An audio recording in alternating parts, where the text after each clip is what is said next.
The special thing about the MC of this story is that no matter how many times he dies, he is always reborn again. It's happened so many times that it's not funny anymore, and each time he is reborn in a different world and time, from the most primitive civilizations to those who conquered outer space. This time, our hero's carelessness cost him his life in a battle against a monster, and he was reborn as a baby again. But he's a pro at reincarnation for a reason. Let's see what he comes up with this time. In this current life he begins to scan his surroundings, and by the looks of the furniture and room decor, he's sure this must be somewhere in the Middle Ages. With the expertise he's built from his past lives, he can tell this isn't Earth, which makes him wonder if he's in a fantasy setting this time. Personally, though, he's found the sci-fi worlds to be more comfortable. They were clean, high-tech, and had other perks. But after taking in his current surroundings, he's at least glad he's not born into a poor family. They've even got maids, which leads him to believe this must be a humble upper-class family in a fantasy world. But more than anything, he's pretty glad that this hot chick is his mother, and he's enjoying every kiss from her to the fullest. Though the language she's speaking is unfamiliar, there's something he can understand without knowing the words. The feeling of her holding him so tightly, out of fear of dropping him, and the warmth in her eyes tells him that he's gotten a loving mother in this life, which is a blessing in itself. You see, through his countless lives, he's met and gotten to know all kinds of mothers, but motherly love wasn't always given. Sadly, he's even been abandoned right after birth, and there was also a time he was exploited as child labor. But this time around, he has a good feeling that this life won't be as hard as many of the ones he's lived. That's when a maid comes in and insists on holding the prince as the lady might be exhausted. The mention of prince catches our boy off guard. He wasn't expecting to be reincarnated as royalty this time. Still, he can't quite figure out why his mother does not look so happy. He gets his answer soon enough when his mother reminds the maid that people might not consider this child a prince.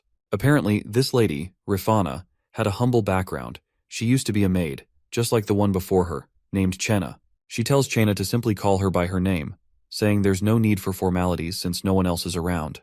Rifana believes the only reason they call this child a prince is because the king's blood flows in his veins. However, the truth is far from honorable. This child also carries the blood of someone of lowly status. She already knows that the nobles and royal concubines have rejected her son, claiming he has no right to succession or power because of her humble origins. Seeing his mother drowning in sorrow, the kid quickly tries to wipe away her tears, which genuinely makes her happy. She thinks it's heartwarming that her baby is trying to comfort her. The maid, though, dismisses it as the actions of an infant simply fidgeting. By the way, our boy goes by the name Erel in this life, and we know for a fact he was indeed trying to console his mother. He personally doesn't care about having no right to succession or loyal followers. In fact, he's glad about it. Being overshadowed means the powerful aristocrats won't give him a second glance, making him practically invisible to the rest of the royal family. This suits him perfectly. He's ready to live the life of a carefree prince with nothing to worry about, and his gut feeling tells him that this 101st life is going to be amazing. The main guy is feeling pretty good about himself because he's got both royal and commoner blood. To him, it's like hitting the jackpot since he just wants a simple life away from all the rich dude's drama. Lady Rifana and Chenna are keeping an eye on him. Rifana looks at him, thinks he seems so happy, and wishes she could keep him that way. But she knows she can't. When Errol hears the word power, he wakes up from his dream and starts sucking his thumb. Errol starts thinking about his situation. In a world where everything is about family and rank, being a prince who can't inherit anything feels like being a pawn with no throne to fight for. He realizes he has no power, no backup, and no future. He figures people will just use him until they get rid of him. But then, he reminds himself that his mom doesn't need to worry because he's confident he can handle things, especially since he was a pro in his past lives. 3 months go by, and Lady Rifana looks at baby Errol while he's sleeping. She thinks he looks like a little angel.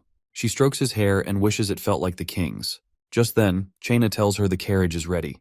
Rifana quickly kisses Errol's cheek and tells him to be good before she leaves. As the door shuts behind her, we see Errol wasn't really asleep. He was faking it. He laughs but quickly covers his mouth so Chenna doesn't come running in to check. Errol thinks it's tough work being this charming, especially as a baby with everyone watching him. He then sits up, ready to do something no baby should be able to do. Power up. He knows time is short, and he needs power to make his life easier. In every world, he knows one thing is always true. Strength is everything. If he's strong, nobody will mess with him. While cultivating, Errol starts thinking about all his past lives and how he didn't waste them. One of his biggest wins was creating a method that lets him train even as a baby, the origin creation Qigong technique. It's something his 30th reincarnation invented, and it's a total game changer. This method lets Errol work on both his natural chi and origin chi at the same time. The best part? Nobody can even tell he's training. Arl does some quick math and figures out he'll have 60 years worth of inner chi by the time he's 10 and 180 by 20 if he keeps this up. Once he gets past the early stages, he won't even need to focus so hard. He could train while chilling in Chaina's arms if he wanted. To speed things up, Errol uses his energy to stimulate his nerves, moving all the chi to his brain and frontal lobe. The heat from this process spreads through his body, making him sweat like crazy and feel sharp, unbearable pain. As the energy builds up, Errol feels like he's about to lose control. He screams but quickly stops himself. Chaina hears the noise and rushes into his room, but when she looks at him, Errol is lying still in his crib, pretending to sleep. She wonders if he needs a diaper change and leans in to sniff. Errol panics inside, knowing any touch from her might ruin all his hard work. But to his relief, Chaina smells nothing and mutters something about him having a bad dream before walking out. Once she's gone, Errol's body is like a mini furnace, with his energy leaking out everywhere. He struggles to keep it together, feeling like his body might not survive the strain. Nonetheless, he pushes through the pain, determined not to let anything or anyone control his life. Even if it means risking everything, Arl is set on using the origin creation Qigong technique to become powerful enough to live comfortably and on his own terms. Just as he steadies himself, another scream escapes him, loud enough for Chaina to hear outside his door. Chaina suddenly rushes into the room, thinking something terrible has happened. She finds Errol sweating buckets but still lying there, looking like he's peacefully sleeping. Deciding he might need some extra care, she runs off to prepare a bath with herbs. The moment she's gone, Errol jumps to his feet, happy because everything he's been working on is finally paying off. When Chaina returns, she carries him in her arms and says good things to him for being such a strong little guy. Errol just smiles, feeling lucky she hasn't noticed anything unusual. Thanks to his mana concentration technique, his body is constantly absorbing energy even when he's just eating or sleeping. He feels thrilled knowing that in just 3 years, he'll be stronger than most adults.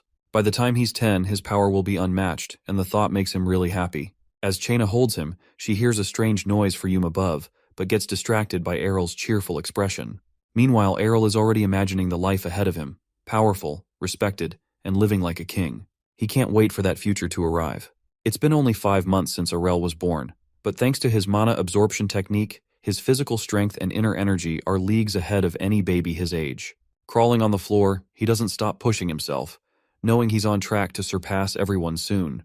Just as he's focused on his training, Lady Rafana walks in and carries him up off the carpet.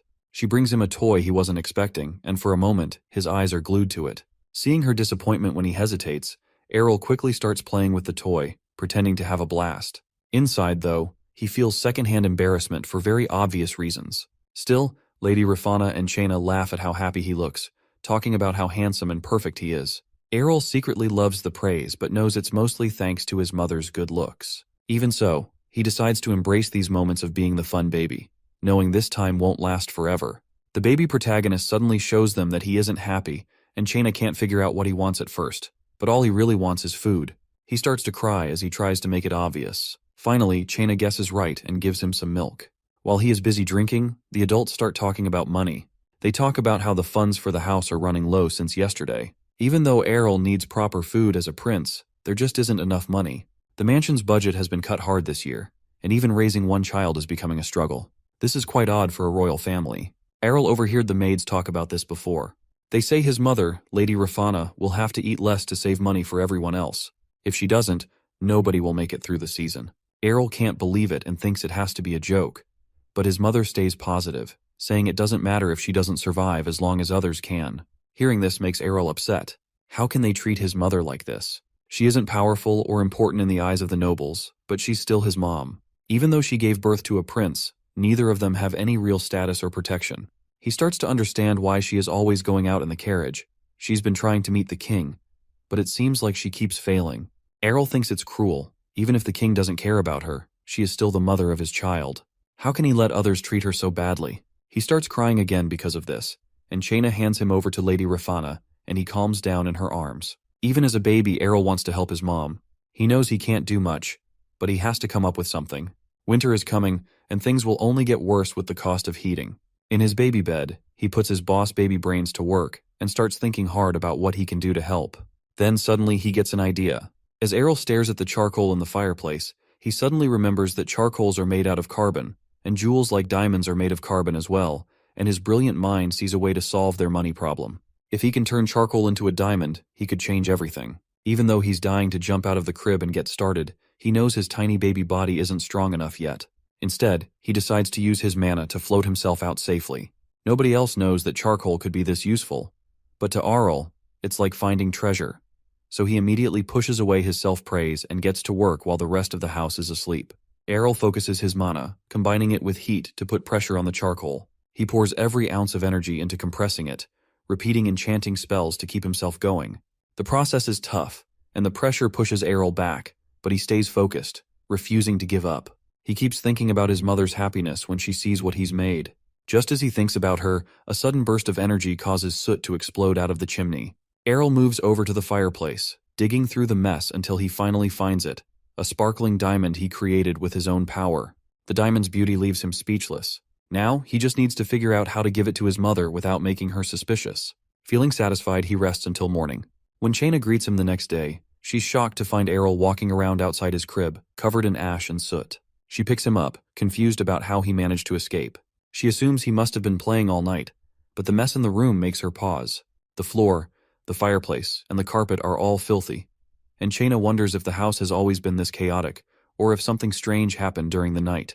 She tells our boy not to touch the floor, but he doesn't seem to care. He quickly comes up with a plan and puts the jewel in his mouth. Chaina notices something strange in his mouth and asks him to spit it out. She pinches his cheeks, and a diamond falls out. She gets very surprised and asks where he got it and if it was from the floor. Chaina, who looks after the palace treasury, says nothing is missing and that the diamond isn't even listed. So she hugs Errol, saying it seems like he wanted to give it to her. Errol smiles and agrees, with a feeling that his mom would probably like it too. Later, wagons pull up at the palace, filling up the empty kitchen storage with food and firewood. Thanks to the diamond, they now have 5 years' worth of supplies. Lady Rafana worries about who the diamond might belong to, but Chaina assures her that it's fine since the castle was abandoned for nearly 100 years before Lady Rafana took over. She also adds that it could be a blessing meant for Prince Errol. Lady Rafana isn't sure, but she sure feels thankful for the resources. Errol holds onto his mom's dress, thinking she just needs to hang in there until he grows up. He dreams of a future where she doesn't have to struggle anymore. As he clings to her, she promises to make sure the king knows he has a son named Errol. That winter, the fireplace keeps burning, and the palace's finances finally get back on track. The changes are obvious around the palace. One day, while Lady Rafana is eating, she notices the meal is way too much for her and asks about the servants. Chaina assures her everything is fine since Anna, who had quit, is back, and the servants are being treated better now. But what stands out the most to Prince Errol is how his mom isn't looking sad anymore. As he watches her, he thinks she looks prettiest when she smiles. Even though it's the coldest winter ever, it feels warmer to him because things are stable, and his mom is happy. A year passes, and Chaina and Lady Rafana are busy deciding what Prince Arl should wear. They make him try on a bunch of outfits before picking a fancy one. Errol can't figure out why they're making such a big deal about his clothes. Feeling tired, he lies down on the floor and starts whining, surprising both his mom and Chaina. Chaina quickly figures out he needs to rest and tucks him into his crib. Then she says that Prince Errol is going to be officially recognized as part of the royal family. Errol, confused, wonders what she means by recognized. Lady Rafana is happy Arl has grown up without any issues and wonders if the king will show up for his birthday. Chaina reassures her, saying the king is just waiting for the right time since bad things often happen to newborns. Errol overhears them talking and realizes all this fuss is for his birthday. Lady Rafana says not everyone might like the banquet, but it's the perfect chance to officially announce that Errol has royal blood. She's glad the Ernesia royal family rules apply to him too. Errol notices how excited his mom seems and figures it's because of the banquet. Then it hits him. If there's a banquet, the nobles and other royals will be there, and he might finally get to meet the king. The banquet for Prince Errol kicks off that night with a grand feast and an over-the-top party that clearly cost quite more than a fortune.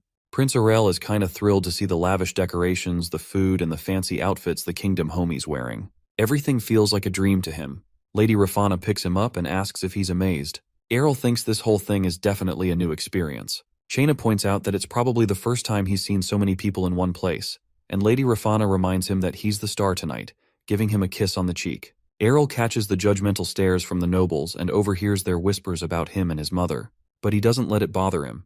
His focus is on one thing, meeting his father, King Terrell of Ernesia. Errol burns with frustration, thinking about how the king has never cared about their lives. He decides this banquet is the perfect chance to make sure the king notices him. The atmosphere changes as the royal family of Ernesia walk in, officially starting the banquet. Errol figures this must be the queen and her family. He can feel their strong presence as they approach. His eyes lock onto the queen, her children, his half-siblings, and the eldest son, who stands out the most. There's also a girl acting dramatic, like she's in her own fantasy world. Aurel mentally notes that he needs to learn more about each of them, but they walk right past and completely ignore his mother. Lady Rafana notices the commotion might be overwhelming for Errol and tries to comfort him, even though Errol knows she's probably struggling herself. She still manages to make him laugh, easing the tension.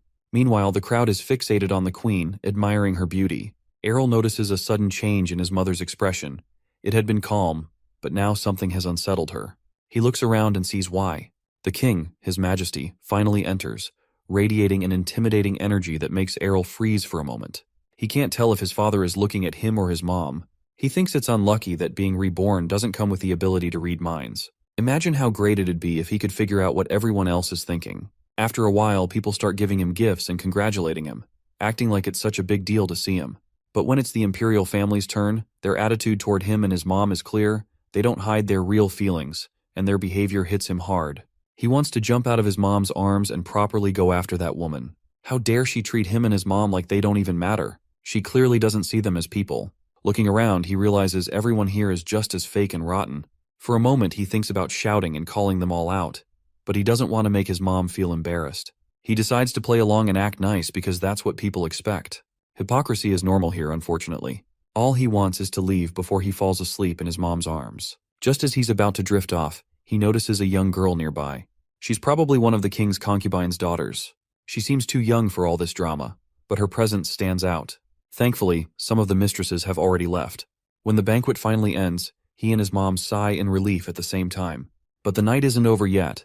The queen herself approaches them. She makes it clear that getting near them isn't hard, thanks to her son, the heir to the throne, who is always close by. Errol can't tell if she's bragging about her son or just trying to rub it in. Either way, it's exactly the kind of thing he expects from her. The queen goes on to say how sweet Errol is and how much he resembles his mom, but Errol isn't buying it. He's sure she has something to do with their struggles. After all, someone has to be behind the drastic cuts to their castle's finances. The knights had been turned into lumberjacks just to gather firewood, and Errol's clothes look like they've been pieced together from scraps by the servants. Meanwhile, the queen wishes him a long life and other formal niceties, but as she leaves, she smirks, leaving a sour impression. Then something unexpected happens. Lady Rafana spots the king himself. He asks if she is getting used to the castle, and she gives a polite but not entirely truthful answer, which doesn't surprise Errol. All he wants is for the king to give them the support they need and act like a proper father. Errol starts crying loudly, which makes the king take notice and ask to hold him. It's the first time the king has seen Errol in a year. As he holds him, the king seems kind of confused. Most of his kids cry nonstop when they see him, but Errol just smiles. Errol thinks it would be funny if his charming baby smile could leave the king stunned. The king seems to start liking him a little bit, amused that Errol isn't scared of him. He even says something about raising him in the future. But Errol isn't interested in staying still. He makes gestures, signaling for the king to put him down. The king assumes Errol wants to walk, but Lady Rafana quickly says he can't walk yet since he's only a year old. At that moment, though, Errol decides it's time to prove everyone wrong. He takes his first steps right then and there, knowing he's the star of the evening and needing to show off. The room erupts in excitement as everyone cheers for little Errol's first steps. Even the king seems impressed, realizing Errol is trying to show him something important, that he isn't like other kids. Errol feels confident that this is just the start of proving himself. But as he reaches the table and tries to steady himself on it, he performs an epic fail. The whole table, along with all the food and drinks, comes crashing down. As the plates and glasses come crashing down onto Errol, everyone is freaked out, even the king. But Errol? This was all part of his grand little scheme, not just to show off that a 1-year-old could walk, but to pull off his perfectly executed dramatic act. He lies on the ground crying like he's in the middle of an epic tragedy, and the king picks him up, checking for injuries. The king sees that Errol's clothes are soaked in wine but finds no real harm. He decides Errol needs a change of clothes. Chaina steps in to help, but the king waves her off, wanting to handle it himself. What he discovers next leaves him speechless. Underneath Errol's stained clothes are undergarments that look more like scraps than anything worthy of a prince. Chaina looks confused, claiming she had dressed Errol in fresh clothes earlier that morning. As the king inspects the fit, he realizes how shabby and pitiful Errol's life must be, and the crowd starts murmuring, saying stuff about it being disgraceful and all. Frustrated by the whispers, the king demands silence, with his voice blasting through the hall and sending shivers down everyone's spines. He looks at Errol's mother, clearly processing how poorly they've been living. Meanwhile, Errol is feeling quite relieved. His plan worked perfectly. His clothes might have been ruined, but they had told the story he wanted. In reality, Errol had been busy that morning. While Chaina was getting him dressed, he used all his tiny strength to stretch and tear at the cloth, making it look as raggedy as possible. It wasn't hard, and with a little magic, he gave his outfit the extra touch of poverty he needed to make his statement. If he were older and stronger, he wouldn't have needed to rely on magic, but it worked anyway. The king finally asks Lady Rafana to explain how things got this bad. How could they fail so much at maintaining their status? But seeing how distressed she is, he doesn't press her for answers. Instead, he turns to one of his officials and asks how funds are distributed for the concubines' castles. The king is disappointed because, as far as he remembers, he'd given clear orders for the budget to be shared equally. Everything was supposed to be running smoothly. So why, at this event of all places, does it look like they've been forgotten? The king can't understand what's going on.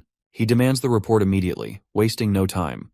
Watching all of this, Errol realizes his father is serious about figuring things out, and he's eager to see the numbers in that report. Lady Rafana, Errol's mother, wants to smooth things over, claiming it must be some mistake, and asks for her son back. But Errol knows this is their one big chance. While everyone panics, and the king's secretary pulls up to deliver the documents, the entire room holds its breath, knowing things are about to get heated. When the king looks at the report, he's quite stunned. He can't believe what his eyes are seeing, so he uses his power to set the papers ablaze right there, which shocks Errol. Errol hadn't imagined his father could be so clueless about what's been going on. The truth is, it's obviously all the queen's doing. The king calls to his queen, demanding to know if she was aware of the situation. The queen tries to play it cool, pretending to be just as shocked as everyone else. But the king ain't having it. His intimidating presence grows as he reminds her that managing the budget is entirely her responsibility. Seeing what's up, the eldest son decides to use his perfect timing to pull up and defend his mama. He isn't about to let his mother face this alone and wants to share his own opinion right then and there. The prince tries to explain that this is some big old mix-up, because he's sure his mom wouldn't do something like this. But the king gets even angrier, saying it doesn't matter because a leader is always responsible for their team's mistakes. And thanks to her carelessness, his little brother ended up hungry and without clothes. The older son looks at our hero with these super guilty eyes, which just makes the situation even more awkward.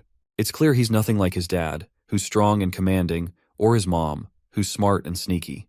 The king turns to the eldest son and asks if he's seriously saying his mom had nothing to do with this. Then, without waiting for an answer, he tells his queen how disappointed he is in her. Lady Rafana, trying to defend the queen, keeps saying it's not her fault, instead it's hers, and that she messed up. The king, totally confused now, wonders what she's even talking about. He tells her that just being the mother of his kid should be enough to prove her place in the family. She looks a little embarrassed, and the king gently touches her hand, reminding her to know her role and act accordingly. This whole scene really ticks off the queen and her son, and the king demands that they find out who's to blame and make sure this never happens again. The queen, clearly shaken, looks down at the floor and promises to handle it and make sure it won't happen again. The king gives her one final warning: mess up again, and she'll face punishment. The queen keeps apologizing, saying she'll find the guilty party and make them pay, but she still doesn't seem to get why he's this mad. She then insists she has no idea how this happened, not knowing how to explain herself to Lady Rafana, who is also really stressed out. But the hero sees right through the queen. While his mom tries to say there's no mistake and defends the queen, our protagonist can't figure out why his mom is protecting the one person who probably knows every little detail about what went down. The queen promises this won't happen again, but only our hero realizes that at least she could pretend to look guilty. Instead, she just scares everyone with her power.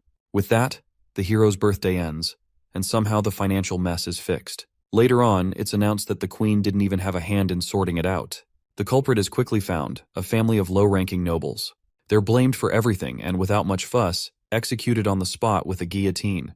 The palace servants gossip about how the aristocrats even confessed to the crime, but no one can figure out where they'd spend such a massive amount of money. Everyone seems relieved the issue is resolved, except for our baby boy. He can tell the real mastermind has gotten away scot-free.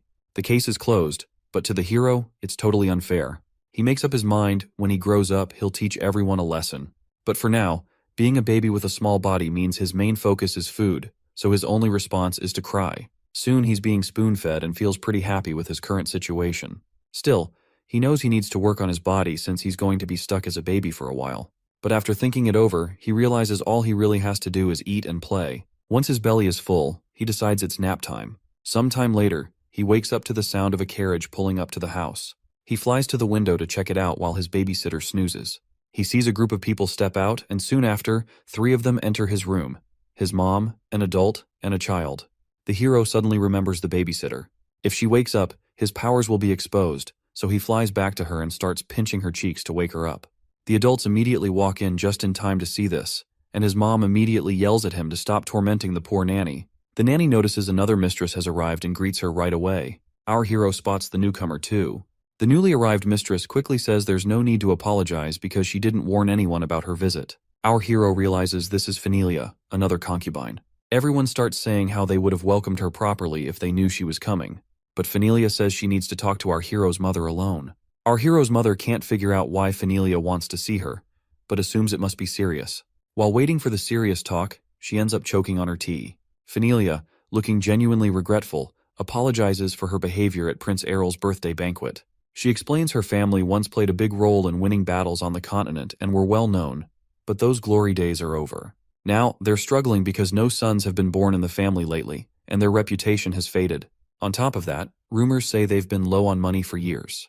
Our hero's mother asks if Phenelia is here because of her family's problems. Phenelia admits they're deeply in debt. She also recalls being pressured by the queen, which probably added to their financial mess. Phenelia pulls out a bag of money, admitting it's not enough to fix things, but says she feels really bad about everything. She admits our hero's mother probably hates her and her family. Just then, the door opens, and Phenelia's daughter quietly appears in the room. It becomes clear Phenelia only wants to shield her child from getting tangled up in conflicts with the imperial family. The mistress calmly says she's fine and doesn't need anything, insisting that Phenelia isn't at fault for any of this.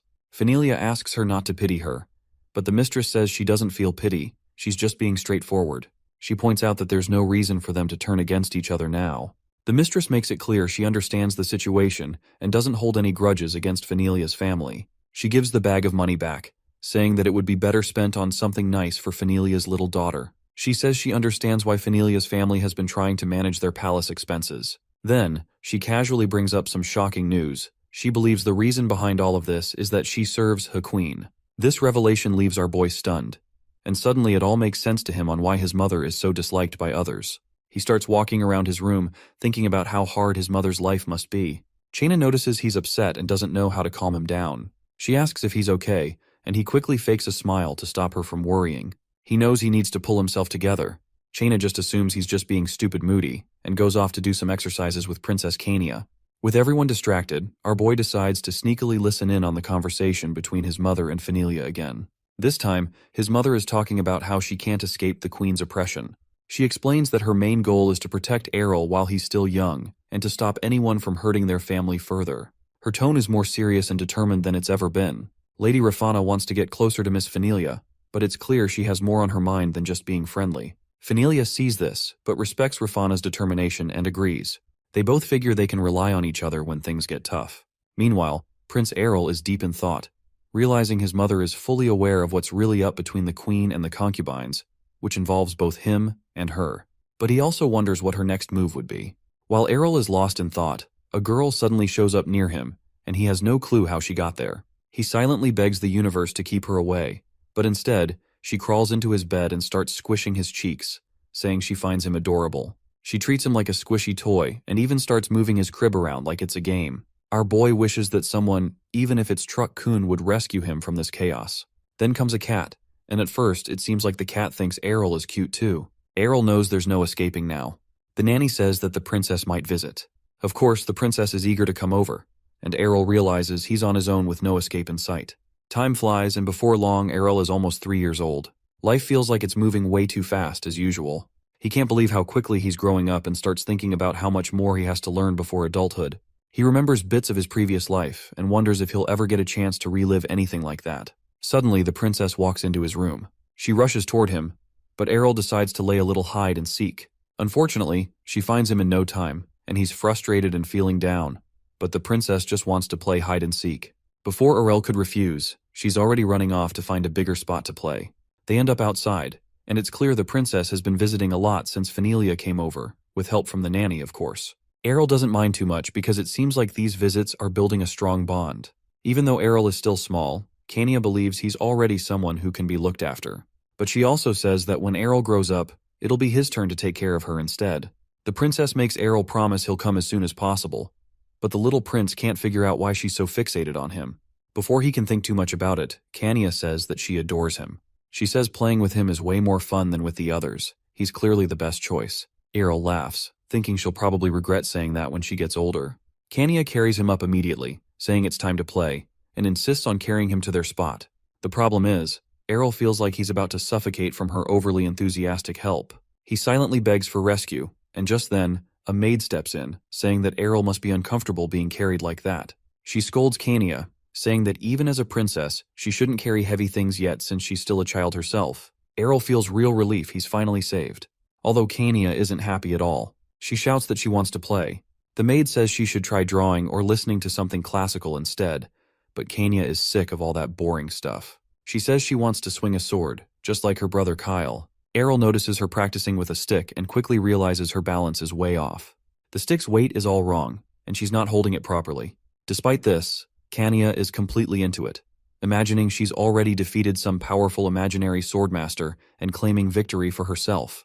The maid tries to explain why Kania isn't allowed to practice like Kyle and Lennon. This really upsets the princess, who can't understand why they're allowed but not her. The maid tells her that it isn't proper for a princess to dirty her hands, reminding Kania that she's supposed to be elegant and ladylike.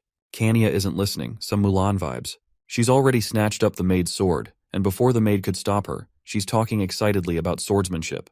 The maid panics and chases after her, begging her to hand over the sword, or at least just take the sheath instead.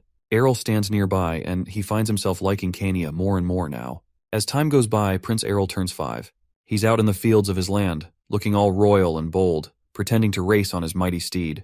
But let's not get carried away. He's just rocking back and forth on a toy horse, having the time of his life. Chaina, his maid companion / horse trainer, says he should try riding a real horse, but Errol waves it off, saying it's too risky. Chaina tries to hype him up, telling him a prince his age should be into stuff like riding horses and swinging swords. But Errol is like, nah, princes don't have to do all that.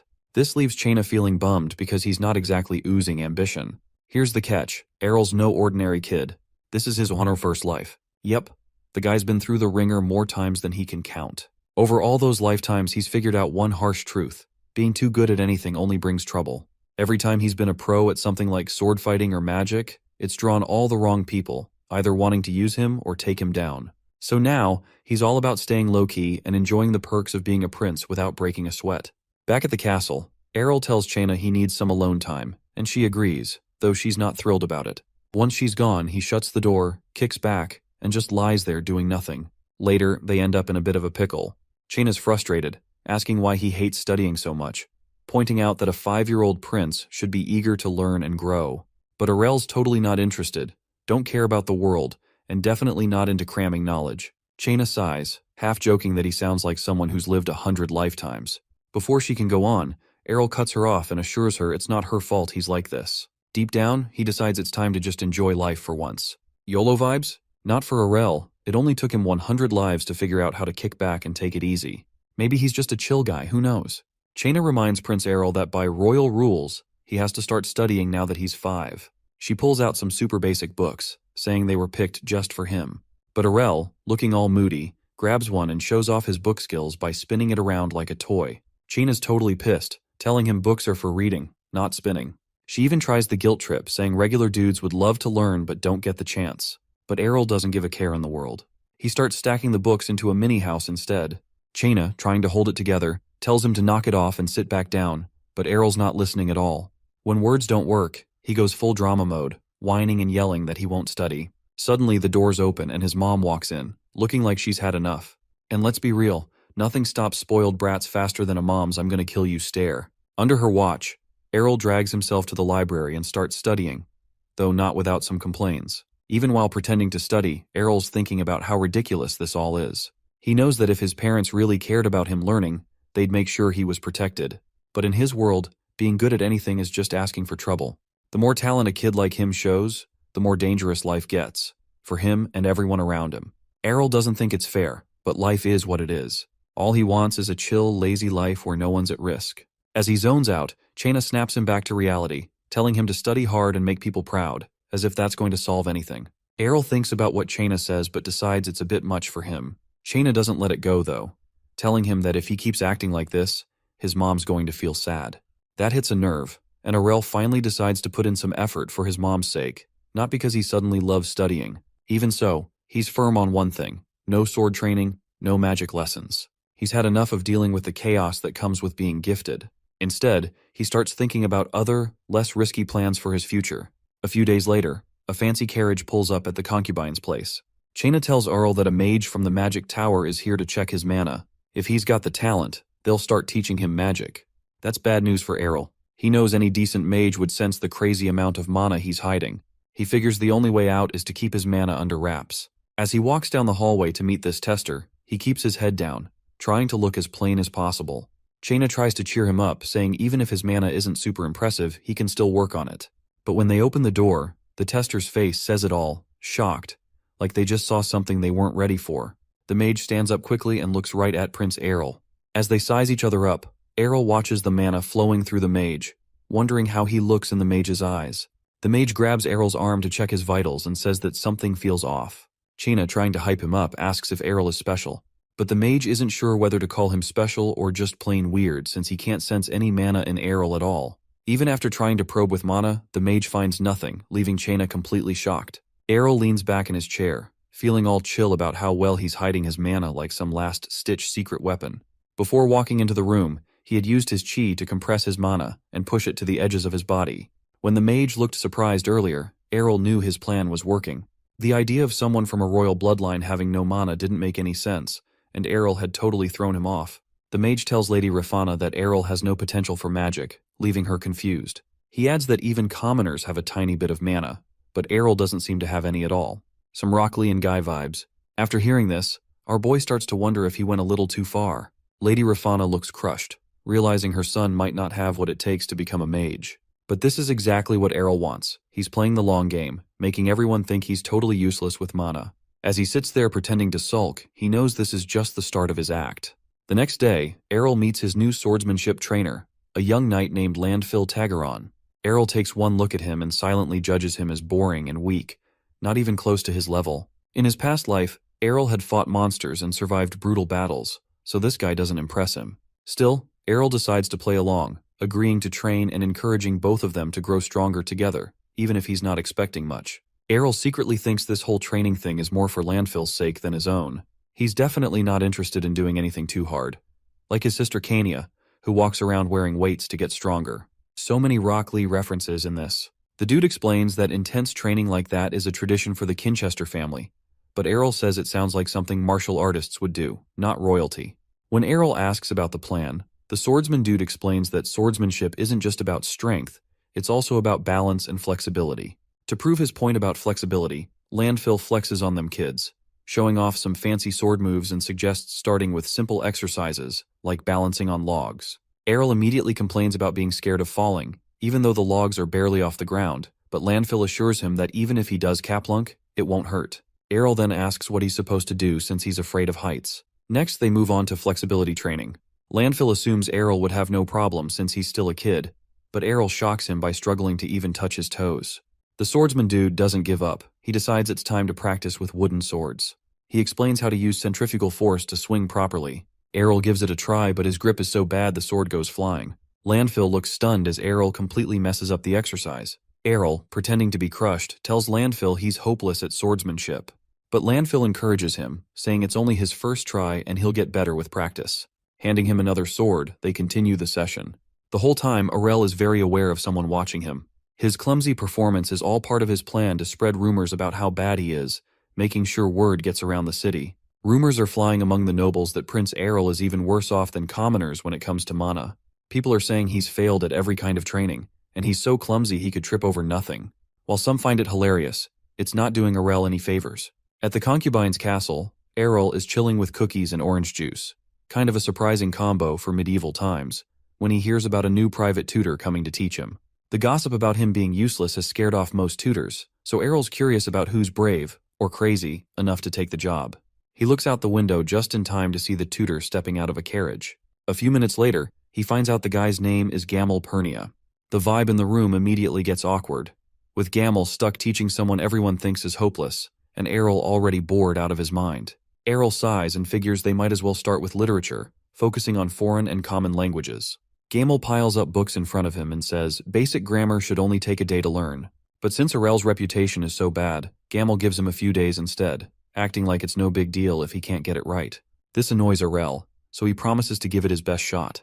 Gamel keeps talking, saying bad grades don't always mean someone isn't trying. Sometimes, it's just how the brain works. He basically says it's not Arel's fault, but the backhanded compliment feels worse than outright criticism. Arel starts feeling the weight of people looking down on him. Sure, he wanted everyone to stop expecting so much from him, but he hadn't expected their pity to sting so much. Late at night, Arel goes ninja baby mode and sneaks into the library, feeling himself about his top-tier language skills. Thanks to hundreds of past lives, he's been fluent in multiple languages since he was a toddler. As he walks through the library, he wonders if he should let everyone know just how much of a genius he really is. He focuses mana in his hands and starts searching for books on vocabulary and grammar, using magic to pull them off the shelves as he walks by because he's too midgety to reach. He doesn't stop there, though. He grabs books in foreign languages, too, trying to know even more than he already does. With everything neatly stacked on a table, he gets to work. Flipping open a book, Arel thinks about how all languages follow the same basic rules. He's lived 100 lives, and in every one of them, he's been busy learning. That night, starts studying hard, very much determined to show off just how smart he is the next day. A few days later, Gamel pills up, saying his jokes have gone too far and asking if he really understands the common language. Arel sighs and says he's not lying, even trying to prove it by reading something. Gamel feels like he might have just memorized some passages, but Arel says to him that even memorizing a whole language would be impressive. Considering how tricky the kingdom's official language is compared to others, Gamel challenges him to pick a random book and read it. He points out that even the smartest kids need to be at least 12 to handle basic reading, and Arel's only 5. Arel immediately grabs a book and reads it flawlessly, leaving Gamel in total shock. Gamel is quite overwhelmed and even starts tearing up, calling Arel's talent extraordinary. After all, when a student excels, it makes the teacher look good too, you know. Arel tells his teacher that he should feel lucky to have such a genius for a student. Fired up loads, Gamel jumps into the day's lesson, ready to teach his brilliant pupil. By the next night, the rumors about Arel take a wild turn. Where people used to mock him for being clumsy and useless with a sword, now they're all hyped about how he mastered the common language in just 2 days. Rumors start flying here and there about how Arel can solve math problems in his head like it's nothing. And just like that, the legend of a genius Arel is born. But where did these stories come from? Turns out, down at a local tavern, someone's been spilling the tea, or beer rather. Gamel, Arel's tutor, is sitting there, a little too tipsy, bragging to anyone who'll listen about how he always saw the prince's potential when everyone else didn't. He's going on and on about how hidden talents just need the right teacher, aka him, to shine. Before long, word about Arel's smarts makes its way to the king. The king is pretty amazed and talks with Lady Rafana about how their son might have struggled with all the sword and magic stuff because it just wasn't his thing. Lady Rafana apologizes for causing any worry, but thinks that, as his mom, she should have realized how special he was sooner. The king, seeing her concern, reassures her. They share one of those heartfelt and very cultured moments that would make the queen need eye bleach, and he tells her he's sure their son will grow up to do amazing things. Meanwhile, our boy is out here eavesdropping on the whole conversation, thinking to himself that, yeah, he'll do just enough to keep the king impressed, pick a good spot in life, and have some fun while he's at it. And so, Arel kicks off his 101st life, this time as a brainiac prince. A few days later, he notices more guards hanging around outside the concubine's castle. It doesn't take long for him to figure out that since he can't fight or use magic, the king probably sent them to keep him safe. Arel feels a little proud, guessing the king's in a pretty good mood. But then, some loud sound behind him grabs his attention.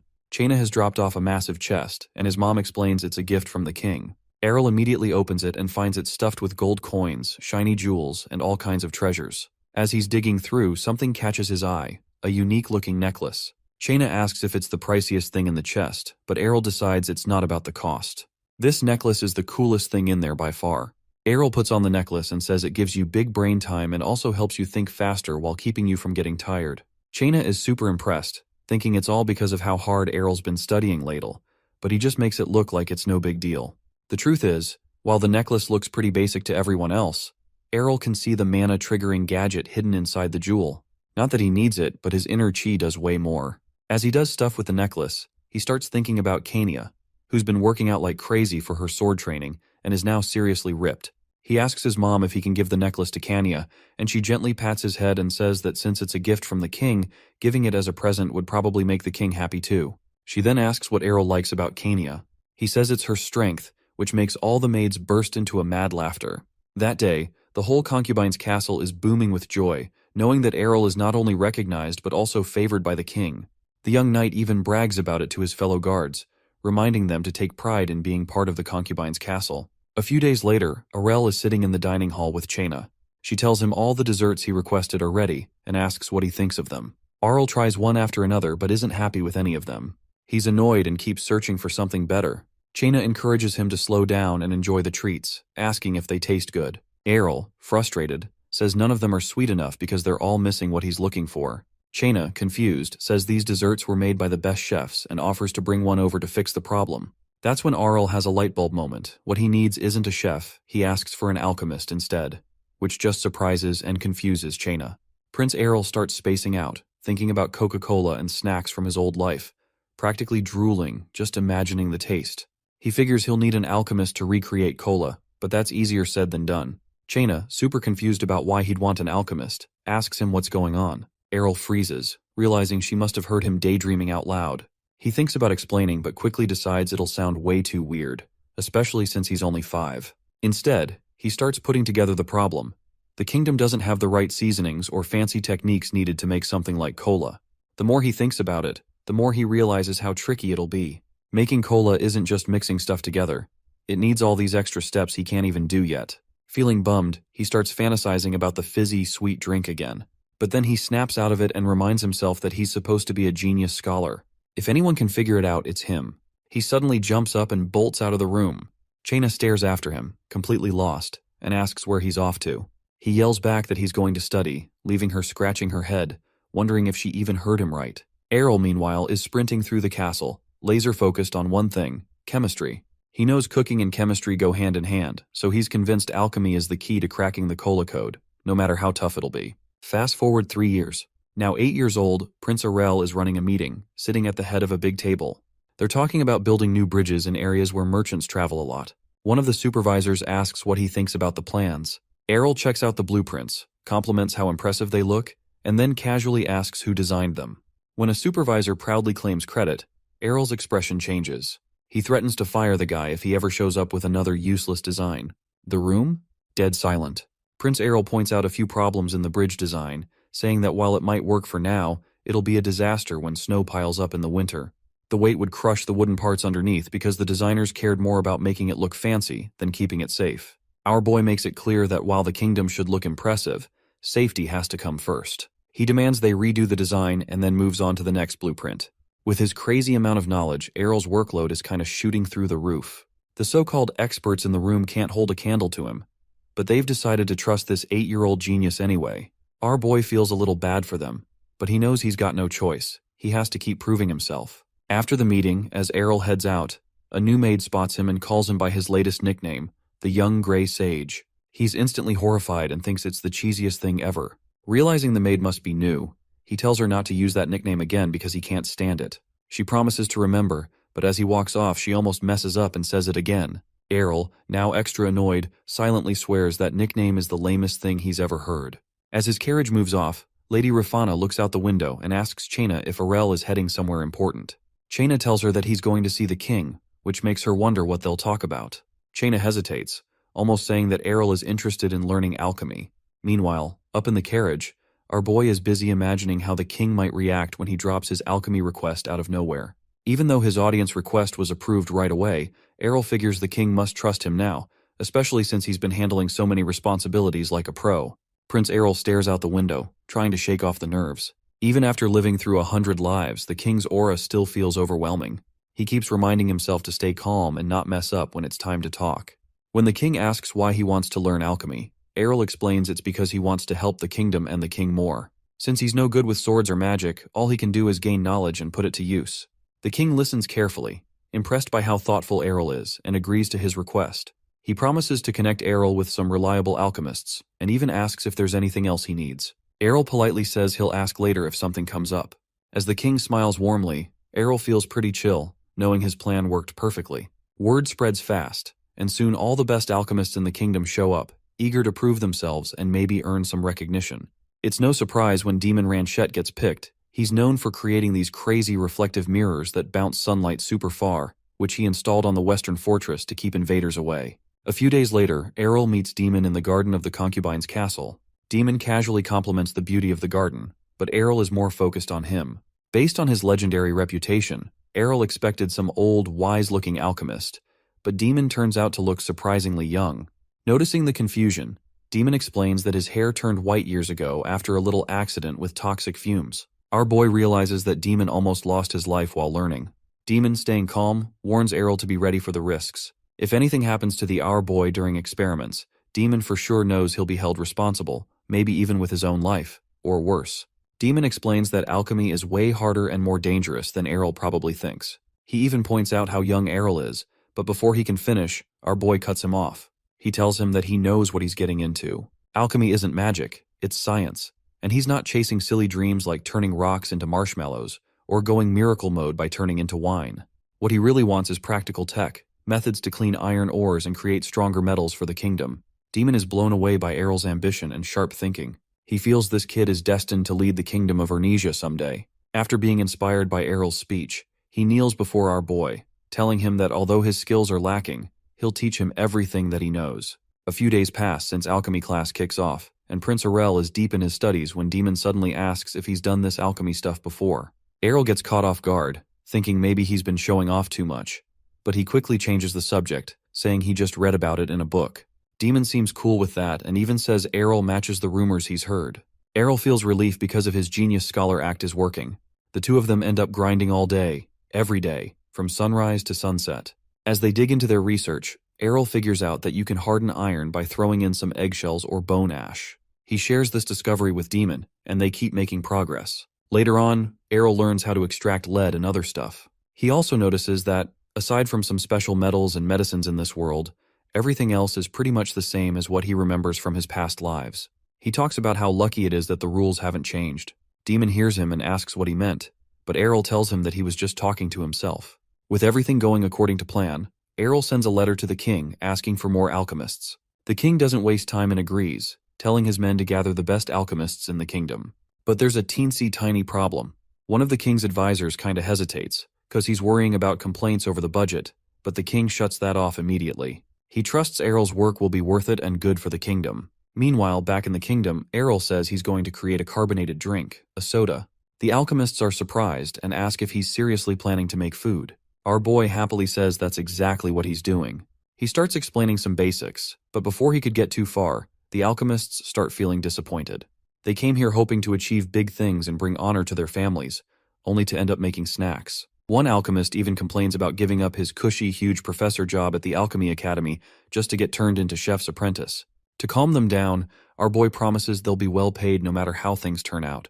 That does the trick, and the alchemists start tossing around ideas. First, they figure they need carbonated water, which naturally exists in some parts of the kingdom and can be brought in pretty fast.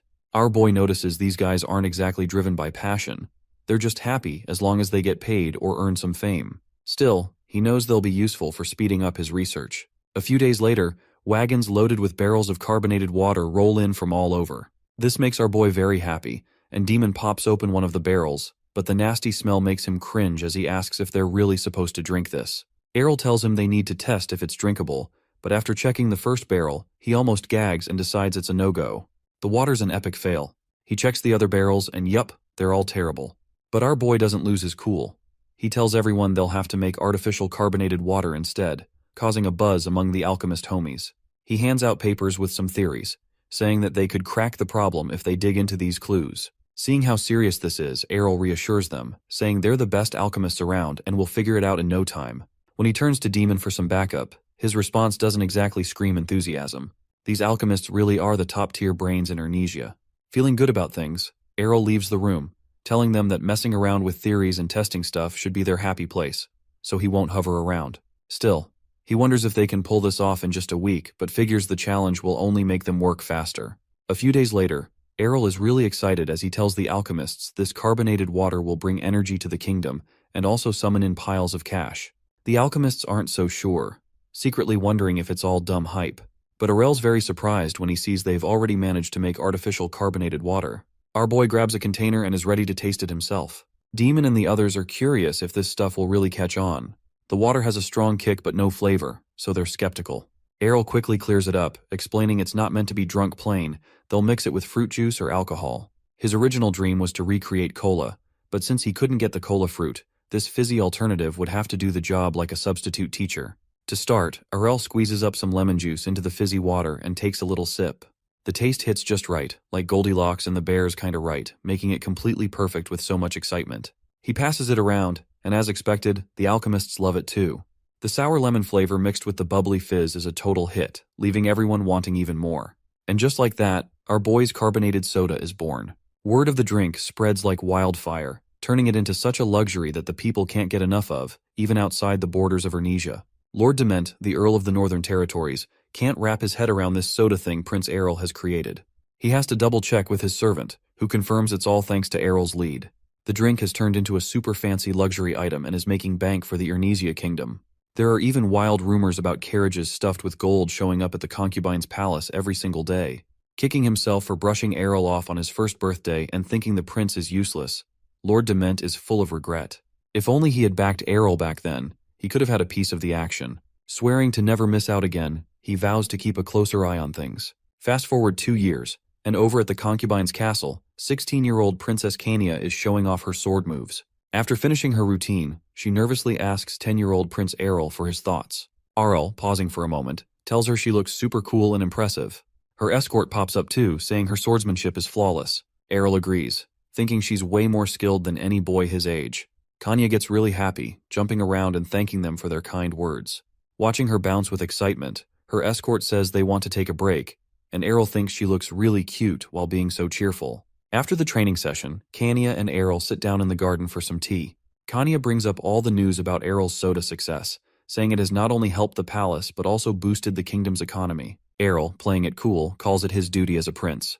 Kanya then tells him of a rumor about him being the perfect son, which has apparently made a lot of people jealous of Lady Rafana. But there's more to this story than just Errol's soda fame. After learning his mom, Rafana, comes from a fallen noble family that used to run a small territory and has been living like regular dudes, Errol decides to hand over the soda distribution to her family. This turns out to be a genius move, as people aren't just buying a bottle or two.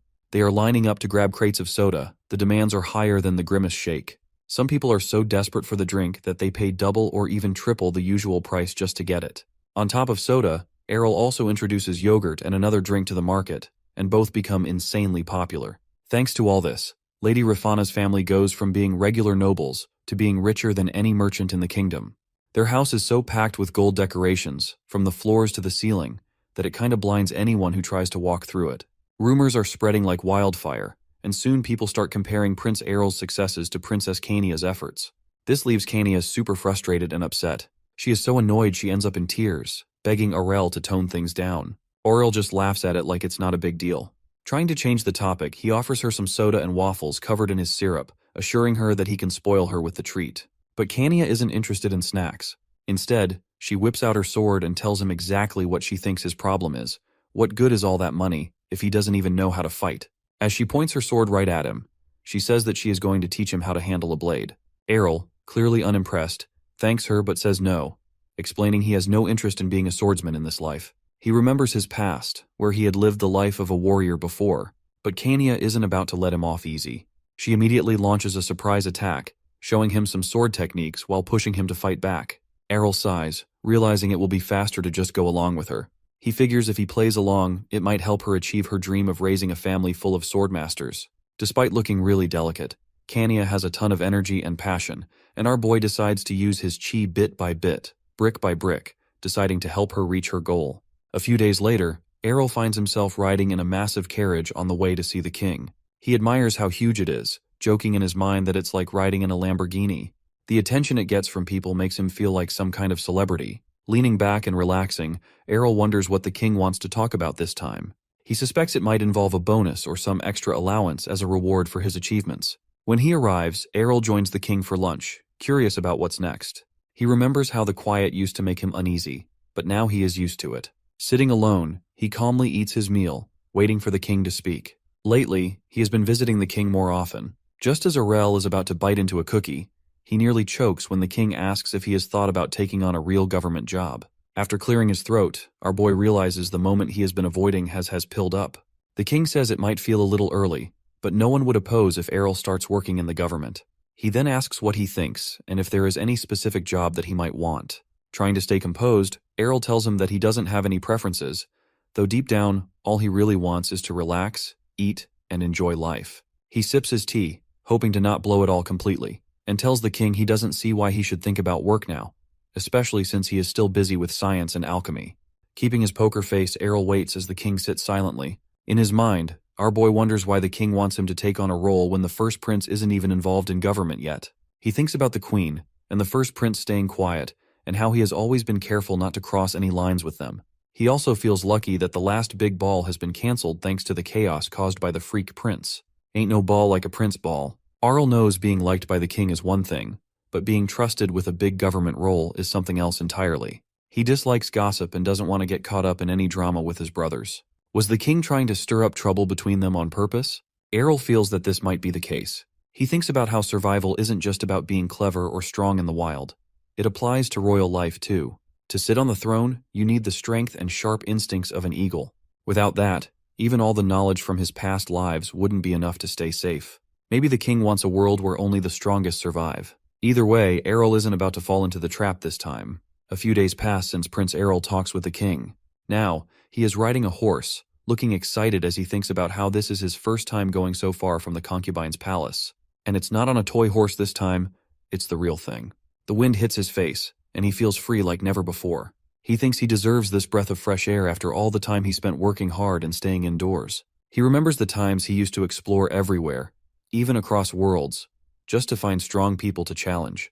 But today, he's happy just enjoying this horse ride.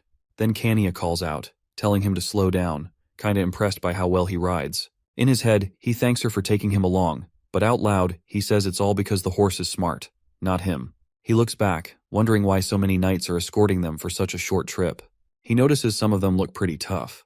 Kania tells him that she didn't ask for this many guards, but before she finishes, Errol cuts in, reminding her she's a princess. Safety definitely has to come first, even if it means losing a bit of freedom. Suddenly, our boy feels something strange coming from in front of them up ahead.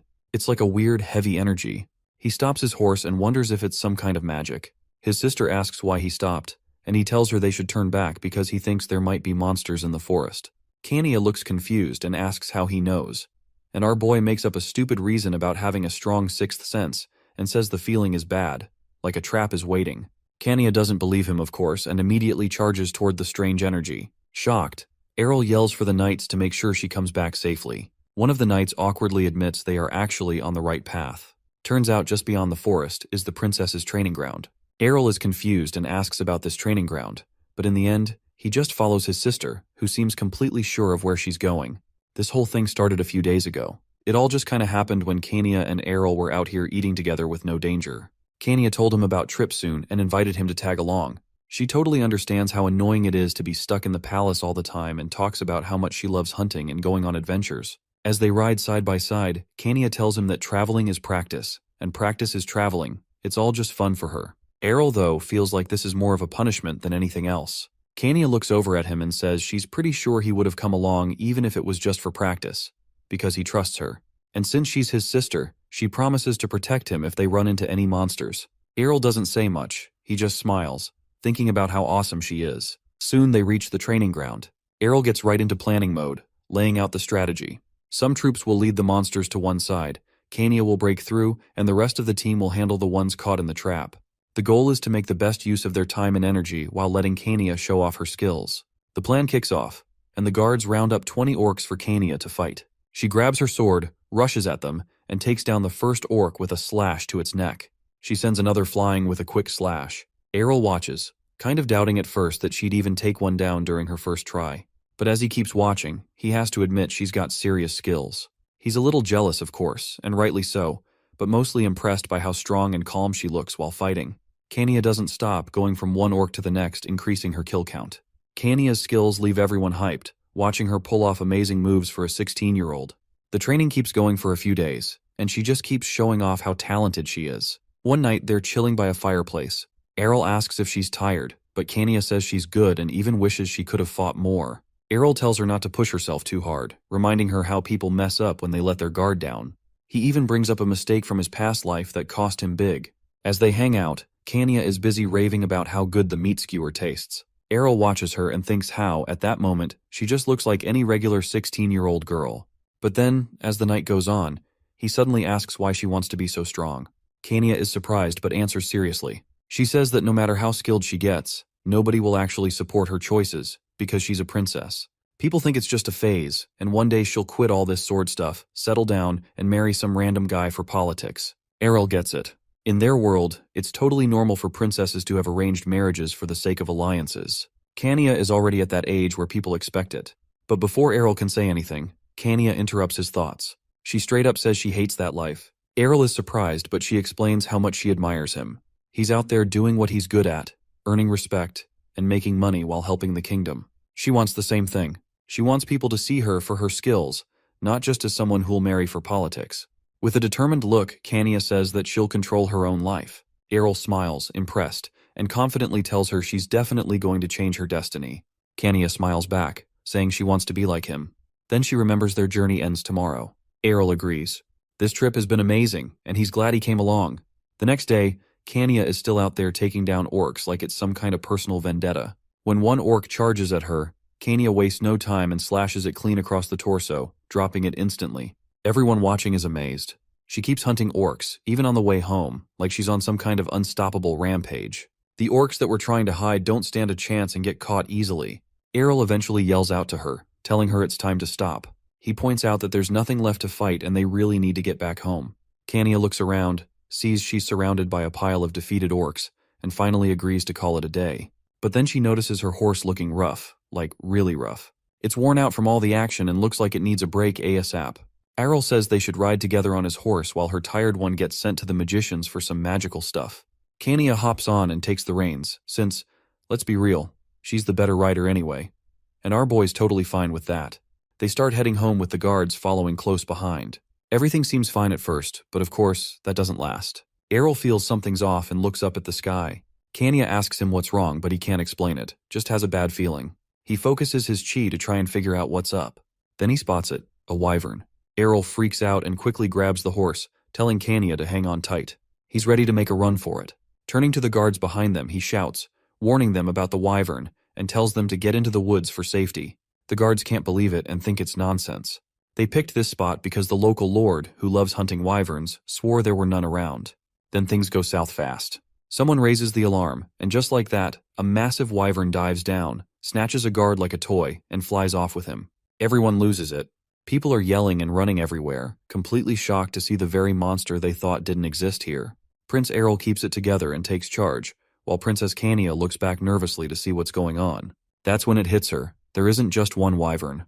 There's a whole flock of them. Errol sees it too and is super confused. Wyverns usually prefer to be loners, but now they're acting like some organized death squad. These creatures aren't just hunting, they're wiping everyone out for the fun of it.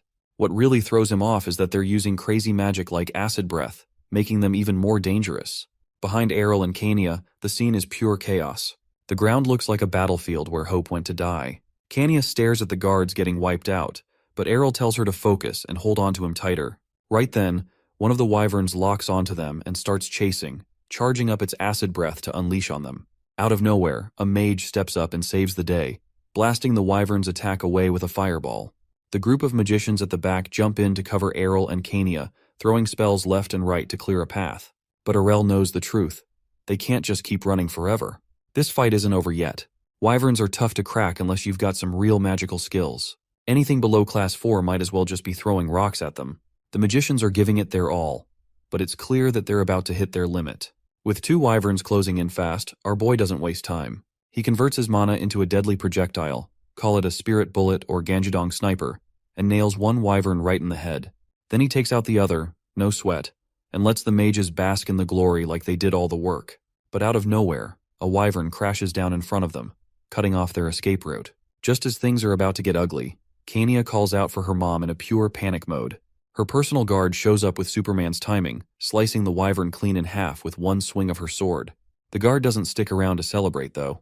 She tells our boy and his sis to make a run for it to the woods for safety. Errol feels relief and is impressed by her skills, hoping she might buy them some breathing room. But before he could even relax, he hears a strange voice in his head, almost taunting him. Errol looks around fast, trying to figure out where that creepy vibe is coming from. Then a dark-robed man steps into view, holding some weird stick and laughing like he's auditioning for Evil Villain of the Year. Errol's instincts scream trouble. Well, obviously, just as he tries to size the guy up, the mage skips introductions and starts summoning magic like it's about to go down. This catches our boy off guard as he expected an answer, and not for him to whip out the 9 and start blasting.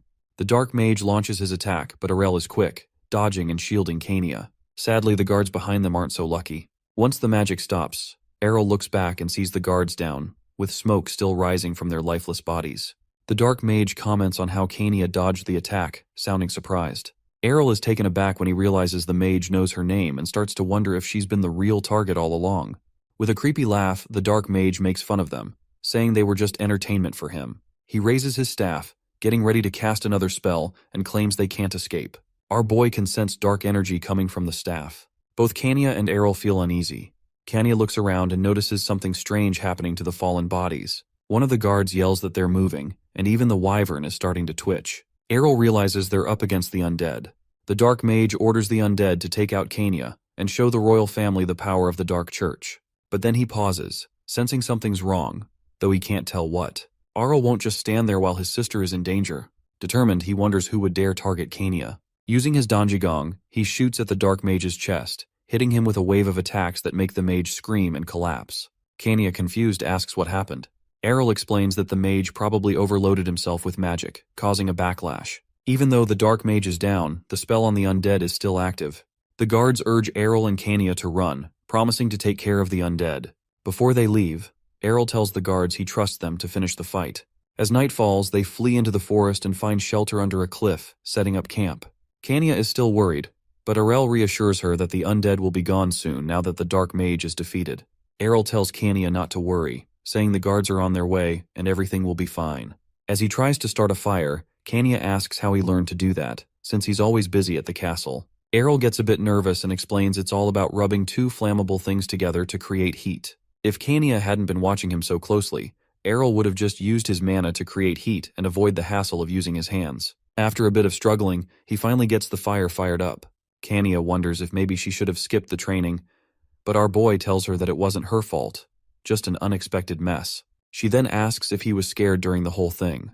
Realizing he's been acting way too serious, our boy decides to be more honest. He admits they're royal representatives and have to hide their fear, even though the wyverns were pretty terrifying. Kania, seeing a softer side of him, takes his hand and thanks him for sticking with her through all the chaos. Errol, feeling quite in the moment, says that Kania was scared from the start, and it broke his heart to see the guards lose their lives for nothing. He knows the royal family is always in danger of assassination, but this is Kania's first real encounter with danger, and it's tough for her to handle. Still, he stays focused on the main goal, getting them both home safe. Out of nowhere, a wild battle breaks out above them between a wyvern and a griffin. Kania wonders why they're fighting at this hour. And Errol, noticing a nest on the cliff, figures the wyvern is after the griffin's cub. The wyvern manages to sink its teeth into the griffin's neck, sending it crashing into the rocks below. Errol and Kania run to quickly get out of the way, dodging falling rocks. Once the dust clears, they see the wyvern fly off, probably scared off by the griffin's blood on the air. But when Errol looks around, Kania is gone. He's left standing there, shocked. He spots her near the fallen griffin and warns her to be careful, but she says it's fine since the griffin is already dead. Errol knows there's no stopping Kania when she's curious. She looks at the griffin and wonders what they should do with it. Our boy, feeling kinda awkward, asks if she's planning to bury it, but Kania surprises him by saying she's worried about the griffin's baby. Errol says they can't do anything, and they would have to let nature handle it, even if it seems harsh. Kania, though, thinks Errol meant they should raise the baby together, leaving Errol even more confused and all. As Kania spots the guards coming, one of them looks relieved to see the pair safe. When they get closer, Kania happily greets them, excited to see them again. Kania's guard says that no one else was hurt after the undead magic spell was broken. The guards are surprised when they see Kania holding a griffin in her arms. Prince Errol, looking a bit nervous, says it's the perfect time to step in and stop Kania from taking in the griffin. But Kania's guard says it's too late for that. A week has passed, and things have mostly gone back to normal, except for the new addition to the family.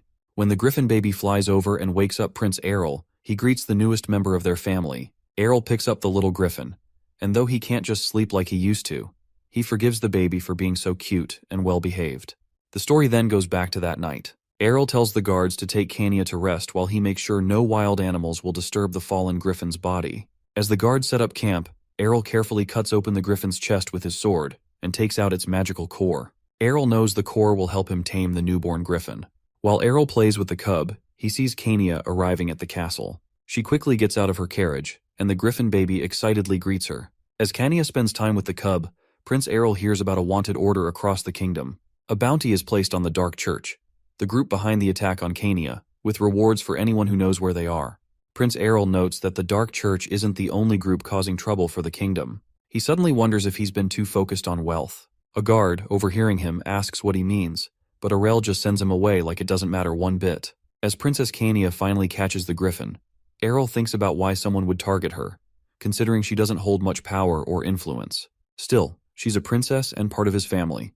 He starts thinking that maybe he should become a swordmaster and try to become an aura expert by the time he's in his late 20s. Errol, trying his best to change the topic, approaches Kania and asks if she wants to do something fun. Kania asks what he has in mind, and moments later, swords are clashing, and some mana kinda appears around their blades. Kania notices the surge and starts to think about it, but before she could finish, they both pull back after one last strike. Kania excitedly asks how she did, and Errol happily tells her he used his aura. He secretly enjoys how well his plan worked and how she bought it. She asks him if she could learn it too, and wonders where Errol studied it. He vaguely replies, saying something like that, then explains that using aura mostly relies on the brain. Kania, a bit discouraged, assumes she can't do it because she's not smart enough. Errol reassures her, saying that's not the case. Kania jokes that it's just because he's a genius, but Errol explains that she just needs to learn how to control the aura with her brain, and he'll teach her. Excited, Kania asks if she'll be able to master it quickly. Errol tells Kania that if she follows his method, she'll master aura quickly. Secretly, he thinks about why her progress is so fast. He's been quietly transferring mana into her. He tells her to focus and follow his guidance. Meanwhile, Kania's guard eavesdrops on their conversation from behind closed doors. Weeks pass, and whenever Kania visits Fly, she trains in both swordsmanship and aura with Errol. Kania becomes an aura user at an amazing speed. One day, while looking at her sword she asks if this is the power of aura. Errol congratulates her but reminds her that this is just the start of her journey. One unexpected result of their training is that Fly temporarily grows after being exposed to the strong energy from aura practice. Fly rests on Errol's shoulder, and he complains about the griffin's weight, even if it shrinks back down.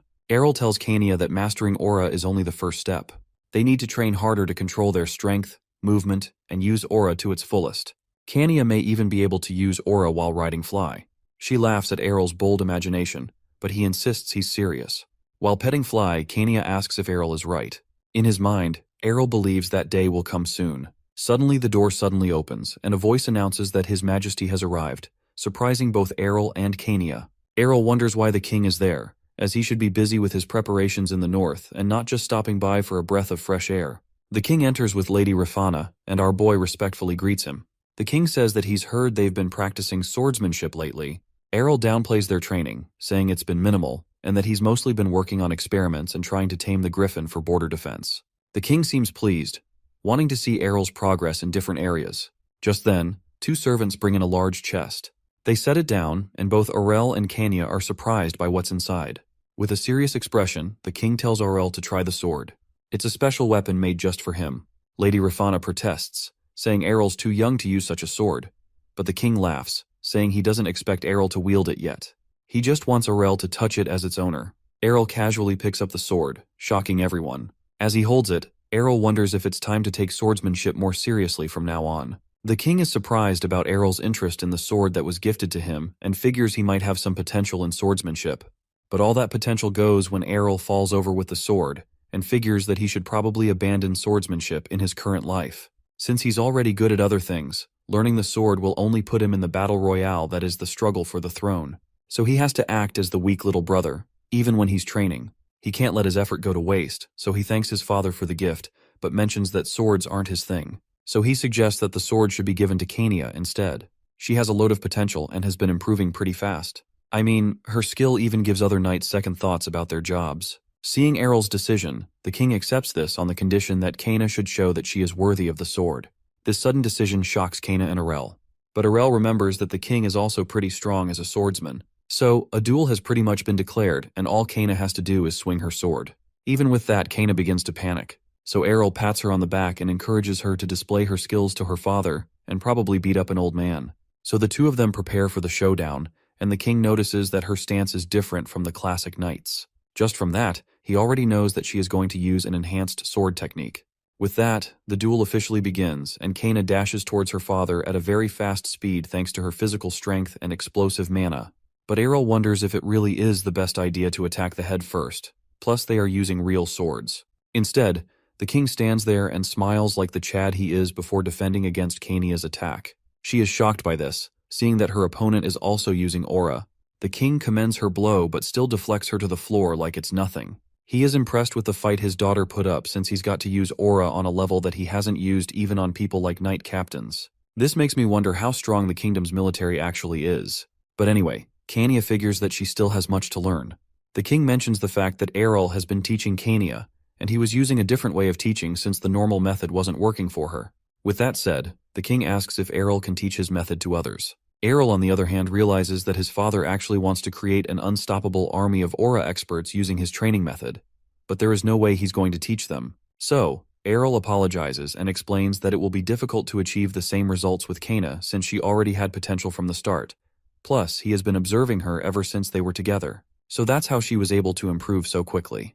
But the truth is, it doesn't take much observation to come up with a suitable training method, and he would rather do anything than scar his eyes looking at a bunch of macho knights. Even with the disappointing news, Errol still wishes to give his father some hope. So he decides to share an improved training schedule but mentions that it's only for royalty, since sharing a secret training method with the other aristocrats will only mean trouble. So the king eventually agrees to his condition, and Errol is honored that his training technique will now be passed down to different generations in the royal family. But still, he laughs at the fact that the training they will pass through will be something else entirely. A few months later, the king is training, and a couple of maids witness the chaos. From how he's wrecked training dummies and the entire room itself, he finds the training method to be effective and has even reached the last stage as an aura expert.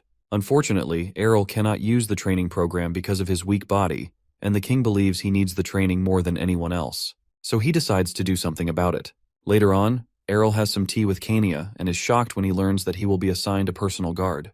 There are tons of people who volunteered for the position. Errol takes a look at the applications. He knows that most of the knights there are big shots. Errol feels accomplished about how his reputation has really improved, but he doesn't see the need of having a bodyguard. But he doesn't want to show off his powers or what happened the last time to repeat itself. So he gets to pick a maximum of 3 bodyguards. While he goes through the documents, he decides to do interviews so he can take their skills, character, and traits into account.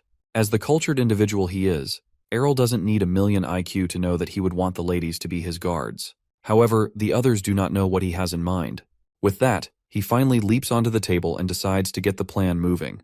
When it's time for the interviews, Errol begins to wonder what he has just signed up for. Even though they are most likely quality knights, they are definitely not the slender damsels he imagined them to be. I mean, you can't blame them. They've probably spent all their lives training. So Errol puts his wishes away and starts the interview. He takes a look at all of the ladies, and they all look strong enough to fold him 8 times while they state their reasons for applying to be his guard. He takes a look at them, including this one guard that makes the king look like a lost child. As the interviews go on, Errol spots one noble-looking knight who has a much different aura compared to the other knights. So far, the interview has been going well, so Errol asks all the candidates to wait outside while he makes a decision. When everyone leaves, he casually uses a chi technique that gives him Albert Einstein-level IQ. Normally, it would take decades to master, but he casually casts it as the master of isekais that he is. After that, he tells the knights to come in one at a time for the next stage of the interviews. He is sure that some of the knights have other plans in mind, so he wants to find who's sus among them. Using his technique, he picks out the knights that appear to be suspicious. His technique, clairvoyance, allows him to see the color of their souls and emotions. Fortunately, they don't have any plans to assassinate Errol, but just to spy on him. The next candidate comes up, and the color of her soul is crystal clear, so clear that even Errol is dumbfounded. The knight's name is Asha Fernil, and my guy has finally found a perfect candidate. At this point, Asha is pretty much top of the line, but he still needs to pick out 2 other knights. He considers picking that one buff lady from earlier since her color was also clear. Suddenly, another knight steps in. She introduces herself as Sena Garil, the last candidate. Errol also notes that her energy is clear as well, and it doesn't take a genius to know that she is a lively person. Looking at her past experience, Errol points out how she's been in almost every order of knights in the kingdom, and even been dispatched to distant territories. But still, he can tell from her color that she hasn't done anything wrong. So, he can forget about why she has been transferred so often. With that, Errol concludes the interview and announces his choices. He presents his two choices, Asha and Sena. The new recruits join the palace, and they are off to a good start in their job, but he still wants to make an improvement. He brings them to some place and reveals that he wants them to demonstrate their skills to him. Since they are his personal guards, he wants them to be the very best that no one ever was. To demonstrate their skills, Errol asks them to have a duel with each other, and they agree with this idea. Like the mastermind that he is, he figures that holding a sparring match between two people of similar skill means that they can go all out. So to make sure things remain intense, he mentions that he is curious to see who is stronger, as if he hasn't thought of this plan like how someone like Aizen does his things. That statement struck a nerve in both of them since true knights are sure to be proud of their skills. The tension gets heated between them just as Errol planned, and they also are curious to see who is the top dog. Meanwhile, Errol is pumped to watch the epic showdown that is about to unfold, so he sits back to enjoy the show. Before the duel begins, the knights ask if there are any rules to follow as they prepare themselves. They look eager to win, but Errol continues to stuff his face and mentions that they can do anything they want as long as they don't go overboard. With that in mind, the fighters prepare for their epic duel. Errol notes the intense mood between the two of them, and he believes that they are going to fight for real. So he tries warning them again. So Errol claps his hands to signal the start of the match, and Bro is launched away. Even though he told them not to go overboard, he understands that's how knights pretty much are. Now it's to watch the fight unfold. Asha lunges in with her spear, and Sena spots this move. She punches Asha's spear out of the way like a feral beast. With a grin, Sena has found the perfect chance. She closes into Asha to give a punch that will end Asha's career early. Since Asha uses a spear, it will be difficult for her to respond. My guy is still munching away on his popcorn and wonders if she has anything up her sleeve. Luckily she does. She kicks Sena's fist away, which causes her to retreat. Errol, who is still watching the duel, figures that they are being a bit too serious. He can tell that their aura is getting too powerful, and they'll probably execute each other before they can stop. So Errol stops the match. He now has an understanding of their skills and can set up a few improvements. From his observations, he notes that Asha is impatient because she focuses too much on speed, and Sena hesitates a little since he mainly throws hands. Basically, one is too fast and the other is too slow. After the remarks, Asha recalls that he helped Kana improve, so she figures that he asked for a demonstration of their skills to help them improve. Apparently, her improvement has become famous among the knights, and Errol also wants his guards to improve just like that. So he leads the both of them to begin their special training session. On the first stage, they are going to be learning theory stuff about mana. Errol presents his signature manual and plans to start a business if it works out well. However, there is no hope that they'll ever understand the book they are reading. And there goes the chance of making a New York Times bestseller. In the end, Errol decides to explain things himself to his two guards concerning mana, including what could happen if aura is misused, how to use it more effectively, and whatever. With that explanation out of the way, Errol suggests that what they need to do next is to absorb the mana that exists all around nature so they can learn how to use it efficiently. He guarantees that learning that is enough to completely change how they use aura. After the lecture, Errol decides to give his guards custom lessons for another part of the training. Errol begins with Sena to teach her how to focus aura better. She mentions that she is already capable of forming aura easy enough. Errol asks her to spread her aura to all her limbs at the same time, an epic fail. Normally, it is not hard to cover the entire body in aura, but that will quickly exhaust the user. So people usually focus it on areas they need. Sena fails to perform the task, and mentions that her senses will become unstable if she focuses on too many places at once. So Errol puts his palms together with hers and shows her a trick to focus aura. And just like that, she manages to channel her aura to both of her hands. Now that Sena has been sorted out, next on the list is Asha. Errol tells her that she is too impatient since she tried to resort to hand-to-hand combat against an opponent who is skilled in that aspect. An obvious mistake. So she has to learn how to remain composed, which explains why she's carrying Errol for her training. He wants her to focus and not pay any attention to anything that is bothering her. So basically, he just wants her to stock up on it is what it is energy. While all that's going on, Queen Elia receives a letter about what Errol has been up to. She originally left him alone since someone as insignificant as him didn't bother her, but now he's becoming a problem. So she burns up the letter and finally decides to do something about him. Then there's Asha, who can notice a difference in her strength after following the prince's guidance. After all, this is Errol's training we're talking about here. Even though it appears pointless, the innocent tree that has been shattered is enough to testify to her increase in strength. In a bit of background check, we learn that Asha was a daughter of House Fernil, a family that wasn't very wealthy and lived in a small countryside region. Because of a famine, monsters attacked them and everything went downhill pretty much from there. What's even worse is that the aristocrats who kept in contact with House Fernil abandoned them. In the end, Asha joined the knights to make ends meet. The good news is that she was talented in combat, so she quickly awakened her aura and was stationed in the royal capital. But the bad news is that she was placed in the order with the worst knights. Even the captain wasn't worth calling a captain. Even with how old he is, he's still an aura beginner and only had his position because of a few officials who were fortunate to put him there. This memory doesn't sit well with Asha, so she takes out her aggression on an innocent tree and plans to make her captain resemble the tree the next time she spots him. She applied to be a personal guard out of desperation, but who knew she would get chosen at the very first moment? Luckily, her family is living much better now thanks to Errol, but her current goal is to save up a bit of cash so she can send her little brother to the academy. In the end, she aims to repay Errol thanks to his kindness to her so far. On the other hand, Sena prepares to work out since she is just not sure of how else to do things. Her family has worked as mercenaries for generations. She was raised in a tribe of mercenaries who do not belong to any nation. After the war with the Empire 30 years ago, the mercenary business began to look a bit sour, so Sena was asked to go into the world so she could start a new life for herself. She didn't see any issue with leaving her village or training as a knight, but her main shock came when she heard her father was killed by an evil feudal lord. Just like her father, she was pretty much a classified idiot. Like how she would beat the living daylights out of a fellow knight for accusing villagers of stealing and killing them just to get promoted. And honestly, she doesn't regret that moment a single bit. It felt great if anything. Then she just got passed around and ended up getting sent to dangerous areas. After the endless roaming, she eventually applied as a personal guard and then got to know Errol. She has a good feeling about working with him and is very grateful for it. With the background checks out of the way, the two knights head to begin their job for the day. As for Errol, he doesn't seem to have much of a talent in combat, but his skill is unmatched when it comes to learning. He's a certified businessman who brought wealth to the kingdom by selling products and even helped Kana to become an aura expert, using a theory he developed himself. Of course, his reputation as the young gray sage who does nothing is well deserved. At a meeting, the king and a few other officials discuss the fact Arel will be 14 soon and the coming-of-age ceremony that will follow. One official suggests that the ceremony will be a good opportunity for Arel since he's using his talents in multiple fields, adding something else about some territories being available. The king gets the hint that they're pretty much saying that they should give a territory to Errol. Obviously, he is angry with this, since it is just an excuse to banish him. It turns out Errol's reputation has spread all the way to different countries, and the speculations that the king will make him the heir to the throne. But the king wasn't having any of that, so he slams his aura-charged fist on the table. He has made up his mind that his heir will be the crown prince. Plus, he already knows that Errol has no interest in the crown. Another official speaks up. He mentions that rumors have already begun to spread, so people are beginning to pay less attention to the crown prince.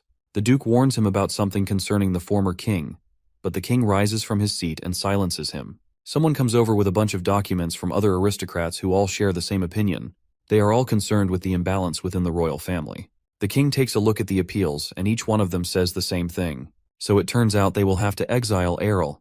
In defeat, the king acknowledges the concerns and has no choice but to take action. Errol learns what happened in the meeting through a note. He tosses the note aside and he already knows that he's being exiled even with how nicely it is put. However, that is pretty much the best news Errol has had. He is excited to get his own territory. It turns out making himself stand out has finally paid off, and couldn't care less about the aristocrats. Finally, Errol can now make his dream fortress. Well, he is excited until he learns that the aristocrats assigned him to the northern territory of Fahilia. It is a place where snow falls all year round, and the ground is too barren to even farm anything. So, Errol decides that he will leave a month after the coming-of-age ceremony, giving him a year and a month to finish preparations. Since being independent in a different territory is a major task, he expects those who are really prepared to join him. He will find different roles for those who stay back, but he expects those who follow him to move quickly. As the crowd leaves, Errol already figures that the alchemy team and most of the workers are already destined to follow him. Sena has already been ahead of them and was stationed in that area for a year. After all, she gets drafted to different locations like no one's business, and she testifies that the place is extremely cold. With how Sena tries to talk about the location, Errol figures that they might as well be heading for Antarctica with how she's reacting to the place. So much for a nice territory from the ever-loving aristocrats who wanted to exile him. But still, he finds the place to be much better than expected. They could have sent him to a place where surviving for a few seconds will be a world record, so he doesn't find Fahilia to be so bad. Later on, Asha asks why Sena isn't being honest. She knows that Sena was about to say something earlier. Just as she said earlier, Sena explains that the place is pretty cold and empty. Along with being a frozen wasteland, she was actually stationed there to guard against the monsters that can't endure the cold. Asha is more than ready to follow Errol no matter where, but she can't help but wonder if it is okay to follow with that. Sana doesn't see anything to be worried about since she knows that Errol has something up his sleeve. She noticed that he didn't have a look of despair or anything, so she believes that everything will work out. With that said, they finally decide to send a message to their families before they leave. Then there's Errol, who just finished up with his plans. He knows that his mother looks pretty heartbroken even though she hasn't said much. He told the maids not to tell her where he will be stationed, but he can't help but worry about his mother's safety since she'll be alone. Even a princess like Kania got ambushed. So he thinks of a few plans so he can contact her, but eventually decides to think about it later. But for now, he decides to plan the move first. After all, a harsh environment is the perfect place for a reincarnation pro like him to live carefree. He summons a magician, and Feiyan shows up with his disciples. He never expected someone familiar to show up. Either way, he asks him to keep a secret and passes a plan for an item that he would like to be created. Feiyan takes a look at the plan, and he is instantly shocked by what he is seeing. He wonders if Errol drew it, and he did. Only that he made a few modifications to an artifact he gave to Kania, but his design will make it twice as effective and reduce production costs by 90%. Of course, this fact is very impressive to Feiyan. Errol asks if he can make it, and Feiyan mentions that it will be possible as long as he has the right materials. But one problem is that he knows the creator of the original artifact, so he doesn't want to make a rip-off of someone's work.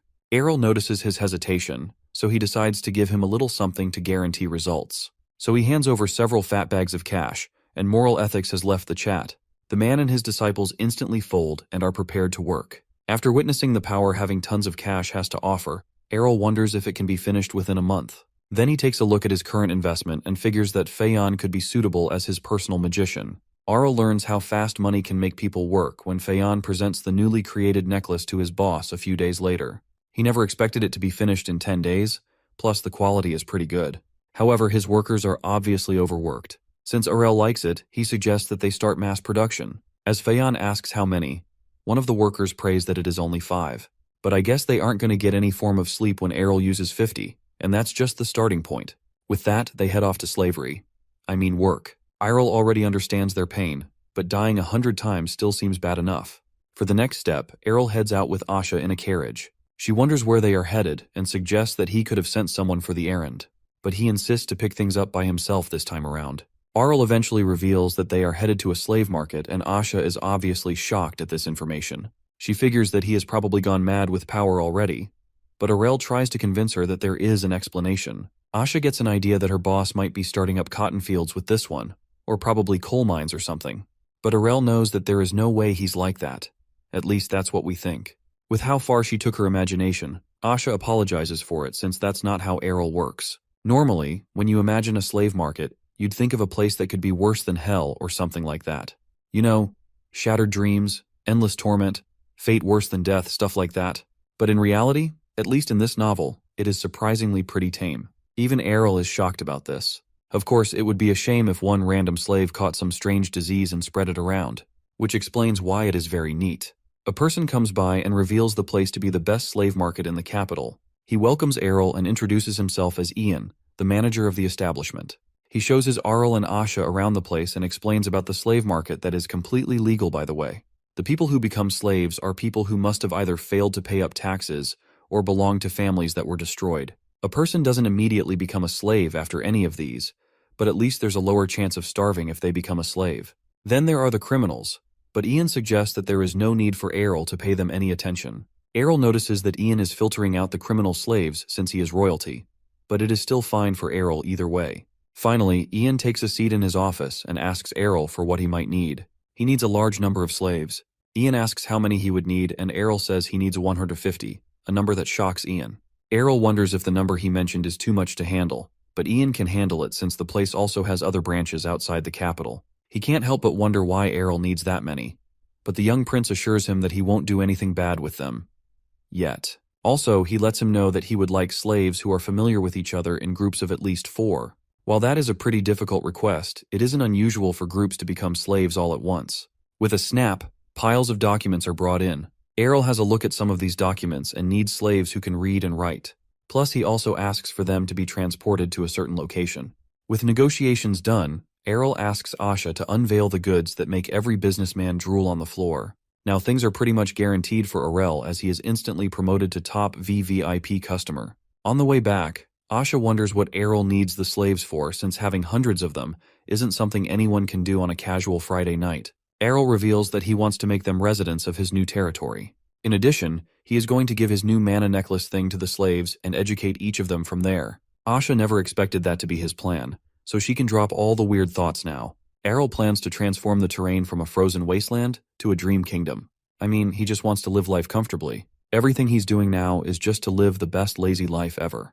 He will also nurture the ones who will work in Fahilia and build the greatest paradise anyone has ever seen. One morning, Errol lies on his bed thinking about all the preparations he has to make to get independent, and the fact he has to say goodbye to everyone he loves. Then there's a knock on the door, and it's his mother. She rushes over to give her son a hug. She suggests trying to talk with the king about the relocation once again, but Arel tells her not to worry and promises to visit often. Even with the fact he has a year left to go, his mom is still sad that he will have to go. Then a maid comes over to carry her away. Errol doesn't want to reveal his new location to his mother until he has settled down, and will definitely put her mind at ease when the time comes. It's a peaceful afternoon. Well, it was until a knight gets casually launched into orbit. A few other knights tremble in fear at a person. It turns out that person is Kania, who is incredibly angry. She calls for her next victim and tells them to come at her with everything they have or they may not see the next day. She is angry about the fact of Errol being sent away. She understands the whole situation surrounding him, but still can't help but get angry about it. But more importantly, she is upset that he never told her anything for the past 6 months. Then she launches another poor knight into a wall. She thinks it's because he can't change his fate, but he actually just forgot. She doesn't plan to let him leave so easily. On the other hand, the knights are terrified at her aura. According to Errol's manual, the mana circulating one's body moves faster if a strong emotion builds up. And just like that, she ended up becoming the youngest swordmaster in the history of the kingdom, and the third one in the world, all thanks to being annoyed by her little brother. Errol thinks about his first life, especially how time flew by when he was in the military. Now he's getting the same feeling as he's preparing to become independent. Errol is finally 14 years old, and his coming-of-age ceremony has begun. He gets greeted by several aristocrats, but on the inside, my guy is dying of heavy boredom. There are even more aristocrats than his first birthday. Back then, he could easily pretend he was asleep, but now there is no escape for him. He is sure that the participants are rejoicing over this ceremony, well, rejoicing that he's getting sent away. Who would care about his well-being? Anyway, listening to them is starting to annoy him, and wants to wreck everything. But he decides to hold back for his mother's sake, and overlooks everything that's happening. Shortly, Queen Elia comes over to congratulate Errol, and mentions the fact he will be heading to another territory. This lady is obviously trying to get on Errol's nerves, so he stands up and responds in the calmest way possible. He bows and mentions that it would have happened to him either way, so he thinks of it as an early chance to serve the kingdom. With a smirk, she reveals that Jael's swordsmanship has improved thanks to him, and gives him a coat made using the fur of a fox from Fahilia as a gift. With that, Errol has found the person behind his exile. He figures that someone like Jael isn't the type to target anyone politically. Plus, Elia is the only possible one who could obtain the complaints from all the aristocrats. He figures that her giving the code is her way of mocking him, but he has to remain calm, if not he will lose face. So he puts up a polite act saying that he has already bid his brother farewell, and will come to his aid since they share the same royal blood. On the surface, the conversation appears very cheerful, but Arel couldn't care any less and will definitely make her pay. But they will not show how much they hate each other, and exchange the fakest of laughs. The banquet is finally approaching a close, and Arel feels like he forgot something. He takes a look at Kania, who looks unnaturally quiet. He figures that she must still be angry for telling her about his departure pretty late, so he decides to apologize to his sister, but she makes the first move. From her face, he already knows that she is up to something. She runs off, and Errol can tell that what she's going to do is going to be reckless. Kania approaches her father to talk with him and reveals that she will follow Errol to Fahilia. This shocks the crowd, and Arel figures that she has pretty much wrecked the whole event at this point. He takes a glance at her mother, hoping that she is going to stop her daughter, but she doesn't look interested at all. The king gets annoyed by Kania's action and asks what her plan is after that. Errol figures that saying that was already a bad move since she'll only fight back harder. But he wonders the same thing about what she plans to do by following him. For the moment of truth, she reveals that she is going to become Errol's knight, and the soon-to-be ruler instantly punches himself in the face. The king calls her ambition ridiculous since becoming a knight isn't something someone can do so easily, but she is confident in her abilities since she has reached master level. Of course, everyone is surprised since that's obviously a huge achievement. But the king doesn't believe her since she's still 19 years old, and the only person who reached master level at that age was the first king. To prove him wrong, she snatches a sword from a nearby knight and prepares to demonstrate her ability. With her aura charged up, she slices a cake from a distance along with the table perfectly in half. Of course, Errol is shocked about why she's doing this in the middle of the banquet. From that display, the people have seen that she really is a swordmaster and they are amazed. Kanya talks with her father about the fact Errol will be given a territory, while she will have to marry someone. So instead of following that, she wants to become a knight. In a normal scenario, Errol would have applauded her speech, but the situation is too serious for that right now. She is pretty much resigning as a princess in front of all the aristocrats. And even if it was all a joke, the damage will still remain. But there's also the possibility that she caused the scene on purpose. Errol realizes that it was all planned out so no one could easily cover the situation up. How she cooked up this plan makes him wonder where she learned to be so conniving. But the answer has always been him from the start. He tries to stop her, but Kanya decides to take things up a notch before he can do anything. She then walks towards Errol with the sword in her hand and kneels before him. From there, she pledges her allegiance to Errol and vows to be his knight. Errol recognizes what Kanya recited to be a knight's oath, but it's uncertain if the pledge counts since Kanya is a princess and not actually a knight. Plus, she doesn't have his consent yet. But the much bigger issue for Errol is the audience that is now facing them. The kite's oath is something that not anyone gets to say freely, so the fact that an aura master said it will make people think the pledge is official. Errol already knows that Kanya didn't do it for him, but she has already planned the path she wants to take. Of course, this action shocks several people like the king and her mother. Even Queen Elia is boiling with anger over this. With the veins around her eyes, she could probably awaken the Byakugan. Normally, Errol would be happy about that, but he just feels like crying about this right now. One thing or another always goes on during his birthdays, so he should probably forget about hosting them from now on. Despite a few issues, everything went on as always, like Errol packing up for his journey. With that, the time has finally come to head on his way. His mom mentions how he has grown so fast. Errol tells her not to worry and promises that he will visit her. Eventually, Errol decides to tell his mom where he is going, and she already knows thanks to her mother's senses are way too OP even for a reincarnation pro. However, she is still confident that her son will excel wherever he is. So, she hugs him and tells him that she loves him like a good mother would. Of course, what kind of a son wouldn't love his mother back after saying that? Errol's convoy heads on its way through the frozen wasteland that is Fahilia. However, Errol seems to be a bit unsettled about this. After all, he is going to an ice land where no one has ever gone to settle. He witnesses a bit more of the aristocrats' love when he asks someone to dig the ground. But they must be digging bedrock because the pickaxe bends on the first impact. But still, Errol really wants to prove them wrong and is determined to turn the place into a paradise. Errol finally sticks his head back in the carriage after putting his head out for some unknown reason. Luckily for him, he invested in a magical heating device. Plus, he also has the coat to keep him warm. But Kanya mentions that the carriage is already warm and calls him a noob that can't endure the cold. But what Errol finds strange is his sister. She's such a savage that she's wearing a normal dress in a place that petty cold. However, Errol takes a closer look and finds out that Kanya is using a cheat code to stay warm. He never taught her how to use aura to insulate her body, so he wonders if she is doing it out of instinct. He finds her talent scary, and Kanya thinks that it's something everyone does, confirming how much of a pro she is. But letting Errol's guards know about this might probably make the two of them cry as they casually freeze outside. With that aside, Errol asks if Kanya will eventually regret her decision. But I bet she took the question the wrong way as she stares daggers into Errol's soul. She pinches his cheek and he clarifies that he was wondering if it was okay for her to come so suddenly. It turns out that the king and Errol spent an entire day thinking and decided that she would come along as an apprentice knight. After that, everyone tried to change her mind, but she refused to listen to anyone. She actually doesn't regret coming along. If anything, she finds it to be the perfect opportunity to escape. If she remained at the palace, she would have gotten married soon. Kanya is 19 years old now, and Errol is amazed that she made it so far without getting engaged to anyone. So he wonders if that's actually why she decided to venture with him. Just like him, she hates walking along a set path, so it doesn't surprise him about why she came along. Basically, Kanya is in search of her own freedom. With that, Errol finally arrives at the gate of his new kingdom. He takes a look at all the people who are currently present under his command, and he figures that he has a great start already. So, it's officially time to start building a paradise. For a start, Errol splits his responsibilities with Asha and Sena so they can command all the troops in Fahilia. However, he doesn't plan to give any tasks to Kanya for the time being. It would be a shame if she somehow obliterated the barracks on day one. Instead, she goes for a walk and Errol figures that she probably didn't expect to do much. With that, Errol heads to work. Currently, there are 10,000 people in Fahilia, and they all live in 12 different villages. Additionally, the distance between each village seems to be pretty similar. Aurel does his research and discovers that the residents of Fahilia have been hunter-gatherers for generations and are on the verge of extinction. On top of that, the royal palace wasn't getting any taxes from the region, so they were pretty much left on their own. Seeing this makes Aurel wonder what kind of idiot the previous lord was. He finds a ledger and discovers that the region was so poor that they ended up borrowing money from other territories. Then the previous lord went bankrupt.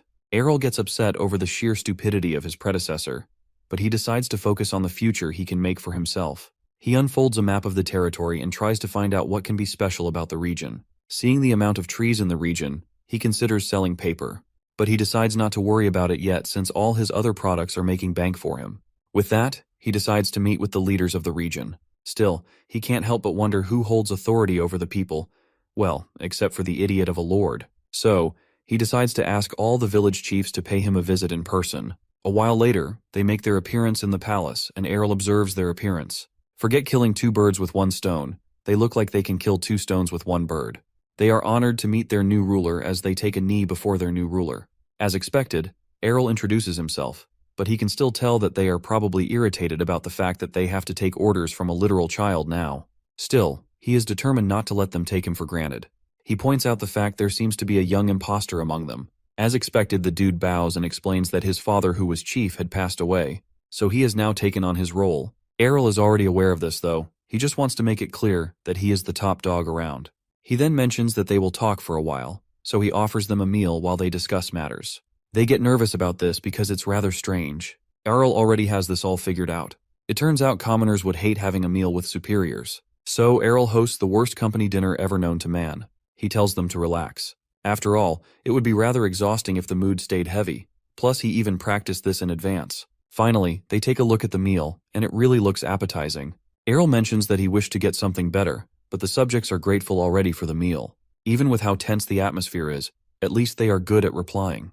One of the guests takes a bite from the meat, and he notices that it is salted. Aurel knows that salt is precious in the region, so he wants to establish a friendship through the meal. With that, Aurel mentions how the previous lord wasn't the best, and asks if they are all right with the path they are currently headed in. From his perspective, the region will most likely collapse in the next 10 years if nothing is done about it. Hunting can only get them so far, which is why Aurel wishes to take over. Even though his orders may be difficult to understand, he asks the people to place their trust in him.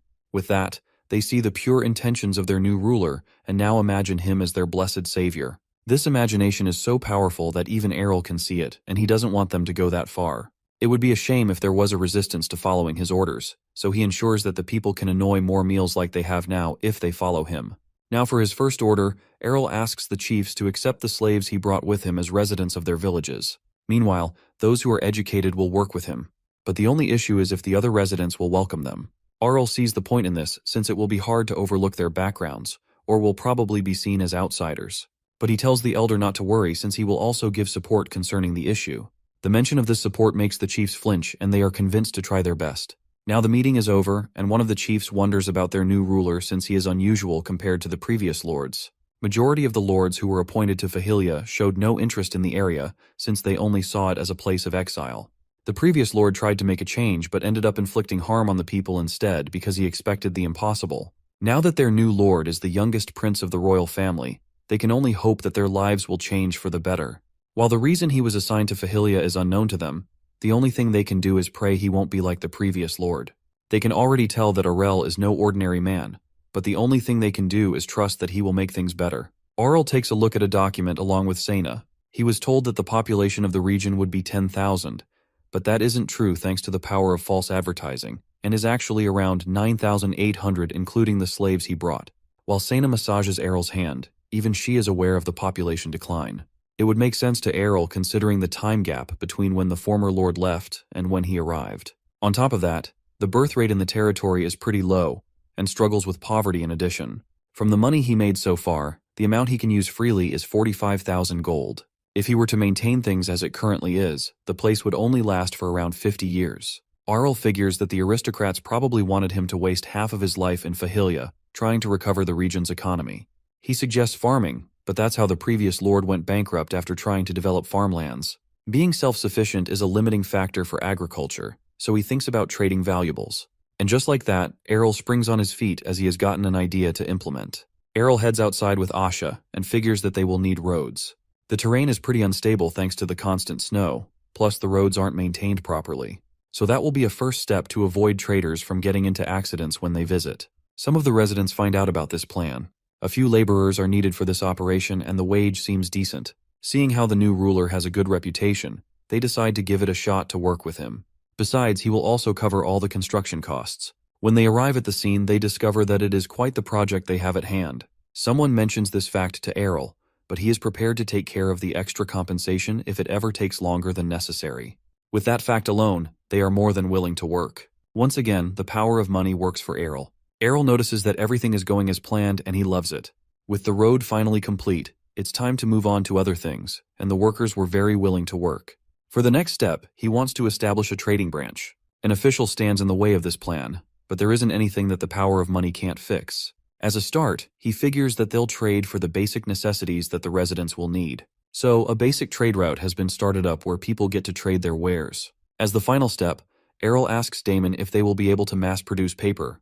Actually, paper already exists in the world, but the one that exists is terrible in quality, and no one from within the kingdom knows how to make paper. So, this makes it pretty expensive, and people of high status can only afford to use it. Damon agrees with his plan since it is precious. Besides, they will be very profitable if they can mass-produce it. The only issue is that no one knows how to make it. Well, that is no one except Errol. Damon wonders how the competing paper manufacturers will react to this. But Errol's got this covered. He plans to make the paper production process completely different, so they can argue that it is a completely different product. But to do that, they will need another kind of equipment. He passes a plan to Damon and he finds it to be perfect. However, he isn't sure if it's something they can make on their own. The chemicals can be handled, but developing the machines is a different matter since the best blacksmiths in the region aren't able to make something like that. But Damon is sure that the dwarves of the royal capital will be willing to help. This fact about dwarves reminds Errol of the fact they have a forge in the capital and can make anything no matter how complicated it is. Hearing that, Errol prepares to use his superpower of money spending. But it turns out the dwarves are much different from the rests. Damon tells him that they will refuse to help if he tries to use money. But they are proud craftsmen who will prioritize requests to display their skills. Along with rejecting money, they will also reject requests that aren't good enough, even if they are from high-ranking aristocrats. After hearing who they are, Errol figures that they could become poor if they aren't careful. Damon decides to contact a dwarf that he is familiar with, and Errol is enthusiastic about it. He is sure that he will be intrigued by the plan, so he will write the letter to him. Several days later at the dwarven forge, the letter finally arrives. The master there believes it's from the royal family who he doesn't seem to have a good relationship with. The master blacksmith, whose name is Aiken, mentions that he already crafted a sword for them, and their hands are currently full with orders. But he finds out the letter is from Damon. He snatches the letter from his assistant and wonders what he's doing at Fahilia. He takes a look at the content and shortly, he asks his assistant Ben to take charge of the forge. With a fierce look in his eye, he figures he will have to talk with the others. When he leaves, Ben wonders what the letter is since he looked much different from usual. The 35 master blacksmiths of the steel factory gathered according to Aiken's call. But man, they really do not seem happy with it at all. He explains that it is for a client who drew their plans for a machine he wants to make in Fahilia. At first, they thought it was just another case of, another annoying brat wants to waste our time. But when he shows the plan, they realize they might be dealing with the final boss of blacksmith creations. They already know it is a plan for a machine to create paper. Apparently, the design of this machine was so good that it gave them PTSD about a similar client who wanted a machine that created paper 5 years ago. It turns out not even the almighty skills of the dwarves were enough to satisfy that client. Now they have a chance for a rematch 5 years later. Aiken also reveals that Errol wants some of them to come over to assist with his project. However, they don't seem to like that idea a lot, so he volunteers to head over by himself. They still don't seem to agree with this, and also point out the fact he is behind on his work. But the task is something his apprentices can handle, so he is free to go. Also, he asked for who would come along since he would most likely need some more help. After a brief silence, each of the dwarves engage in a free-for-all about who will be going with Aiken. The designs have finally piqued their interest, and you can't stop a dwarf who's motivated to work on something new. Aiken finally interrupts the noise. He mentions that only half of the dwarves will follow him since no one will be around to run the forge if everyone comes along. Still, it is undecided about who will follow, so Aiken decides to use that method. The sacred of all methods, the only method that is guaranteed to work throughout history. Ben comes over to ask his master a question, and the dwarves are engaging in a Fortnite-level battle royale. It turns out it's a dwarven tradition to solve all disputes with intense violence, the dwarven rule of steel. So Ben stays away because he knows what's good for him. Meanwhile, Errol figures it will take at least 5 days to hear back from the dwarven forge. So he decides to relax in the meantime. Now he doesn't have any work to do, he decides to get all the rest he can. The moment he decides to take a nap, a loud scream interrupts him. He already knows it's from the griffin Frey. Then he finds the unfortunate victim plastered on his window. He is surprised by this since Frey shouldn't be able to fly so fast, or so high as a baby griffin. As he falls down, Kanya is there to catch him. It turns out he is being subjected to his form of torture because she wants him to fly higher. Then she tries a little bit too hard and launches him into orbit. Errol rushes outside as he witnesses this and wonders if Frey did anything wrong. She mentions that he did nothing wrong while poor Frey crashes in that one pose from Dragon Ball. She mentions that she is training him to fly and denies that she was abusing Frey. However, I don't think that's the case here. In a quick backstory, Kanya had pretty much nothing to do since everyone was busy in the early stage of transferring to Fahilia. So all she did was eat, sleep, practice sword, repeat. Of course, she isn't the kind of person who enjoys being bored, so she spotted Frey in the garden, and that was when his whole world changed. She plans to make him her mount, so she expects him to be in top shape. However, Errol realizes that it probably was a good idea to teach his sister more common sense and less about swords. Now he realizes that he has to keep her entertained somehow with the free time he has available. But it's now that he realizes that he was an only child in his first life. On top of that, he never won the sibling lottery in any of his past lives. The best relationship he had with one of them was that he never got to speak with his sibling until he died.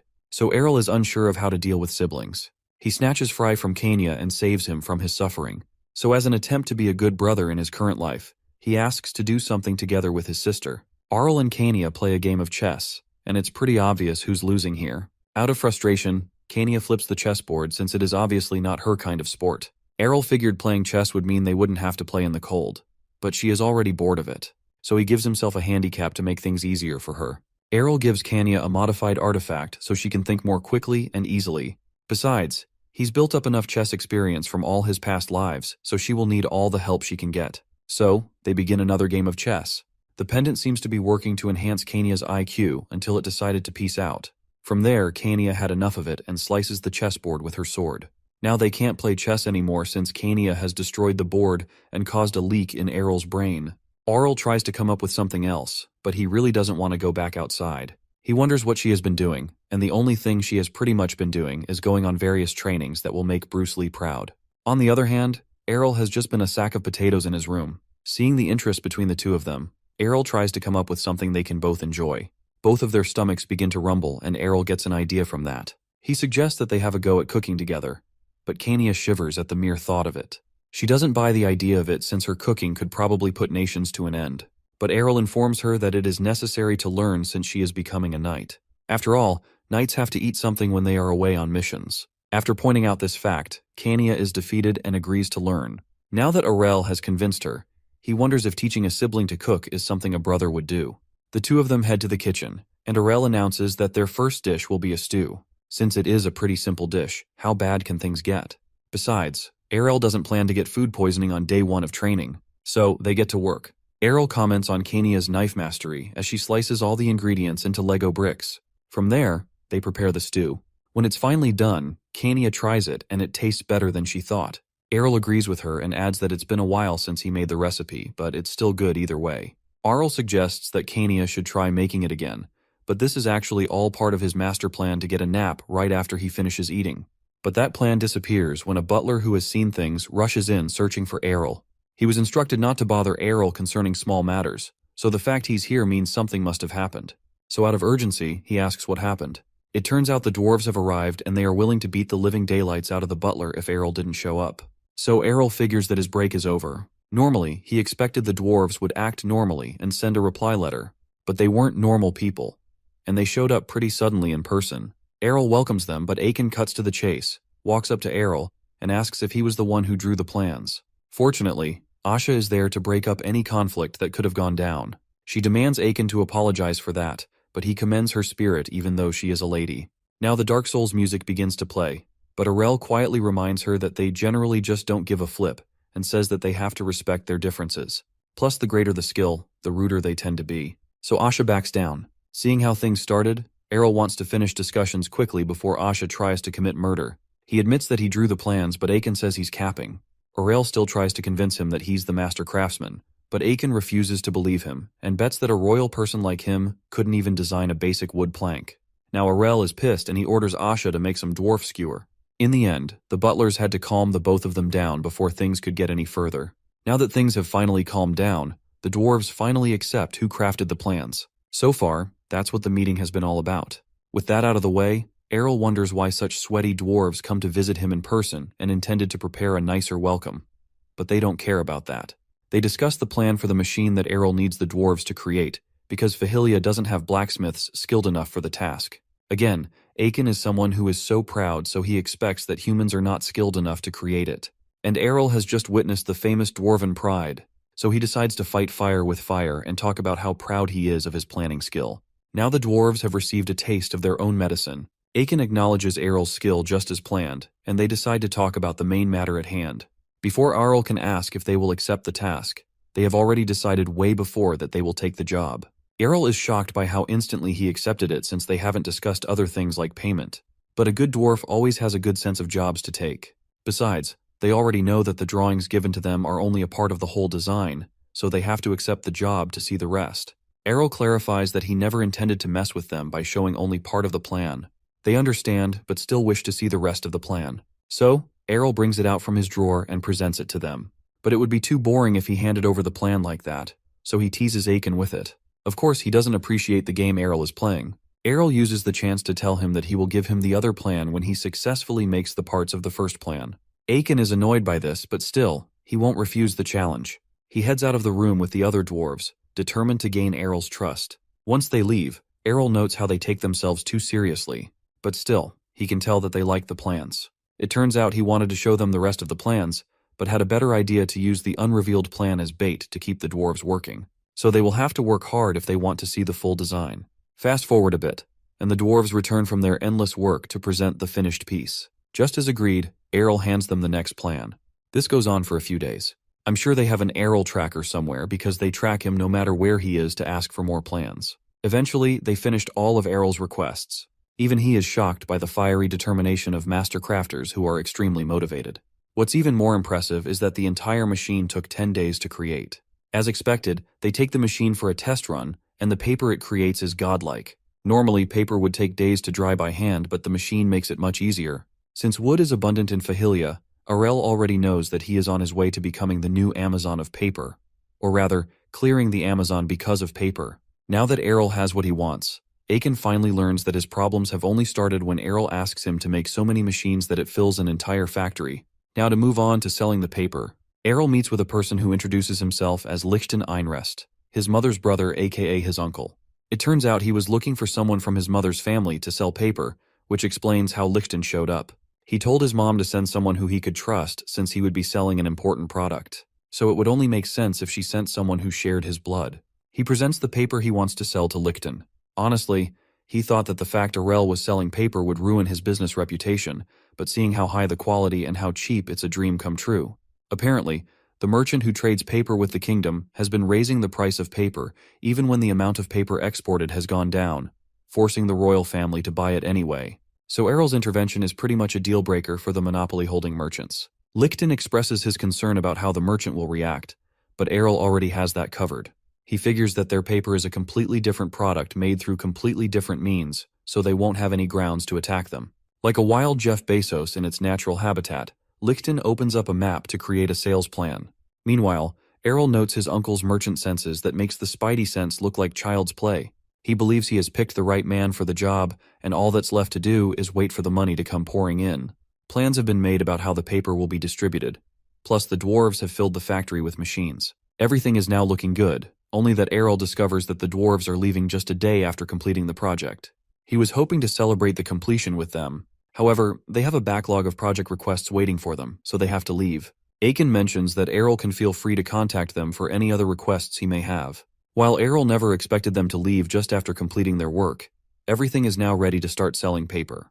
Back in the royal capital, the citizens have a look at Errol's brand new produced paper, and they really cannot believe it. With how cheap and high quality it is, no one can seem to stop talking about it. From there, they recognize the paper as a product of Fahilia, and even go on to speak about the good deeds the new lord of the area has been performing. They even wish to support his efforts to revive Fahilia. The king also notices the different quality of the paper. He is sure that the aristocrats would not spend so much money just to get paper. His butler explains about the new, cheaper brand of paper that has entered the market, so the king can't help but ask where it's from. The moment he learns it's from Fahilia, he notes that it is definitely his son's doing, and figures that he is still the same as always. In addition, Fahilia is also going to start paying taxes once again, and this fact shocks the king. He figures that Errol has also revived the region's economy in such a short time. Even though the land is harsh, he is certainly determined to rule the land. Meanwhile, all this praise gets to Errol, who can feel the fact that someone is praising him. Apparently, they are giving him way too much credit, but it doesn't really matter. The only thing that matters is that the money is coming in. Back at the kingdom, Jael has some tea with his mother and notices that the tea tastes different from the usual. She, on the other hand, is apparently upset, but mentions that the tea and desserts are from Errol as a thanks for the coat. From there, Jael mentions the fact that Fahilia has undergone a makeover, and this fact annoys his mother with her hands shaking. Jael notices that his mother seems off, so like a good son, he asks if there's anything wrong. She mentions a certain ornament that she doesn't like. We all know who that ornament is, and it's really getting on her nerves. Jael, on the other hand, doesn't have the knowledge like we do, so he tells her to get rid of it so she can't see it anymore. She mentions that she did, but the ornament keeps annoying her. She almost lets her anger break loose before she tells Jael not to worry. On another topic, he asks if he likes the sword she gave to her. He does like the custom-made dwarven sword and can feel his skills improving. When you spend so much money that can build several manors on a sword, I'm pretty sure all she wants to her is the fact his skills are improving. From there, she stands up and goes towards her son. She reminds him that he is the heir to the throne, and it makes sense to wield a sword worthy of that status. So she tells him to remember that he will become the future king. Later on, she is alone in the room. She picks up a napkin underneath a few cookies and figures that Errol is probably showing the paper he developed. She is incredibly tired of hearing about him, and she tosses the deserts on the floor. It turns out Elia belongs to House Fresh, the house that owns the only trading company that imports paper. Apparently, paper was originally made in the Mirman Empire and the Eastern Continent. Since they were at war with the Mirman Empire, they were pretty much banned from importing paper from there. So they turned the trade route with the East and monopolized it. Now Elia is angry that people are now attached to the new paper and is determined to make Errol pay. She dashes over to her room and begins to write a letter with content that I bet is comparable to a Call of Duty multiplayer lobby, as she will not tolerate it anymore. It's night and Errol once again goes to the slave market. Ian welcomes him since it's been a year and a half since the last business transaction. As expected, Errol is there because he needs more slaves once again. The man asks if he needs the smart ones again, but this time Errol needs ones who can endure cold weather, like proper slaves this time. The man wonders what Errol needs them for, and he reveals that he will be using them as soldiers this time around. With the infrastructure in place, what is needed now are guards who can defend the territory. Errol also figures that his current status as a ruler is similar to that of an earl. He figures he can increase the size of his army to 50,000 troops, but that would be a bit too much. The slave master asks for the number of people that will be needed, and Errol answers that he will need 5,000 slaves for his new project. With that amount, you can bet that the slave market will certainly be booming. Once again, the power of money is there to save Errol. Moving on, Errol admires the design of a dwarven sword. He managed to train the slaves provided by Ian and also got the dwarves to make soldier gear for 5,000 people. Just like the last time, they managed to do it in a short period. Originally, the slaves looked pretty bad when they arrived at Fahilia, but a few acts of hospitality later, they became more enthusiastic in training and have become extremely loyal to their new leader. With the soldiers in place, the territory will now be safe, and now it's time for Errol to have some rest. However, a few ninja-looking dudes break into the area. It seems they are searching for the location of the paper production machines and their mission is to destroy them. Apparently, Errol's antics have angered the mercenaries' commissioner, but what's more important is the amount of cash they'll make from this job. They note the two guards taking watch and they kill them in a classic ninja fashion. With the guards out of the way, they head into the building only to find it empty. A guard uses a magic tool to blind them before several guards show up and capture all the dudes. One of the assassins tries to escape, but gets ambushed. He only expected there to be 200 troops in the territory, but he was clearly wrong. Errol shows up all sleepy with his guards and isn't surprised that people would be after his machines. The stranger quickly surrenders and mentions that he is only following orders, but that is none of Errol's concern. So as punishment for trespassing and trying to cause damage, Errol orders that they should be interrogated and pretty much torture them. With that, Asha and Sena head to work while the Lord heads back to sleep. Normally, Errol would have forgiven them, but when it comes to things that are dear to him, you better write your will. Even with how laid back he is, he knows when to draw the line. This is something he has learned after countless reincarnations. It's another day in the land of Fahilia, and the intruders from the previous night have been punished according to the law. It turns out nothing was gained from interrogating them, so things were left at that. Now Errol has some free time on his hands and he decides to test out a magic teleportation circle. He got Phaon to make one for him, and it was so expensive that he thought about that fact twice. His merchant skills have surprised Errol. Now he's become a regular customer for his uncle. So, Errol decides to use his teleportation circle to head home since it has been a while since he last visited. He puts in a few magic stones into the stands surrounding the circle, which causes it to activate. Now that his end is set up, all that's needed to do next is for his nanny to set up the same circle at the palace. He asks Kania to come with him, but she is very nervous about this. She has no choice but to follow since Errol insists. Plus, she also has a bit of free time on her hands. Errol notices her expression and wonders what is wrong. She unintentionally reveals that she had an argument with her mom and would be awkward to visit her after that. With that fact, Errol believes she should definitely come along so she can reconcile with her mother, and she nervously agrees with this. She seems scared, so Errol tells her that using the device is safe. The only issue is nausea. He activates the device and Kania gets scared. She holds on to her brother and unintentionally squeezing the life out of her little brother, making him think he will probably not make it alive. With Errol potentially dead, they finally arrive at the palace, but Errol still has something to say about his sister's strength. As he takes a look around, memories of the past come back to him, and he has really missed the place. He takes a deep breath before falling onto the field to relax. He is definitely glad to be back from a land of ice. The nanny comes over to welcome Errol and Kania. She was a bit worried she wouldn't be able to use the magic circle properly, but thankfully, it worked out. She informs the two of them that their mothers are waiting inside, so they split up to say hello to them. Errol wonders if his mother, Rafana, is doing well. After all, he promised to visit her often. He runs over to meet with his mom and hugs her. She heard about how well he has been doing from Lichten, but she is still relieved to see him in person. Errol is surprised he has been writing letters to her since the paper business always drained his soul. Of course, he is excited to tell Rafana how everything has been going in Fahilia, and wishes to make good use of his time so his mom will not be worried about him. He goes on to tell his mom about several things about Fahilia like the wildlife and the daily life of the people, focusing on putting her mind at ease. It is not long until someone else approaches the scene, and Errol notices this. Looking at the timing, he can already tell that whoever the person is, they intentionally want to interrupt his conversation with Rafana. It doesn't take a genius to find out it's Queen Elia. Errol wonders why she is acting all surprised since he already announced the fact he will be visiting. Still, he can't help but notice that she probably has something up her sleeve, so he decides to feel her out. So he engages her in some fake small talk, and also mentions the paper he developed which is affecting her family business. The world's most painful to watch conversation. On the topic of paper production, she mentions a few rumors she heard and Errol wonders what she is talking about. He informs her that he has already made preparations and Elia commends his efforts. Still, she warns him to be careful before she takes her leave. On the outside, Errol waves her goodbye, but he believes she is starting to cross a line from the warning she just gave. Rafana figures that she is probably having a bad day, but Errol figures that he has deal with her soon. The short visit to the palace is finally over, so Errol and Kania decide to head back to Fahilia. Errol waves his mother goodbye and then asks Kania how things went on her end. She responds that it went well and smacks Errol on the back for worrying that she would fight with her mother again. But actually, Errol already asked the maids to report what was happening. It looked like they were about to fight again, but they actually made up this time around. Either way, the two of them teleport back to their territory. A few days later at Fahilia, Errol is already challenged with a new problem. He wonders if it will be worth it to invest in magicians, since they can do a lot of things like manage the teleportation circle, help with growing crops instantly, and even defend against monsters. But most importantly, he needs someone who can help him deal with the totally challenging experiences of being a ruler. He thinks about this because he doesn't want to end up drawing so much attention to himself. Now he has a territory, he has a perfectly good reason to hire them. But another reason is the factory attack. Luckily, the first attack was by a few mercenaries, but he is worried about what would happen if magicians pulled up. Sure, he does have a few knights who can probably deal with them, but they'll be as useful as a glass hammer if an enemy magician attacked from the shadows. With all those in mind, he creates an official notice that he is looking for magicians to hire. He figures that he can put a request at the magic tower, but dealing with them is going to be a pain.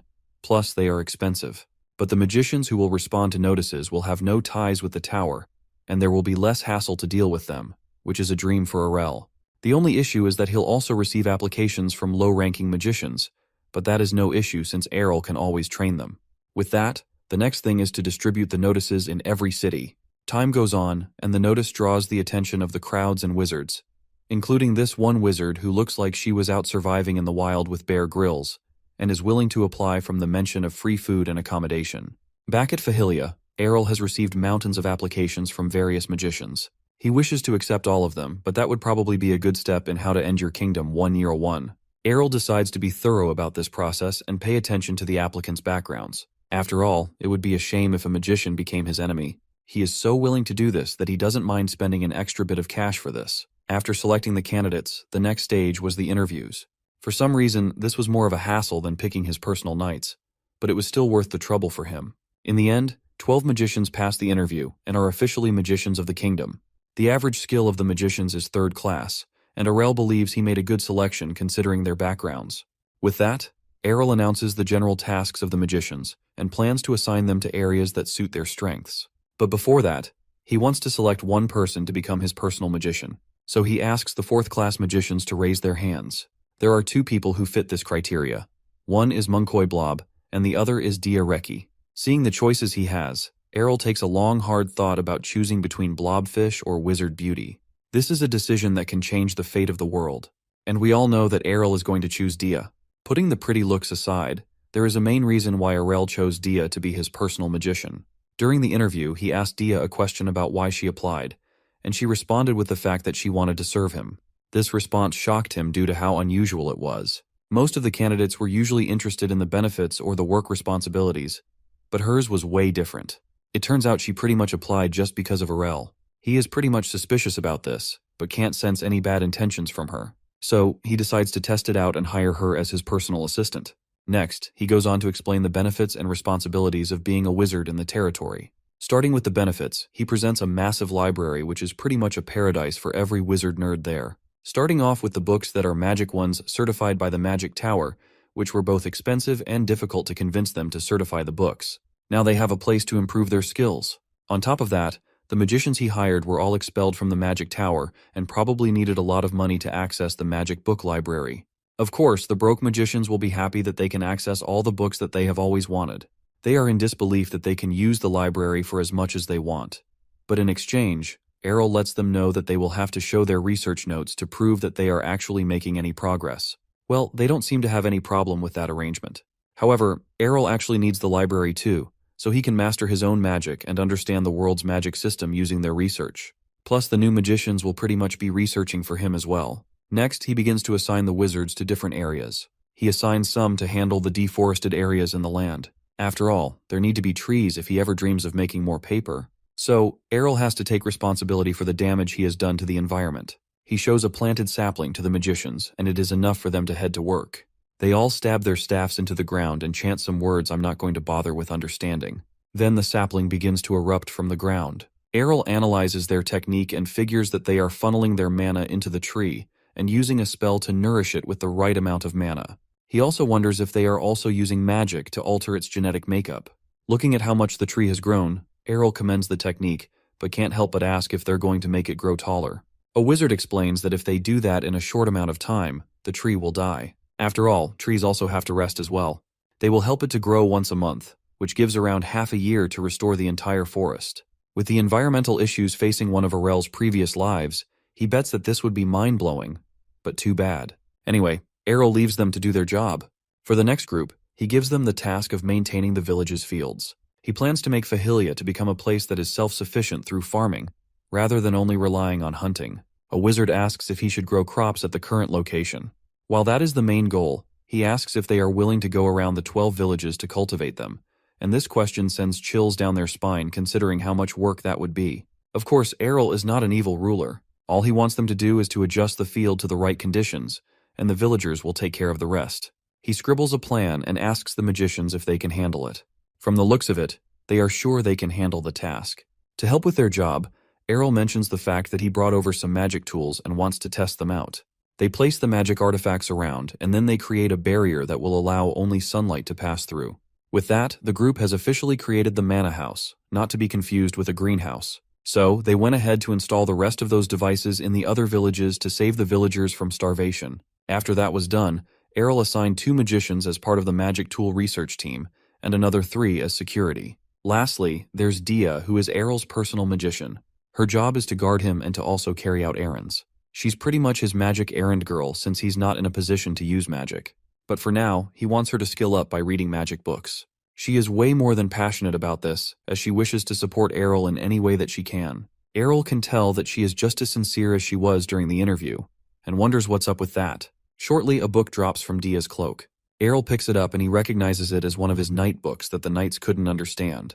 He hands it over to Dia and wonders why she has such a book when she's a magician. She received it from a person she knows but got attached to it because she found aura and mana are similar in theory, an idea Errol also shared in his research. This book has pretty much been a lifesaver for her, and she mutters that she is willing to go even across continents to serve the adored author of the book.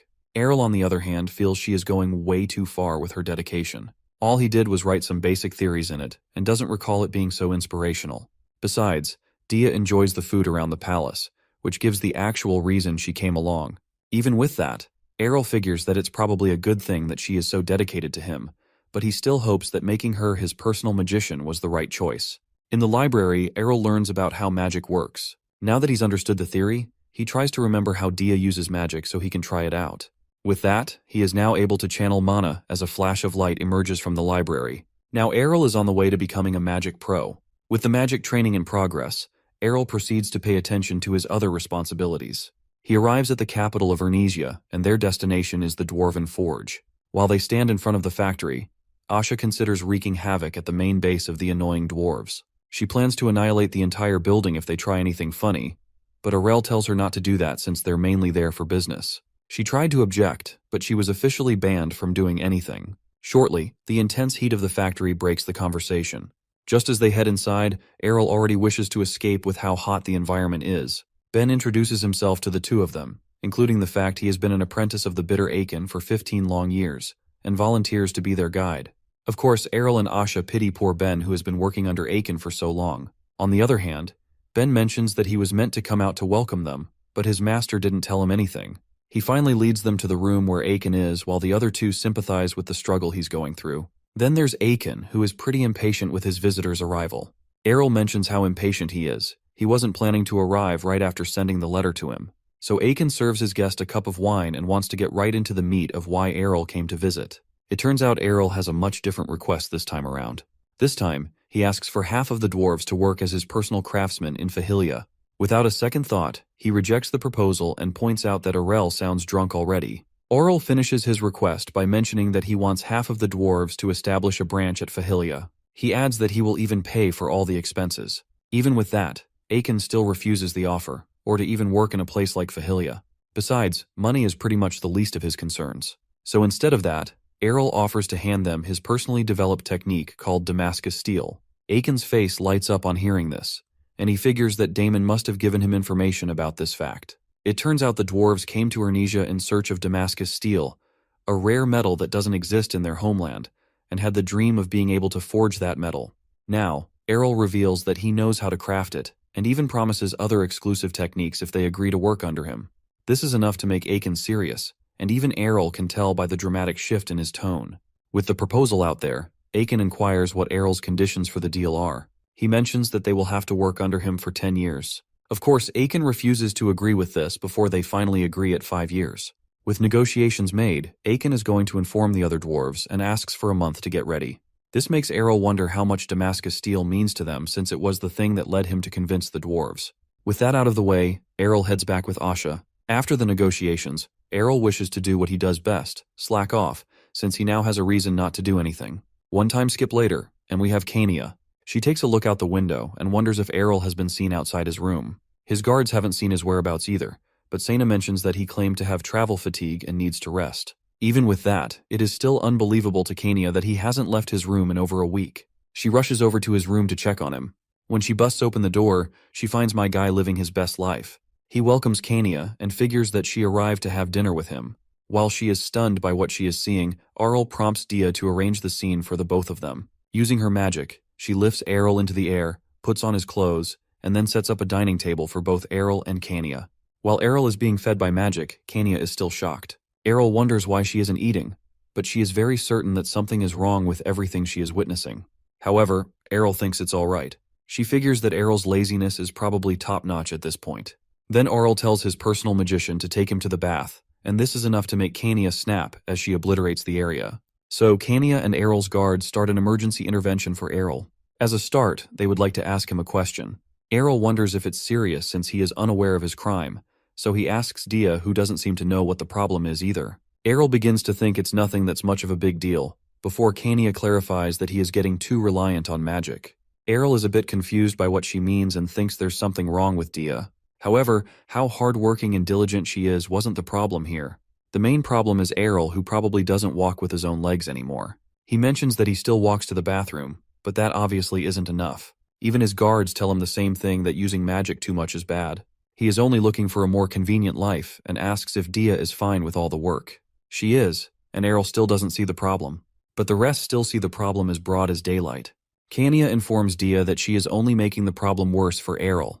While it may seem alright in the palace, it definitely won't be okay in public. Errol already knows that he won't get to that level, or rather, it becomes a good idea for him. Of course, everyone is already against this before he mentions that he is joking. As his older sister Kania bans Errol from using magic, and this surprises him. Then Kania also bans Dia from putting up with Errol's requests, and this seems like her only form of life support has been cut off. Dia believes that she is about to be fired, but Kania informs her that is not the case. Meanwhile, Errol begins to reflect on his actions. He never thought that things would get to how they are now, and he has finally realized how magic can turn a lazy slob into a more lazier slob. Kania informs him that he will ruin his health if he continues, but Dia reveals that she has been stimulating his muscles every time she moves him, so he won't get weak so easily. Still, it is a problem, and Kania suggests replacing Dia with another magician. However, Dia pleads that it shouldn't resort to that. While she isn't sure of other things, she is very confident that she is much better than the other magicians, so she refuses to step down from her role. Looking at the situation, Errol figures that Kania had hurt Dia's pride as a magician. Asha comes by to break things up, and wonders why she wants to remain Errol's personal magician, even though the suggestion to switch roles has been pretty much justified. Even Errol is curious too, since there will be no difference in pay, and would even work way less compared to dragging Errol's lazy bum all over the place. But then it hit Errol that he should be the one who should make that decision. But his opinion doesn't matter at this point, so Kania challenges Dia to convince her, and she accepts this since she doesn't have much of a choice at this point. Seeing as his opinion has been rejected, Errol wants to know the kind of tests Kania has in store. She starts off with a document test that was definitely not just made up in 5 seconds before she mentioned it. And Dia completes is easily using her magic. Arl has already been giving Dia his workload, plus magic pretty much involves calculations. So she was already prepared for the moment. Next is the cooking test, where Dia will have cook all manner of stuff to Errol's taste. But once again, she is able to do this thanks to her previous experience back at the Magic Tower. She prepares all the food, and it is perfect for Errol. It's almost scary to him about how good she is. While Kania tries to bring up some more, totally not made up at the spot tests, Errol speaks with his guards and asks why they are all doing this. He already knows that Kania wouldn't go after Dia for no reason, plus they would have tried to intervene, but they aren't doing anything. So he knows they have another reason for doing all of this. From there, it turns out that Kania is suspicious of Dia. There was an incident a few days ago where the magic security system was partly destroyed by an unknown individual. While they don't believe Dia is the culprit, Asha presents a letter from the intruder to Errol. He reads it and finds that whoever it is wants Dia back at the Magic Tower. It turns out they had also shown this same letter to Dia, but she was speechless, or rather, unbothered by it. Asha and Sena believe that her reaction was rather strange and figures that there is a reason why she is so loyal to Arl. A normal person would have given up with him after around 3 days. Errol has already looked into her heart and found that she doesn't have any bad intentions, but there's no way he can convince Kania and the guards about that. To be honest, Kania has low-key disliked magicians after the Black Magician incident. He can understand that could be why Kania is acting like that towards Dia, but he asks Asha and Sena to hold back their judgment. While he deals with the issue concerning Dia, he asks the two of them to calm Kania down. With that settled, he heads on his way to talk with Dia and find out the truth. Arl goes to Dia's room to apologize for all the issues that came up earlier in the day. He notes how her room looks pretty bare, probably because she hasn't lived in the room for a long time. Dia understands the situation that played out and believes that anyone serving Arel should be thoroughly reviewed. But let's be real here, Errol's standards aren't that high. Arl explains that Kania has always had a thing against magicians, and was against him having a personal one. But Dia is already familiar that this is because of the incident with the Black Magician. It even became a pretty famous story back at the Magic Tower. It turns out that the incident also made aristocrats distrust them, and this cut their earnings. So they were ordered to kill any black magicians if any were found. Arl tells Dia not to worry about Kania's behavior. However, she insists that his intervention is not necessary. She still holds a grudge from the earlier encounter and wants to prove her skills as a magician to Kania. Now, Errol wants to know why she insists so much on being his personal magician. Even though they have never met each other, Errol can't understand why she is so obsessed with him. From there, she explains about her past. Dia was taken in by the magic tower as a poor child after a disease killed everyone in her village, her family included. On hearing this, Errol figures that they must have taken her in since they recognized her potential in mana, since Tai only take in orphans once they recognize talent. Even with that, Dia wasn't good at magic, so she was demoted to chore girl. This confuses Errol as he wonders how the gap in skill got bridged. It turns out Dia was a first-class magician 2 years ago, and has somehow managed to jump up to a fourth-class magician now. She couldn't control her mana through the Magic Tower's teaching method until she came across Errol's flagship book, the one about knights. From there, you can pretty much guess what happened. The method in the book was just right for her, and she ended up reaching the 4th class within 2 years. While that is hard to believe, Errol realizes that his theory seems to sit right with Dia and believes that she is a genius who can improve only by reading. So who knew, if it weren't for Errol, she could have remained as a chore girl in the tower for the rest of time or something. With that, this is the reason why Dia refers to Arl as her savior. However, he lets her know that it's from all the work she has put in. But she will still call him what she wants to call him. She's apparently stubborn. After that, Dia left the magic tower, and her master, former master, was very angry with this. However, she didn't care since she improved, no thanks to him. But she really hates the fact that he went around telling everyone that she reached the 4th class because of him. After that, she went on a journey to find where her savior lived, and even went to the other side of the continent just to search for him. It was then she found that Fahilia was hiring magicians, which allowed her to find Errol and consider him as her true master. After this story, Arl suggests that she could have told the same story to Kania, but she doesn't want to share that embarrassing story with anyone else, and also wants to be respected for her skills. So Errol promises not to tell anyone and heads out of her room wishing her good luck. In the night, Errol is in his bedroom. He speaks with Phaon, who seems to be aware of Dia. Even he admits that she had undergone an unfortunate fate, and her master wasn't a very good one.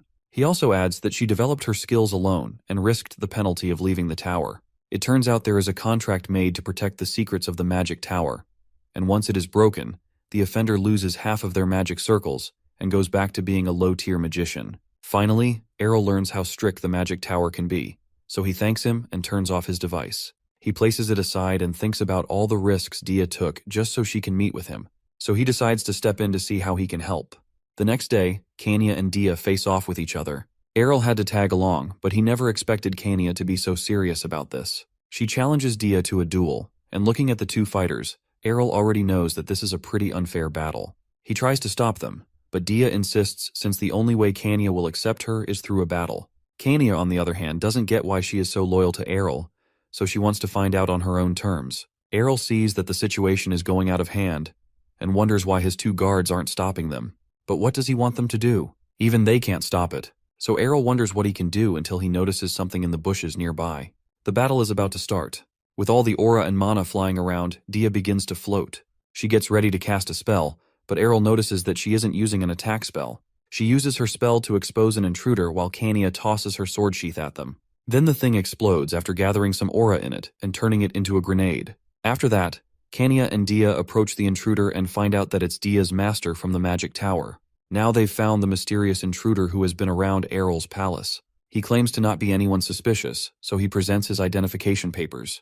He reveals that he came to bring Dia to the magic tower, and is angry about the situation she has just put him in. However, she doesn't have any plans of returning with him.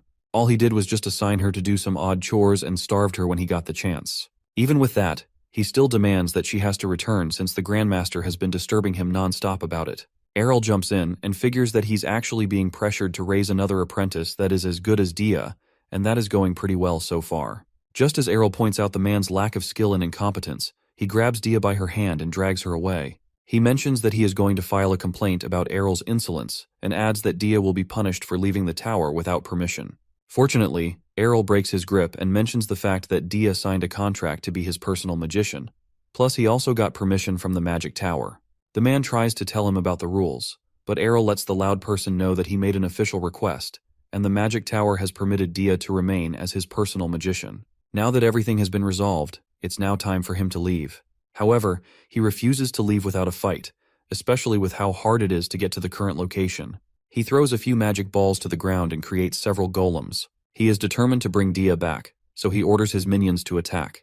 He believes that if he brings Dia back and trains her, the magic tower will probably defend him. So he can't afford to lose. The man has probably picked a wrong fight, so Errol tells everyone to fight back. Kanya goes to do what she was born for, along with the other guards. Seeing that he would be bold enough to attack, Errol thought he would be at least a Class 7 mage, but he was only at a disappointing Class 5. The man attempts to use one of his golems to take Errol as a hostage, but that's obviously a bad idea. Dia fries the golem to a crisp with a lightning bolt spell and uses a wind spell on the remaining minions and the wizard. Errol figures that it's time to finish everything. But before that can happen, the wizard uses an emergency escape teleportation scroll to run away. Asha insists on chasing him, but Errol tells her not to worry and mentions that he will file a complaint with the magic tower. Dia apologizes for the situation her personal issue has caused, but it's not a problem, and Errol mentions that she is officially cleared from suspicion. She wonders what he means by that. So Errol explains that he already knew about her master's presence. She wanted to see if she would confront him, which would prove her loyalty to him. She did exactly that, defeated her master, and surely no one will have any other complaints about her. Meanwhile, at a different location, Dia's master is breathing heavily after a narrow escape. He still has his mind bent on bringing her back to the magic tower. His monologue is cut short when a mysterious figure on a tree approaches him. Of course, he wants to know who the person is, but instead, the figure roasts him with a fire spell. It turns out this mystery person is Errol, who wanted to use the guy as magic practice for the spells he learned. He figures that killing him was better than letting him receive some official punishment. Either way, he still can't let him live for Dia's sake. After that, he decides to head back before anyone notices that he is missing. Moving on, Errol is working as usual and Dia assists him by handing him a book. He catches the book and tells her that she doesn't need to assist him with magic anymore, even though he permitted her. After that suspicion incident, Errol stopped relying so much on Dia, probably because Kania warned her about supporting his laziness. She asks if Errol is still fine with her being his personal magician. The incident wasn't her fault, so he is still fine with it. With that said, she commends how merciful Errol is, and decides to reflect on her actions like worrying over something like that. Of course, her level of loyalty still makes Errol very uncomfortable. He also asks what would happen if he let her down. However, she still considers him her savior no matter what. With that response, Errol now has a magician who is incredibly loyal to him and is fascinated by all the people you can meet in life. It's a brand new day. It's peaceful. Birds are chirping, flowers are blooming, and Errol is enjoying every moment of it, until he causes all forms of chaos with his magic in the name of practice. And there goes the peace I was talking about a moment ago. Errol has become a Class 6 magician already, all in 1 month. By the way, all the chaos he caused was at the edge of his territory, and is the perfect place for doing any secret activities since no one comes there. But one thing that would have made things better for Errol's practice is monsters, but it's honestly a good thing they aren't there. With all that out of the way, Errol finally figures it's the perfect time to make his move. Errol recalls the time he first saw Queen Elia as a baby, and even from that time, she already hated him from the way she stared at him. He planned to overlook it, but she kept targeting him using politics, and was even hostile to him in front of his mother. So, using his magic, he levitates over to Queen Elia's domain since he is fed up with her antics. He finds an alarm barrier surrounding the building which allows certain mana wavelengths to pass through, but Errol passes through it because he's just that good. Luckily, the guards aren't aware of his breaking in. He looks at Elia's parents' home and mentions how it is larger than his. But too bad, because he creates a massive fireball and is ready to wreck the entire thing. The fireball explodes and fire begins to rain down on the area. Meanwhile, the residents of the building notice this, all confused and stuff, trying to evacuate the building to safety. But they are unaware that this is all Errol's doing since he is using an invisibility and sound muting spell to hide himself. A bit overpowered if you ask me. But moving on, Errol sees the vassal of the Duke family of Fresh, so he decides to make life a little hard for him by implanting a special curse in him that will give him flu-like symptoms, or probably COVID, and that will preempt him from taking action after the invasion. Errol is planning to take back a few souvenirs with him, since it took some effort to get there. He approaches a door, crushes the lock to the door, and reveals what's inside. Looking in, Errol has literally struck gold since it's the treasury. He plans to take everything with him through teleportation, and leave a little note as a collectible. Much later, some of the residents escape the building, but they find a letter and already know that it's from the culprit. When they take a look at it, they find Errol's handwork, but they do not know who left the message. After the act, the first person to receive the news was Elia. All the life drained from her after she found out what happened, and she drops to the floor. Luckily, there were no casualties after the incident, only a few minor injuries. Even with that, the question remains about who would do such an act. The king also learns about this and orders that the culprit should be found. Looking at the attack, it is believed to be caused by a Class 6 magician, or a group of magicians, or could even be black magicians like the incident with Kania. Someone interrupts the meeting to inform that the nobles of the Frach family are all ill after the fire incident. Later, Elia finds out that the source of her family's pride, the enormous wealth they had, has all been stolen. She orders her maid to find out who committed such a crime at all costs, but also remains careful since she can also be the next target as well. Back at Fahilia, Asha learns about the situation. She reports that the Frach family's status has fallen, plus no one can help them because they are all afraid that they'll be targets of the next terrorist attack. She discusses everything that happened with Kania, but still, they won't come to ruin since they are a greater noble family. But they still received a heavy blow. Then there's the main culprit who agrees that they should be careful since a terrorist attack will not be nice. He then volunteers to send a donation to the Frach family, probably out of the stolen treasure, as a sign of support to them. At Fahilia, the manor house is working perfectly and crops are beginning to grow. Even with a place like Fahilia, no one expected to gather anything. Plus the harvest is twice as big compared to before. This is all thanks to the magicians who have been pulling all-nighters to make sure the tools are just right. Now, Errol takes a look at the manor house and how peaceful everything is at the moment. With House Frash out of the picture and the territory stable, he wishes it would remain this peaceful. Now in the past, around 50 years ago, 3 countries came to power after a great war, and they became known as the 3 Great Nations. But among the 3 was the Kingdom of Domanial, which was weaker than the Kingdom of Ernesia and the Mirman Empire, but it managed to gain its position by taking advantage of the war. Speaking of the Kingdom of Domanial, they are going through a bit of trouble. The king, he's in Lugia Lutanea, discovers the documents containing evidence about the products being smuggled from the Kingdom of Ernesia, and he is definitely not chill about it. He is worried about the future of the kingdom, but his right-hand man, Elgazan, tries to calm him down. With the way things are going, the economic crisis of the kingdom will be too great to overcome in the next 5 years, and obviously, that is not a good thing. Previously, the difference in wealth between the 3 great nations wasn't so bad, but that all changed when a certain child came in and casually caused an economic imbalance. Concerning his paper, the Mirman Empire even tried filing a complaint concerning the paper production, but that didn't work because he was producing it in a different method, leaving them with no other way to bridge the gap. Elgazan suggests using force, but they are up against the Ernesia, which is pretty much like the Fire Nation of the world.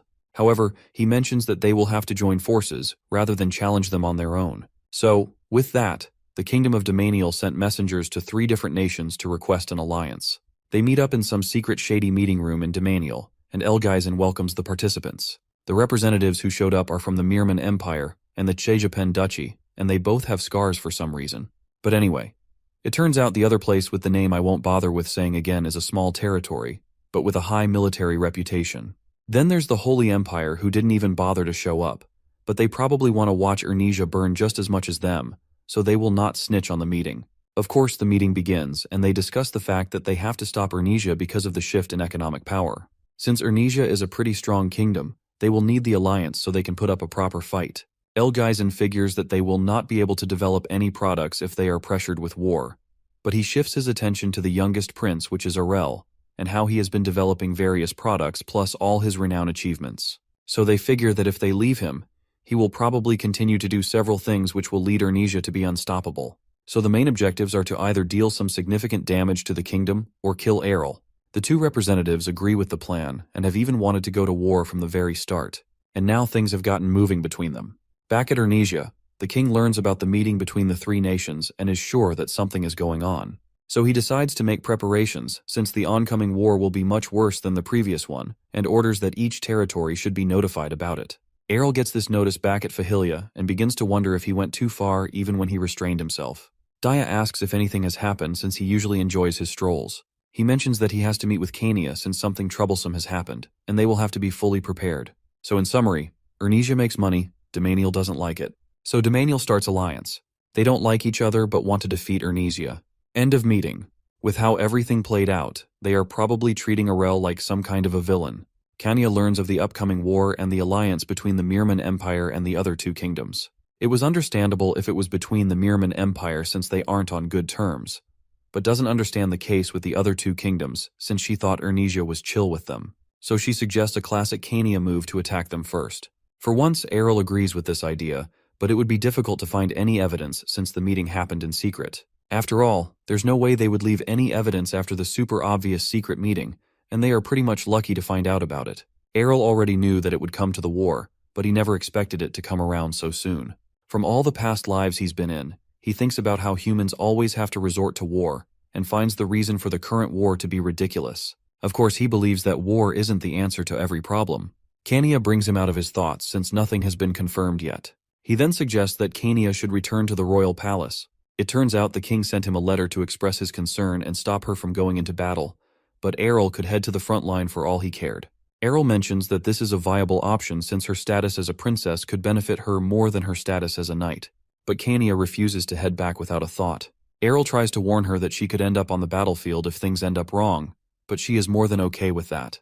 Besides, she pledged to keep her younger brother safe and doesn't want to flee to safety, just because she is a princess. She believes that being royalty is more of a reason not to run away. Seeing her resolve, even Errol has noted how his beloved sister has grown up, and decides to let the king know about her decision since it's pretty much impossible to stop Kania. In the recreation room of Arl's castle, Sena discusses the upcoming war with Asha and Dia. It turns out Sena has been to war twice, but is sure that the current one will be much more serious than those ones.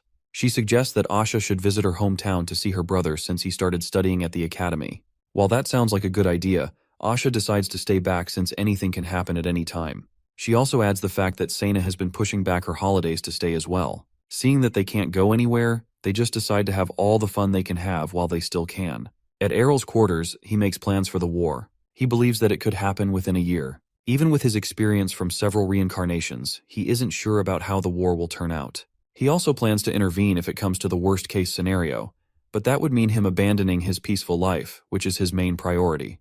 To survive the war, he decides to do a military buildup to prevent the opponents from breaking in. Errol rushes over to meet Aiken, who would have almost scored an early headshot with his hammer on Errol. He mentions that the facilities in the location are pretty good, but the other blacksmiths are pretty hopeless to him. They worked for 2 days without sleep, and they all collapsed. Aiken is upset about this, but of course, normal people would die after working like that. But anyway, Aiken has received the documents to make Damascus steel, and is shocked that it could be made with such materials. However, the process will not be easy since he has to be precise about it. To the main point, Arel asks for some weapons to be made, and Aiken agrees to it. When he asks how many he would need, Errol goes over to whisper, which makes even Aiken to be shocked. Then he makes a getaway since Aiken is out to hunt him now. It turns out Errol wanted him to make 20,000 pieces of armor, and he is definitely not chill with that. On the other hand, Errol figures that he better watch his back if he keeps doing this. Next, he goes to meet Ian, the slave dealer, who is now dripped out from all the cash he's been receiving. He welcomes the top customer as always, and they head straight to business since it's an urgent meeting. This time, Ian will be receiving the order of a lifetime, and he's even contacted every possible merchant before the meeting. Errol raises his hand and requests for 50,000 slaves, which is 10 times the last order, and you can expect that even Ian never expected this amount. Ian couldn't believe it. He finds himself repeating the enormous number just to see if our prince is kidding or not, but our boy responds by asking him if they were too much. That's when the slave trader sees that the prince is truly standing on business here. He tells him that the truth is that there's been an increase in nobles looking for slaves, and they've been asking for about 2,000 to 3,000 people, saying they all intend to use them as troops. But 50,000 people? What in the world is he doing with 50,000 people? He asks him if he intends to use all of them for the same purpose. The prince tells him not at all, as like before, that number includes the slaves and their family members. But he tells the slave boy that his speculation isn't too far off the mark. The slave trader dude starts smiling hard at this cash cow opportunity, for sure hoping to be more dripped out after that, and our boy obviously sees that. He said to himself that it makes sense since it's not hard for a merchant to notice the signs of approaching war. He'll definitely ask for more than the market price for the next clients. Our boy tells him that he expects him to keep this to himself, and the slave trader agrees, telling him that confidentiality is a basic part of business. He asks our prince if he would like him to send the slaves to his territory. The prince asks how long it would take to gather 50,000 people, and the slave trader dude responds, saying around 5 days. How the hell does he even have that amount of slaves in the first place? The prince tells him that he'd come for them himself in 5 days, and Ian asks him if he's really sure he wants to do that as it might be cumbersome. The prince tells him that it's fine and quickly makes his way out of there. Standing behind the closed doors, he says to himself that he has a mountain of preparations to do when he gets back home, and his lazy ass doesn't want to do any of that. He figures he'll use this as an excuse to be lazy for the next 5 days. His perfectly justified life of sweet idleness awaits. Later on, Arel meets Kania. She's surprised at the news that they can't go back home for the next 5 days. She asks him if he's sure that's all right as everyone is busy. Our prince cheekily calls her an innocent child and tells her that lazing around when you're busy is much more sweeter than lazing around when you're free. But Kania insists they should ask to see if they could just head home. Our boy asks her if she wants to look around the capital. She paused for a bit and lands in a flashback. Because of her position as princess and the attack from the dark sect, Kania had to spend most of her days inside of the royal palace. She'd be super serious about the outside world, and definitely wouldn't be able to resist this offer. So she concedes and asks the prince if they're going sightseeing. Errol tells her yes, and he already delegated all the important tasks to others, so they can afford to stay here for a while. And besides, she doesn't even have anything to do when she gets back. She'd be the unemployed princess. She agrees and tells him that it's just this once, and Errol's mission of convincing Kania is a success. As they walk around the hustle and the bustle, Kania exclaims that their territory's village is really small compared to this metropolis. Errol tells her that it's because they live in a rural area. He reminds her to hold his hand so they don't get lost. They try out some delicious snacks, while Kania tries out delicious snacks. They check out the fountain, and Kania sees that it's smaller than the one they've got. Then Kania spots something and shows our ice cream prince some items that he had made a long time ago. She remembers seeing them before, and Arel freaks out at the sight of the banner. He's super embarrassed at it, and that's when he realizes that that's one of their own shops. So he stylishly pushes Kania so they can go see some other less embarrassing stuff. The princess goes in anyway and realizes that they sell swords here. The seller welcomes them and offers them a sword that he claims is just for them. The seller goes sword lecture mode and tells Kania about the smelters of some swords. He offers her a 10% discount, but our prince quickly cuts him off, saying that it's absolutely hopeless. He understands he wants to make money but shouldn't sell counterfeit products.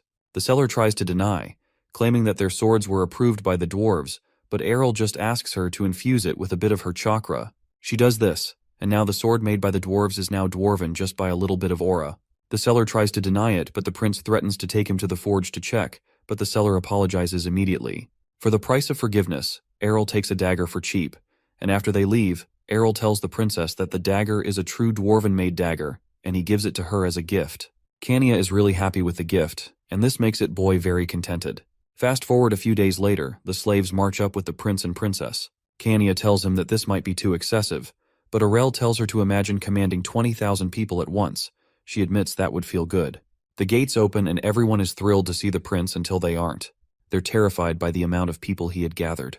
They tell him that they're too many, and ask him questions like how they're going to feed them all and if they should have waited a little before increasing their forces, as they don't have enough evidence of war yet. The prince responds by telling them that it's not doubt that a war would happen. He asks them to trust him as he's never been wrong before. They listen to him and he asks for their help with something. They're going to turn those slaves into elite soldiers who would guard the region of Fahilia.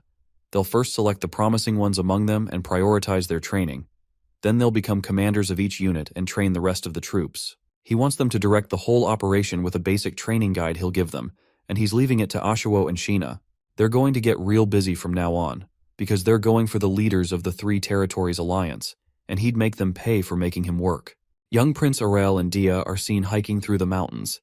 The prince complains about hiking and asks Dia why magicians live in the mountains. Dia explains that only elderly magicians like to set up workshops in the mountains, and young magicians prefer the city. Prince Errol immediately understands. Dia also reveals that she prefers the city too, because there was nothing to eat in the mountains. The prince agrees, but not with her reason. They finally reach their destination, where they meet with Feiyan, who expresses how long it's been since he saw the prince in person and is ready and willing to help. The prince tries to put him at ease, saying that he just wanted to buy something that is a little tricky to acquire. The prince wants stones that can store mana, also known as magic stones, and he'd like them in bulk, but only the ones with grade A purity. Feiyan's mood changes. He explains that the request was under the jurisdiction of the Magic Tower and is confused as to why the prince came to him instead. Prince Arel reveals that the Magic Tower won't sell it to him, and Feiyan immediately realizes that he is planning on using them for war, to which the prince nods his head. Depending on how you use them, magicians can be like long-range lethal weapons, especially on the battlefield. The prince assures Feiyan that he simply wants to defend his territory, and Feiyan understands but is still confused as to why the prince sought him. The young prince playfully asks Feiyan to stop playing dumb, as he is aware of how powerful Feiyan's connections are. Of course, Feiyan should know how the prince operates by this time, with money, of course. The prince reveals to himself that Feiyan is a stubborn old man, which also means he's wise and tight-lipped when it comes to money matters. Feiyan reluctantly agrees but warns that it will take some time. Fortunately, our MC thought so too. The prince starts his journey back home happily, as another issue had just been resolved. He feels like he's been working too hard these days, and maybe he should take a break. Daya's sudden halt stops him in his tracks. He asks her what's wrong, and she reveals that she was just a bit shocked about the amount of money he had paid Feiyan. The prince brushes it off and decides to whisper to her what his total fortune amounted to, since she looked curious. This information leaves Dia completely stoned, and the prince laughed at her. He didn't even include the money he stole from House Franche. The prince then encourages her not to worry, and they both walk back home. Not long after, back at Fahilia, Prince Errol has an important task for his magicians, as he slams a piece of paper in front of them, which the magicians notice are blueprints. He tells them that he needs them ready before the war, and they are top secret, so they'll need to work on them by themselves, alone. This leaves them dumbfounded, but they're being paid handsomely for it. The prince is going to show them what it's like to be true workaholics. Good luck, for it's the hard work of the common folk that maintains the peace in the world. Today, our young prince is going for an outing at the capital with Asha. Asha was suspicious and asked what they were doing there. Prince Errol assured her that they were here on serious business. He sensed her suspicion because he had been making a lot of major deals lately to prepare for the war. He grabs her arm and yanks her towards a really fancy gate. It's the Royal Academy. They were here to see her little brother, who had just started attending. The Royal Academy is a royal educational institution for noble kids. Higher nobles, however, preferred to hire private tutors, so it's basically for ordinary noble kids. Asha tries to protest, but the prince insists, saying that if he were her brother, he'd be mad that his sister is too busy to see him. But she wasn't okay with just wasting time while everyone else was busy. The prince then asks her to stop being stubborn, as he is not the kind of employer who wouldn't let her go see family. Besides, he had already made various excuses to obtain a visitor's pass, so he forbids her from nagging him today. She still tries to protest, though.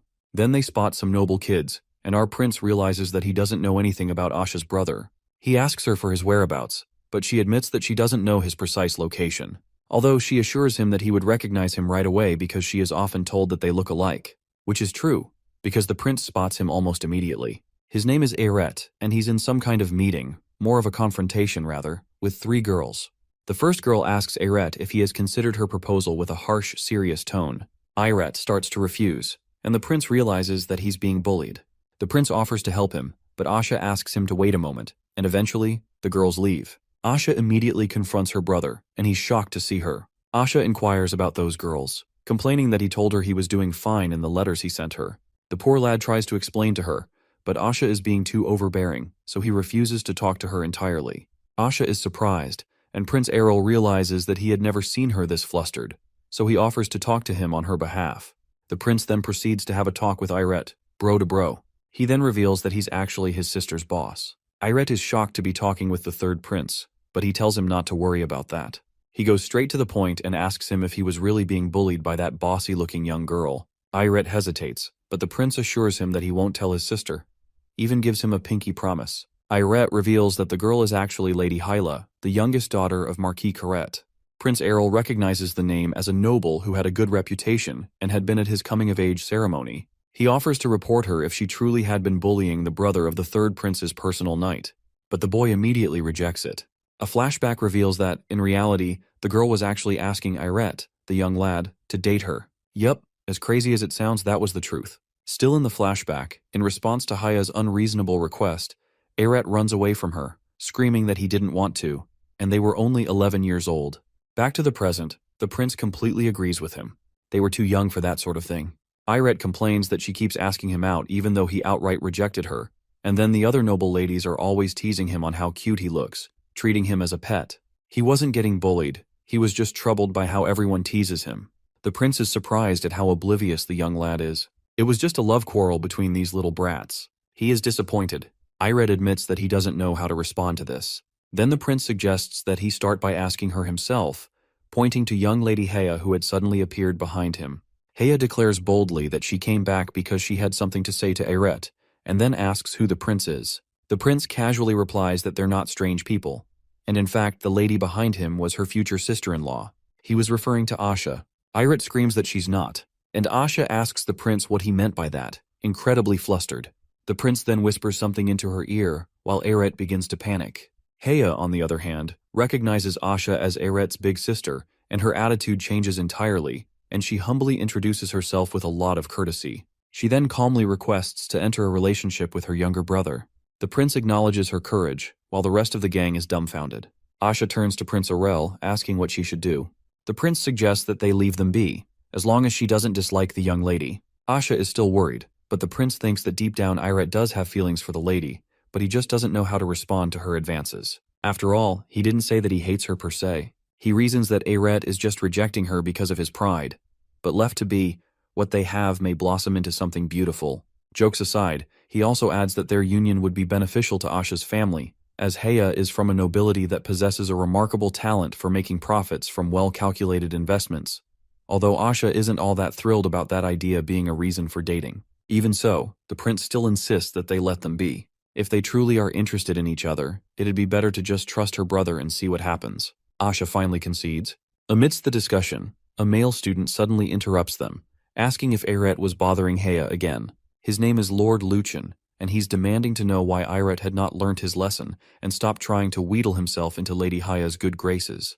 Heya immediately steps up and comes to Aret's defense, asking why the guy was so angry and revealing that it was her asking him out and not the other way around. But that was exactly Luchin's problem. She was rejecting him, and instead trying to get close to a runt like Aret. It becomes pretty clear to Prince Errol. All this was just a ridiculous love triangle. Luchin continues to argue, saying that Aret's house had fallen into ruin, and his sister had to go to work in the middle of nowhere. He adds that if she kept insisting on dating him, she might very well bring shame to her noble house. At this point, both our MC and his knight are starting to get irritated, as they're both labeled as the Lord of Nowhere and Working Sister respectively. Aret then steps up to face Luchin, saying that he had no right to insult Haya or his sister. Luchin is irritated and is preparing to land a solid punch, but is stopped midway by a much taller Prince Errol. Luchin notices the prince for the first time and asks who he is. The prince refers to himself as the hand of justice that will deal with his behavior. He had planned to just watch, but Luchin crossed a line. Luchin urged him to mind his business as he was an outsider, but the prince had official permission for entry and was about to teach this brat some manners when yet another figure walked in, inquiring what all the fuss was about. The prince notices that too many people were beginning to gather here, while Luchin recognizes the new figure as Gadel, and judging by his size, he wasn't a teacher. Gadel goes further to politely ask who the prince is, and the prince gladly introduces himself, as he has been waiting for someone to ask. Gadel almost chokes. What the hell is the prince doing here? He politely suggests that they go somewhere private to talk. There, he apologizes and reveals that he is actually Luchin's big brother. He is also the first son of the family and a swordsmanship instructor at the academy. The prince reckons that Aret should be getting this apology, and not him, and Asha nods to it, but Gadel refuses to intervene as he heard that it was Aret who first caused trouble, and therefore he should be the one to apologize. Asha gets chills. She doesn't believe her brother did anything wrong, but to our prince, it actually starts to make sense. The love triangle at such an early age.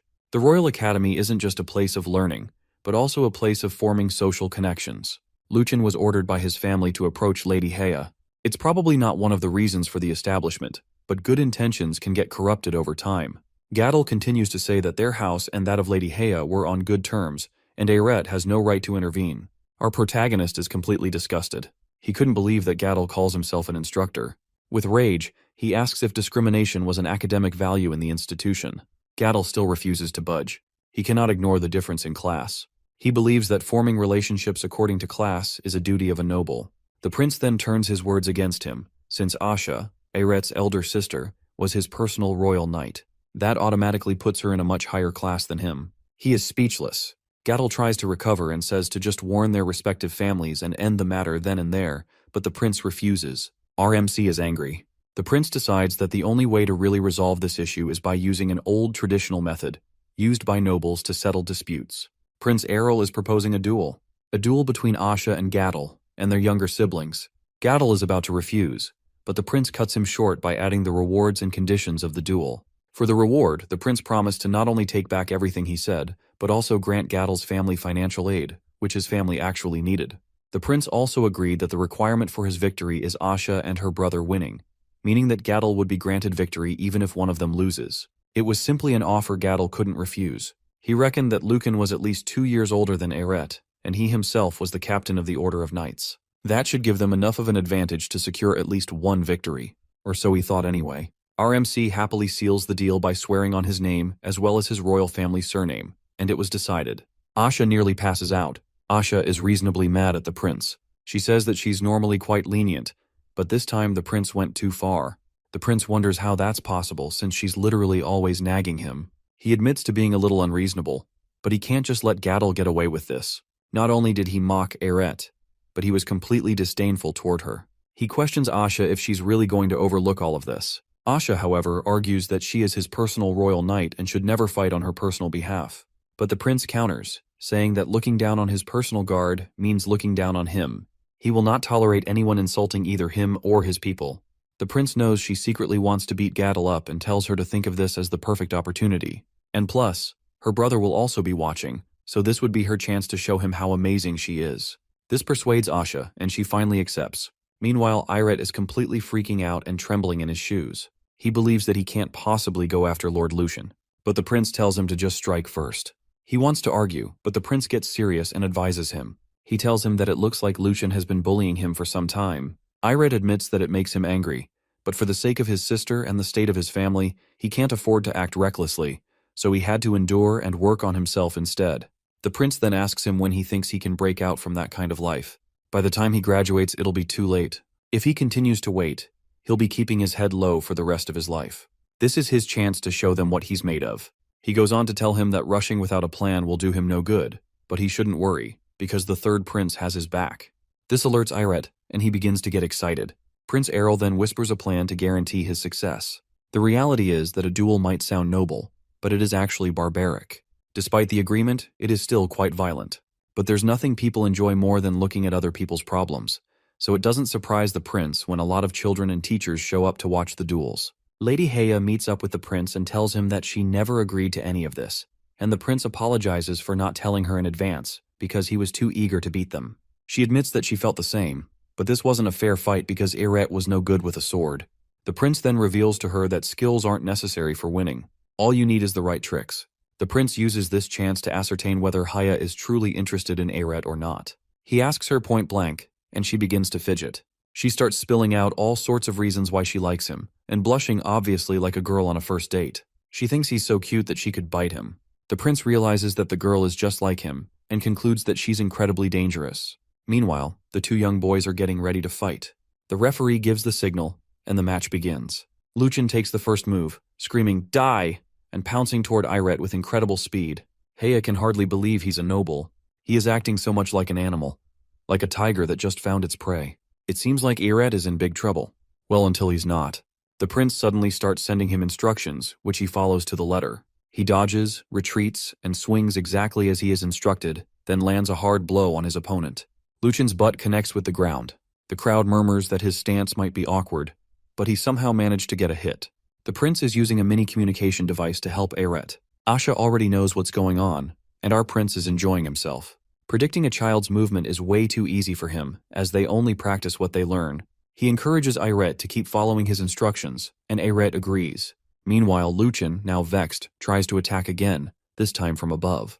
He's screaming angry insults and looks so scary that Eret panics a little.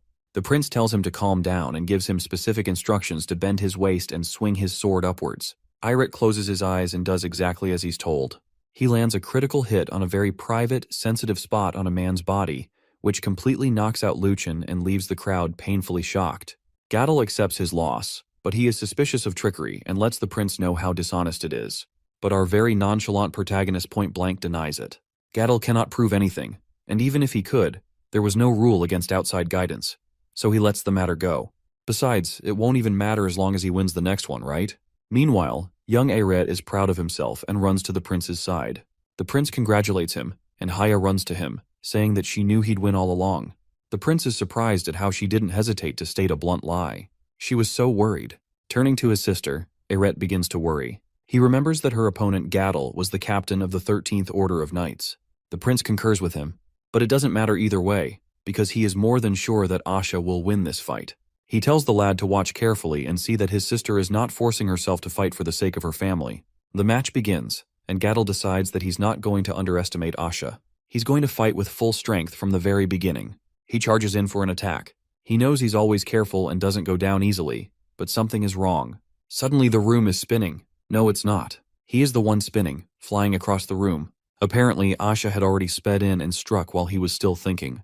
He hadn't even noticed when she moved. It was only after he flew across the room and almost crashed through the arena walls that he realized he had been hit. Critically so. There was no getting up from that. Asha had actually also planned not to underestimate him, but she didn't even get the chance to, as the fight was over within mere seconds. Guess she ended up overestimating him instead. Asha sighs. She pleads that the prince at least let her know before starting something. But the prince is all smiles. After all, not only did she gain her brother's respect, but she got to see him one more time before the war. Also, she can rest well knowing that her brother won't get bullied anymore. He'd make sure of it. Asha smiles and agrees with him. She is very grateful. They both head back to Fahilia, feeling satisfied. When people are faced with a dire situation, they tend to fall into a state of denial. Back home, our protagonist realizes that some lords aren't seriously preparing for war, as they're worried war will never come, and dealing with all the resources and weapons they've gathered would be troublesome. They also criticize our protagonist, who's pulling out all the stops to prepare. His response to them is that he's just preparing for the worst possible scenario, but they don't listen and go on with their normal lives. Until they hear the news. In the Mirman Empire, the king openly declares an alliance between the Domanial Kingdom and the Archduchy of Shejapen. Their goal is to defeat an evil individual that sprouted in the Kingdom of Ernesia and has been wreaking havoc on their economy. This, of course, means war. And the individual being spoken of is no other than our boy, the third prince. The King of Ernesia trembles with rage when he receives the letter from the Three Territories Alliance. They demand that the country immediately cease paper production and destroy all paper-making machinery. The country should also share production methods for their goods and pay a fine for the profits they acquired unfairly. The king decides that it cannot be avoided at this point. War has begun. Sometime later, actual war breaks out. There is fighting on the outskirts of the kingdom.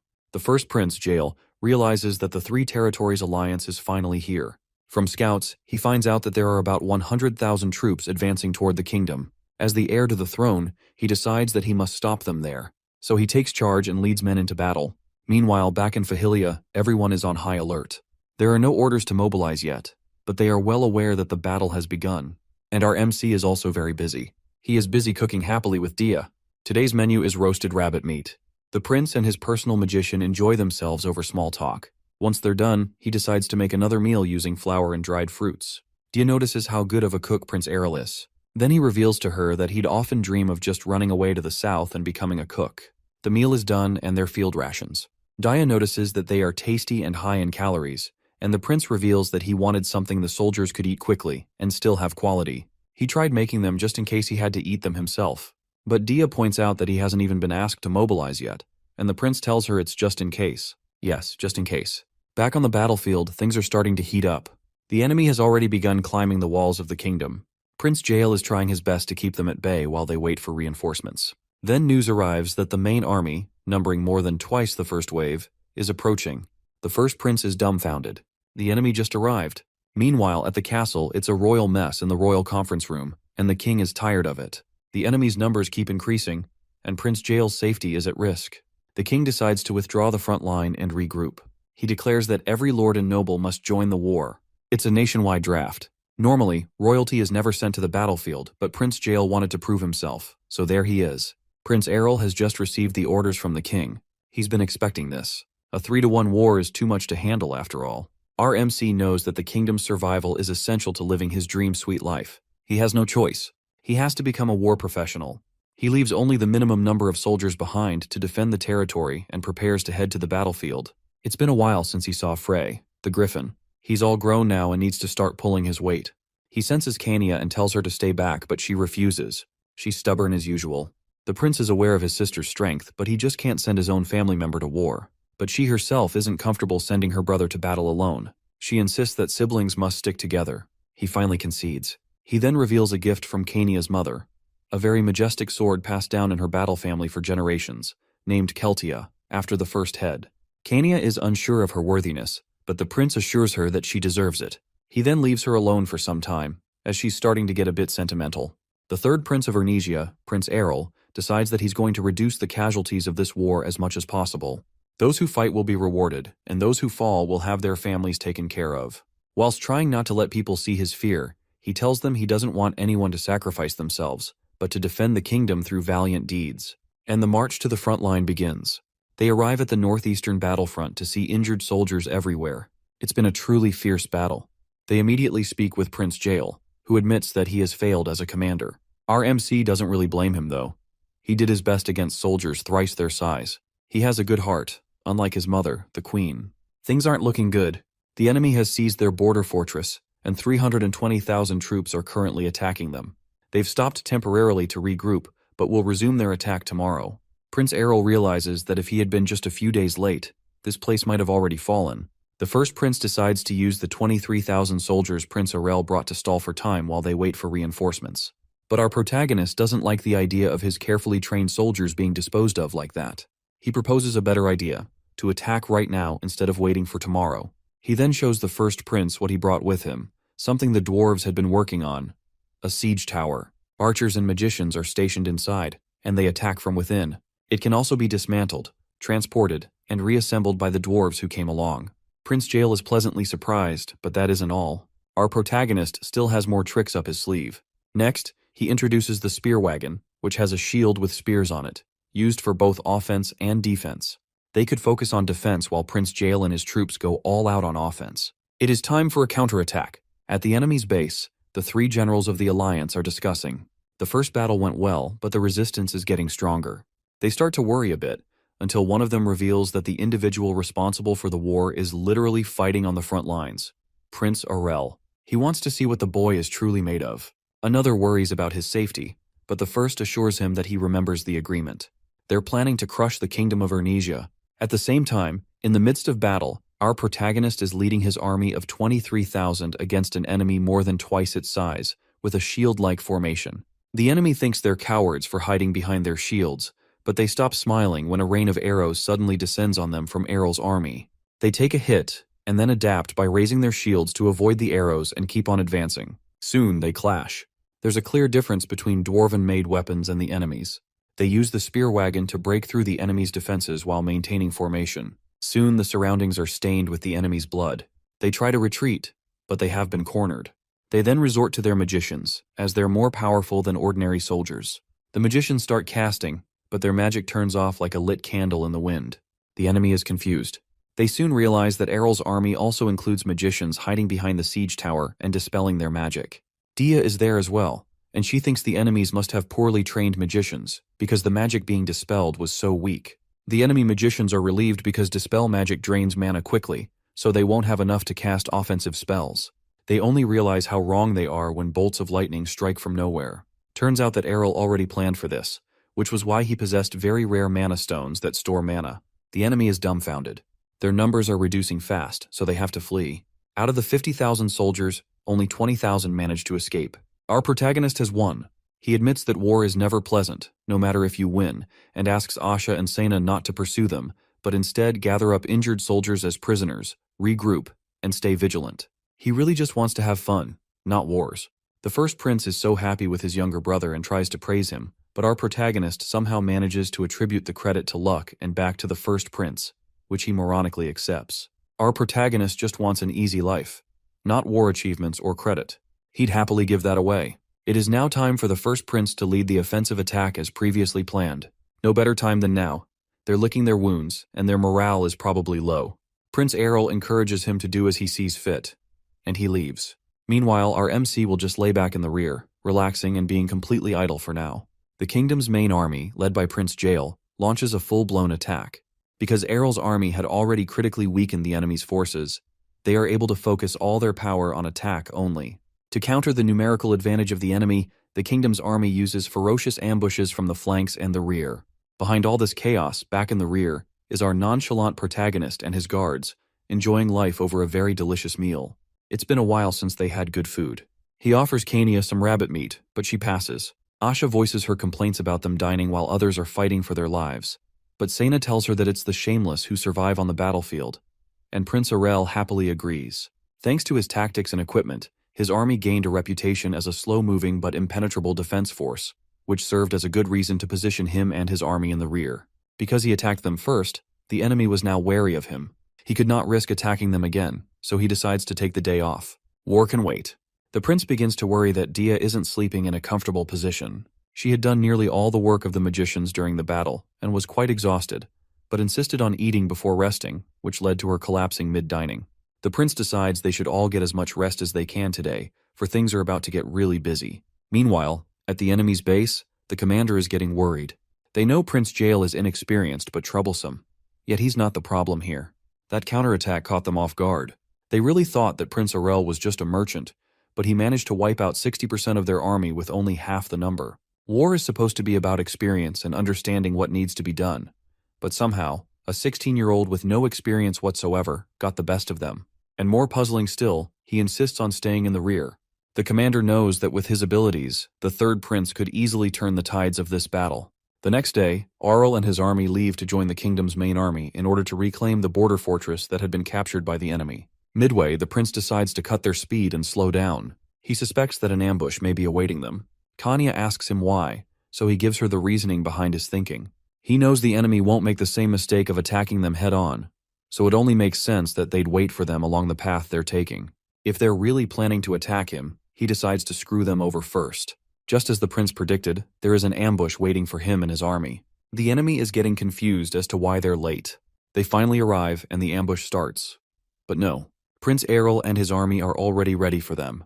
Defense barriers are up, and the attack is on standby until the moment of impact. Before the ambushers can realize what's going on, hordes of attacks have already begun descending on them, and their magic has been completely dispelled.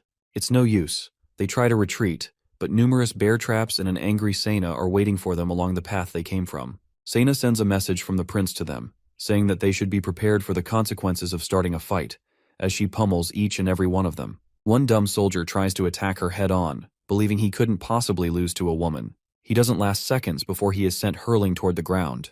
Asha later meets up with her after having defeated the rest. This was a very easy win for both of them. The prince's strategy was not to make them avoid his army out of fear, but because they were simply too much to handle. He wanted them to become a nuisance, a thorn in the enemy's side, too troublesome to deal with. The ambushers from the Three Territories Alliance were completely annihilated.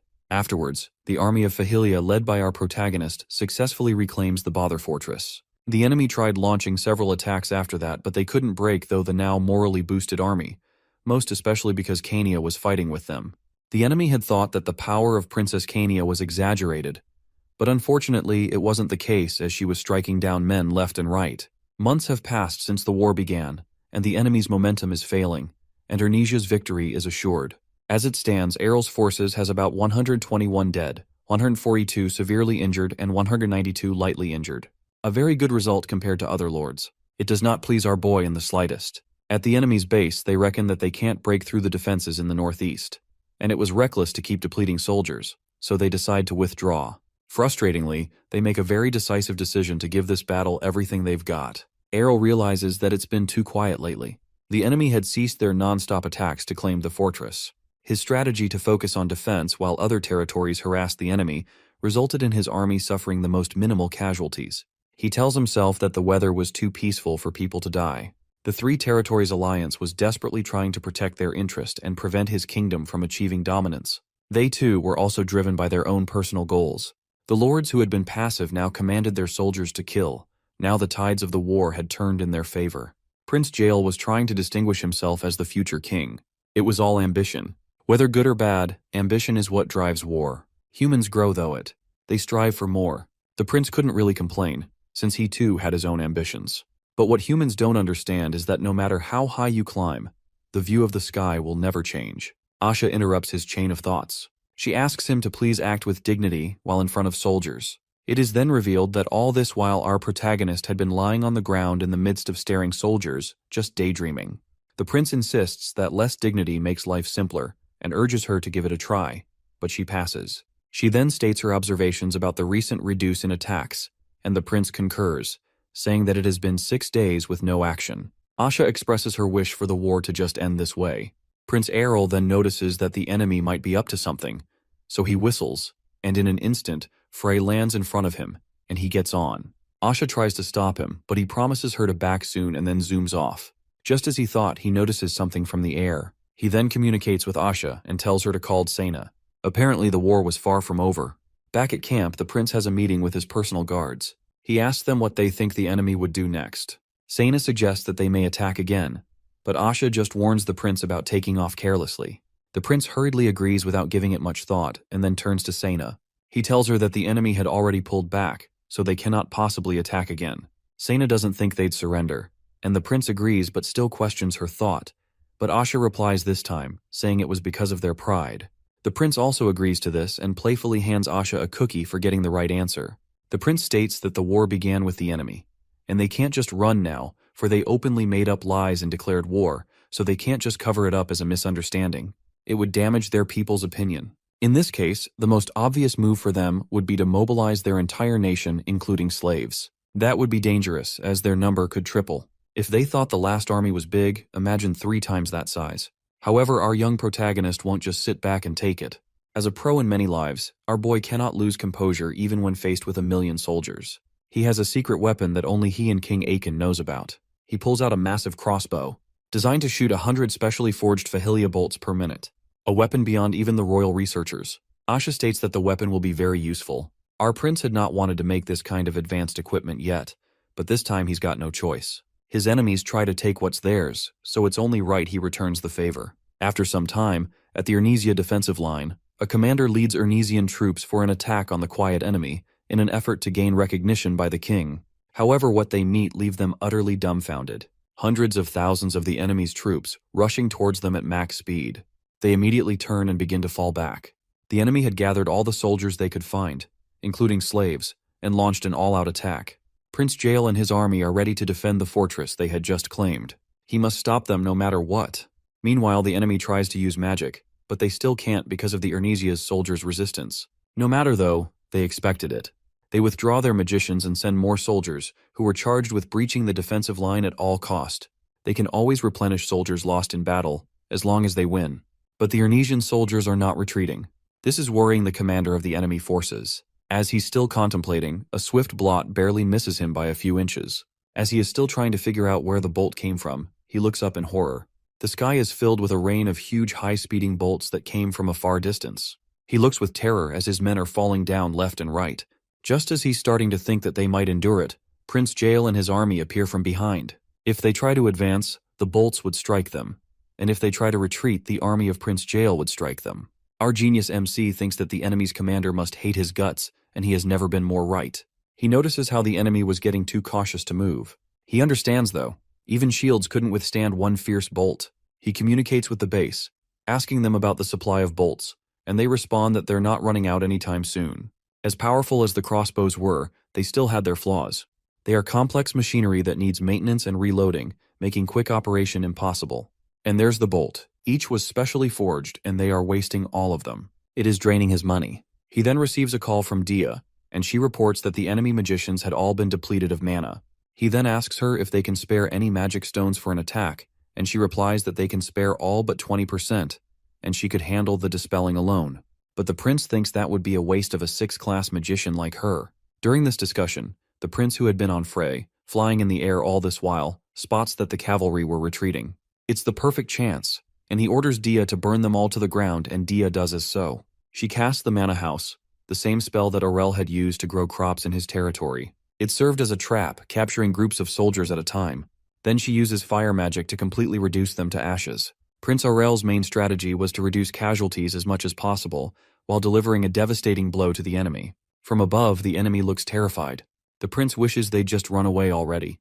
He then sends word to his brother, Jael, and tells him to use this momentum to launch a full-scale attack on the enemy. The Ernesia Kingdom's army continues to achieve victory and turns the tides of the war. The emperor of the Mirman Empire is very upset. He was at a meeting with the king of the Domanial Kingdom and Archduke of the Archduchy of Chejapen via communication crystals. He blames them for failure even after the general mobilization order. The king tells him not to allocate blame and asks the duke what he thinks would happen next. The duke tells them that honestly, they were already close to defeat. They had lost nearly half of their forces, and counting. Even with their remaining troops, they stand no chance against the weapons of Ernesia. The weapon made by Prince Errol. A craftsman called the creator of that weapon a beast of genius. They had the advantage in numbers. They carefully planned their strategies, even went it over repeatedly before starting the war. Errol Ernesia was a troublesome bastard. They need time to find some kind of weakness in the enemy somehow. Just then, a servant interrupts them with highly urgent news about the Ernesian army. Meanwhile, outside the gates, in the front of the border fortress of Domanial, Cania stands proudly with a smile. She asks her brother whether she should go ahead and destroy the gate, and our protagonist give her the thumbs up. She completely annihilates the gate, and Demanial soldiers try to stop her, but she deals with them quite easily. She feels like she can handle this alone, but her soldiers rush in after her anyway and attacks the rest of the soldiers. As expected, a swordmaster is the best for breaking through gates. Simultaneously, attacks were coming from the Ernesian kingdom to both the Mirman's empire and the Archduchy of Cheyapen. The king of Ernesia was furious, and rightly so, for this war had claimed many lives. It was time to make the pay. Their targets were the capitals of the Three Kingdom Alliance. Not only had they claimed their border, but they also claimed the borders of the enemy. Sena and Asha could hardly believe that they were once struggling with this battle. Our brilliant protagonist walks in, all relaxed, saying how the enemy leaders must be in utter despair. Asha then asks after Kania. Well, Kania was being worshipped and glorified by her fellow soldiers. They try to ask her about the secrets to her strength, but she could only tell them to eat and train. Back to our prince and his 2 personal guards, he tells them that she was busy, so he left her be. Asha asks whether they should continuing advancing. He agrees, but at a slower pace. With a wicked grin, our protagonist reveals that the plan was to take over the enemy's land bit by bit. Tormenting them was his speciality. In about 3 years, they'd own about 20% of the enemy's lands, and in 5 years, the enemy will completely collapse, although most people will starve to death before that. By controlling the trade, Ernesia will slowly deplete the enemy's finances and push them into isolation. This would lead to starvation, poverty, fear, and civil unrest. Externally, they'd be resisting, but internally they'd be fighting each other. Asha begins to feel sorry for them, but the prince tells her not to, for this was what the enemy had planned to do to them. If they weren't ready for the consequences, they should have never started the war. Unless they surrender, the kingdom of Ernesia will respond so harshly, it'd be remembered throughout history. At least that's what his father, the king, said in his letter. He is very angry. Sena says that war is terrifying, and Asha agrees. But the prince tells them not to worry, as all these would only happen if the enemy refuses to surrender, which they should if they have common sense. In the meantime, they just have to wait and see. Back at the Mirman Empire, the emperor absolutely refuses to surrender. His pride won't let him, for never once have they ever surrendered in the past. His council pleads with him, saying that continuing would only lead to more starvation and the death of innocent citizens. That must be more disgraceful than tarnishing their history. They had lost, and surrendering was the only way to spare the people from more suffering. The king understood this, but still couldn't budge. He believed that the king of Ernesia would not just let this go, even after they'd surrendered. They had openly declared war on his nation and cost him the lives of his people. So how could he? The king declares that they must fight back with every ounce of strength they have left. The Three Territories Alliance eventually chooses to fight with their remaining strength rather than surrender, and our boy is completely disgusted at the foolishness of his enemies. If they had chosen to surrender, he could have negotiated a peaceful resolution. How could they think that they could still win? The fight isn't even worth watching anymore at this point. As expected, the enemy's last-ditch attack ends in failure. They lose their morale, and repeated losses shatter their spirits. They receive a letter from the Kingdom of Ernesia, ordering them to stand down and surrender, so that they could be shown mercy. The king has no choice as he had completely lost. Soon, Ernesia receives their letter of surrender. Our protagonist is overjoyed. He could finally go home. It reminds him of when he got to go home after military service in one of his past lives. He is so done with military battles, those fools at the Three Territories Alliance. He prays he never sees them in his lifetime again. Asha tells him to calm down. Our prince and his troops are finally ordered to return home. Even the harsh weather and snow back in Fahilia is weirdly welcoming. He'd have to order them to clear the snow, for it is time to get back to his sweet, mundane life. At the palace, in the council room, the king and his council have just concluded post-war matters. It is time to decide rewards to those who protected the Bothers. Gold and slaves would be granted to the Mangraves. But when it came to Prince Arel, they are a loss. The council expressed their worries about the prince possessing a powerful weapon such as the massive crossbow. The king is disappointed that his council would even think that way. He tells them that the prince had already promised to leave the management of the crossbow to the palace. As for his reward, he wants to give him the title of a duke, but surprisingly all the prince wants was just the surrounding lands of Fahilia, which was also barren and useless. The prince knows that some people might laugh at him for choosing those useless lands as a reward, but he doesn't care. He notices that the temperature is a bit dry, so he orders Dia to adjust it. It is time to organize his rewards. Apart from the lands, he also gets some gold coins. He's not short on money, so he decides to set them aside for his soldiers' compensation and relief funds. Then there is the slaves. He sees them as less of a reward and more of a decision to send them to Fahilia.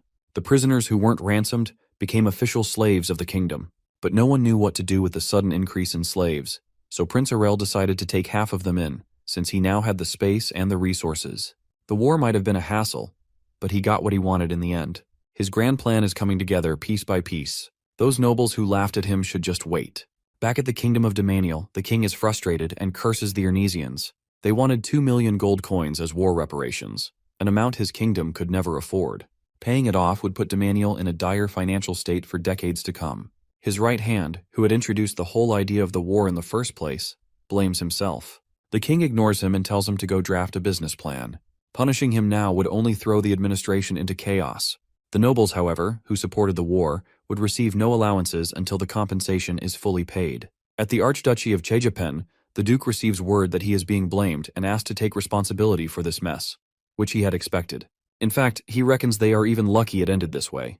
His problem now are the reparations. His advisor thinks that the Ernesian kingdom is truly a terrifying place, as it brought down the once revered war hero Duke to his knees. He then blames it all on the Mirman Empire and calls them all murderers for sacrificing their citizens and then surrendering, claiming that it was all a misunderstanding. Meanwhile, it's a whole lot of chaos at the Mirman Emperor's palace as citizen riot fiercely outside. His servant suggests that he punishes them, but the Emperor cannot. He had anticipated this from the moment they sent their surrender letter. He blames himself for everything and takes full responsibility. Soon, he steps down from the throne and his eldest son succeeds him. The three-territory alliance needs some time to recover from this war. Meanwhile, there's a random lady holding a cute little lizard, and it's time for her to leave. In a flashback, we see the young life of the second princess of Ernesia, now the personal knight of Prince Arel, Kania. She wonders if a life lived exactly as planned is truly a happy one. She believed that her life back home was always so stiff and strict. She couldn't stand all the rules that came with being royal, but she couldn't complain because she knew she was privileged. One day, while she was practicing her swordsmanship, she wished she was as free as the sword she held in her hand. That was when her long-standing desire began. Fast forward to the present, Kania is slightly disturbed. The prince senses that she is being asked to return to the palace, and she confirms it. Both her parents sent her letters to return home. Prince Errol says that she must have stood out too much at the battle. He reckons that the nobles had not believed her strength as a swordmaster until they saw it for themselves in battle. Now those cowards had started to fear that Kania's abilities are too powerful to leave her in a distant territory. It isn't a light matter, for all swordmasters are directly tied to the kingdom. Kania asks her brother if he wants her to go too, and the prince decides to be honest with her. He tells her that she knows more than anyone that she cannot live her life here forever. She was able to grow because of his teaching, but if she chose to remain by his side forever, she'd never grow further. He tells her to go and build her own life and strive to gain recognition, whatever it takes. She has to learn how to be independent as an adult. The princess then tells him that it's hard to take him seriously when he is always lazing about.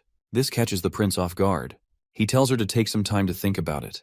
As she walks down the hall, Kania remembers how she was before she decided to give up everything and work for the prince. She was betrothed to a handsome young man, and when she got his picture, she tore it to pieces. She hated the idea of entering a political marriage just because she was a princess that had come of age. She then remembered that the prince had also been sent to a faraway territory. She concludes that his fate was much worse than her own, so on her way to comfort him, she overhears him shouting for joy. She admired him for transforming his fate into an opportunity instead of just accepting it. She decided then and there that she'd follow Errol, watch him closely, and then follow his example. Kania had forgotten that that was the reason she was with him in the first place. Back to the present, Kania makes the decision to stop relying on her brother's abilities. The next morning, she barges into his office, breaking the front door, and announces that she has made up her mind to go back to the palace. The prince agrees in tears. What did his front door ever do to her? So Kania prepares and is leaving the palace. The prince reveals that even if she hadn't agreed to go back, he had already made preparations for her to get recognized either way. Kania wonders if she should beat the other two swordmasters in the kingdom, and the prince is surprised at her ambition. He just warns her not to go breaking stuff, as the bill will be on her head, not his anymore. She promises to keep that in mind. The prince will miss her and will always be cheering for her. After the farewell, it is time to get back to work. Fahilia is as peaceful as ever, and he finds out that some youths are getting married. He then wonders if he should get a match for Frey as well. He reckons that with his wealth increasing, maybe it's time for him to start finance. He's still not interested in politics or power, but in money. For money controls the world. He fantasizes that to fulfill his plans, he will need to build his finances. He comes up with the idea of establishing a bank and stabilizing the currency. He reckons that if he hadn't started this, another person would have sooner or later. He decides to dominate the finance sector and solidify Fahilia's power. He would recruit some talent and experts to serve as figureheads, which is another way of saying that he wants to delegate the work to someone else and do nothing. As usual, as he is thinking of who to hire, he gets a call from his mother. She asks how he's faring, and he replies positively. Then she inquires about his age, and that question sends cold shivers down his spine, as he could already guess what was coming next. His mom is suggesting he find a fiancé. He is dumbfounded. Asha congratulates him. Congratulates him. Sena expresses how this is a happy event, and he replies with all their happy wishes with a moody, shaky, thanks. Back at the call, his mom had told him to come back and meet with the candidates the king, and she had carefully chosen for him. But he still wants to play around. He reckons that the age of consent in this era is way too early. He misses Kanya, only now realizing how she felt when she ran away from home. Asha asks about his fiancé, and he reveals that it hadn't been decided yet. They had sent him 10 candidates to choose from, perhaps out of respect. That is why he called them. He needs them to join him in picking out the finalists. Unlike other times when he had to select people, he couldn't look into the minds of the candidates, as they are not physically present. But to his dismay, none of them gave decisive opinions, even Asha, who was a noble. Apparently, she was never involved in engagement matters because of her family's decline, and Sena's people just pick up whoever they like. As for Dia, she strongly believes that he needed someone perfect in every way. But her standards are way too high. They decide to just put their heads together and try their best. Sena suggests one person, but the prince had done some investigating and found out she was being forced. The next suggestion was ruled out because of a huge gap in age. They kept going on like that until they finally landed on one. He returns to the palace with his choice, and his mom looks quite excited about it. The truth was that he had just chosen a lady from a quiet family that cannot cause him any problems. His mom says that his father is quite pleased with the enthusiasm he showed towards the matter. And our boy decides then not to ever tell his father that he was not really interested. His mom suggested they go meet her. At the meeting location, Saria is with Count Tuin. She is the second daughter of the Cowanst family. Although they aren't loaded, they have a good reputation. They greet and get comfortable, making small talk. The prince notices that she is beautiful both inside and out. But that's the problem. The prince worries that she's way too nice and perfect for someone like him, who has wild ideas and freaky plots on a random day. He decides on that note that she's not right for him, and then they part ways on good terms. The issue now is that his mother seems to like that girl, and his father had approved of her. He refuses to put her mom in a tight spot, but his mom already notices and confronts him head-on about it. He's shocked that she noticed, but she tells him not to worry, as his decision would be respected on the matter. His father also agreed to it, which was why the prince was made to choose in the first place. He had learned from what happened with Kanya that forcing marriage would only lead to embarrassing accidents. He politely declines the offer of marriage. For now, our MC really wants nothing to do with marriage. He hasn't even developed coke yet. That must surely come first. As he was still deep in thought, he notices someone, or something, spying on him from the bushes. As he waits to get a closer look, a lizard jumps out and lands on his face. It's not just any lizard though, but a salamander, a fire spirit. The prince knows that nobody in the kingdom has enough spirit affinity to summon a spirit and is confused until the summoner shows up. She asks him to hand the lizard over to her, and the prince realizes that she is Pena Amret Janil, the princess of the Mirman Empire that came to the kingdom as a hostage, but under the cover of studying abroad. The prince never imagined they'd actually meet and realized she didn't know who he was. The lady told him to call her anything, as she didn't care for formalities, especially now that she was abroad. He gave her the lizard, as he made his observation of her laid-back personality. As she turns to leave, he asks her if it was a spirit, and she turns into full panic mode, trying desperately to deny it. But all her efforts are thrown in the trash when the lizard breathes fire. She then pins our MC to the ground and tries to bribe him to keep quiet. This lady really is a handful. Oh dear. The prince is pinned to the ground, with a strange lady on top of him trying to bribe him. He had never even been bribed normally before. He agrees not to tell anyone. Pina is still not convinced, but the prince assures her that she could always feign ignorance if he ever caused a commotion, and there was nothing in it for him anyways. He then yells at her not to go around summoning it if she doesn't want people finding out. But she pleads that she couldn't control it, so it just pops out whenever it wants. It makes sense to the prince because the relationship isn't based on authority, but on mutual consultation. The spirit was simply following her because of her high affinity. The prince tries to teach her a tip. He tells her to command the spirit with a clear purpose, like a puppy. The girl is confused but does it anyway, and to her surprise it does exactly as she says. The prince tells her that he read it in a book, and the girl appreciates him, then asks his name. The prince is disappointed at how late in their interaction she asks. He then properly introduces himself. He was going to forge a name but later changed his mind. He is curious as to how she'd react to one of the people who made her a hostage. But she acted so plainly it shocks the prince. He doesn't even think she realizes that he's a member of the royal family, which makes him realize that she's not interested in politics. She then asks if she can ask him more questions about spirits, but he reveals that he actually stayed in the countryside. She immediately realizes that they kicked him out, and this irritates him as she saw through his situation immediately. He tells her to ask the people staying at the concubine palace if she ever needed to find him, but deep down, he really doesn't want her to. At least at that time he didn't. At some other place, a dark magician is seen hovering over the battlefield with corpses lying everywhere. He does shady magic that seems to be feeding off the negative emotions left behind by the dead, and is grateful for this unfortunate event and the idiot who caused the war. Meanwhile, back to our prince. He had returned home, and now he had postponed his engagement. He was ready to start his bank. He teleports to an establishment with Asha and Dia, where Hazel Carrot, a patriarch, greets them. He was the brother of Haya, the girl that had fallen for Asha's younger brother Aret. The prince had come there for a very important reason. He wants to do business with the Carrot family.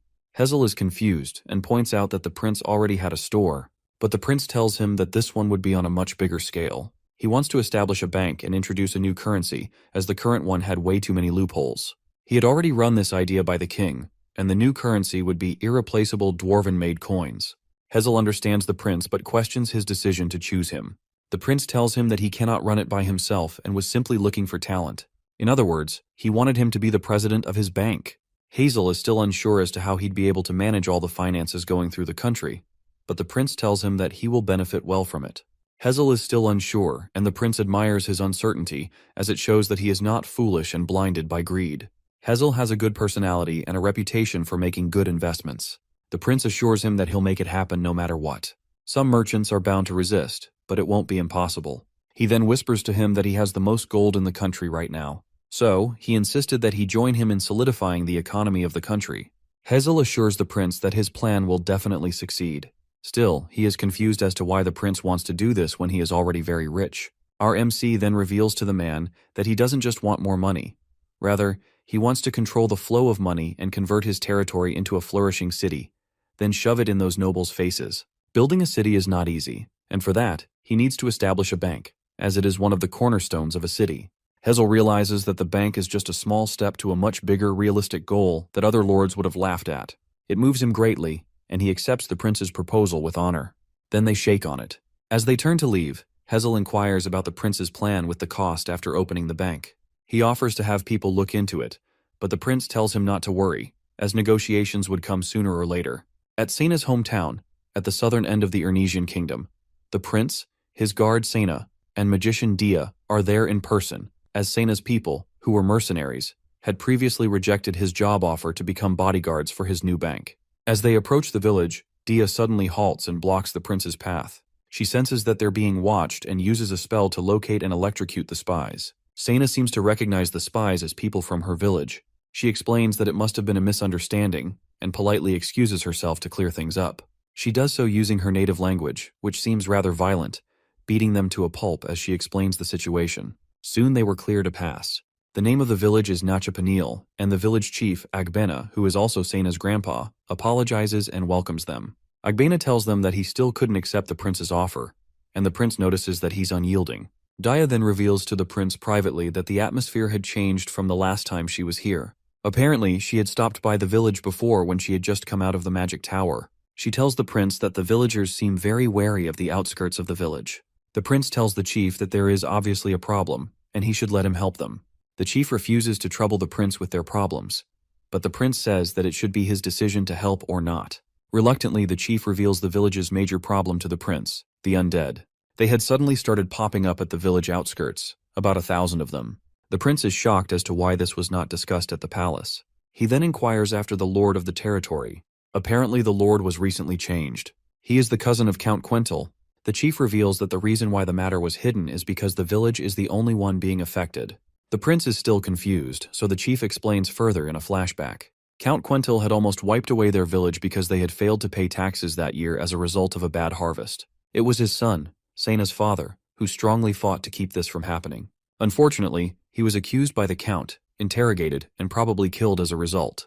But the count was also punished for embezzling funds, so he was removed and his cousin replaced him 2 years ago. The prince reckons that the new lord must be intentionally ignoring the village infestation as some sort of revenge for his cousin. He offers to resolve the issue with the Lord by himself, but the chief refuses and reveals that they were planning on leaving the territory soon anyway. The chief reveals that his tribe has moved many times before in the past, so this is no problem. The Lord is one thing, but the undead are the major issue. They had tried to endure, but they just couldn't any longer. The prince tells him that trying to move now will be very difficult and will only create more problems. But the villagers don't have any other plausible choice. That is, until our protagonist offers to help them solve the problem of the undead. The chief is shocked. There are over 1,000 of them.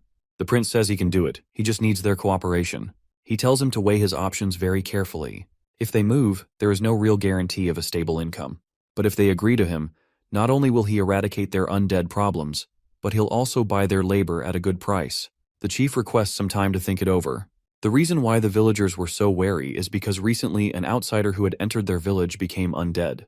The prince notices that most of the villagers have fighting power equivalent to that of an active knight. He also notices that they are naturally prone to awakening auras. He decides that it would be a waste to leave them under that stupid lord. While he's evilly plotting on how to use them, innocent Sena thinks he's a kind person. After much consideration, the chief finally accepts his proposal, but only on the sole condition that he eradicates all the undead, which our protagonist, who was a pro in his previous lives, plans to do. The undead are wandering in the forest near the village, and the prince and his guards attack and kill one of them. The prince notices that there's no mage in charge of them, and wonders who would have been foolish enough to just create them and dump them there. Sena asks if they're going to just deal with them one by one, but the prince thinks that would be too inefficient. He decides to just gather them up and cremate them all at once. Dia is amazed. The easiest way would have been to use holy water, but that's way too expensive and rare in their kingdom. They don't need that, though, when they have a 6th-class magician like Dia. The important thing is to gather the dead, so the prince decides to use himself and Sena as bait.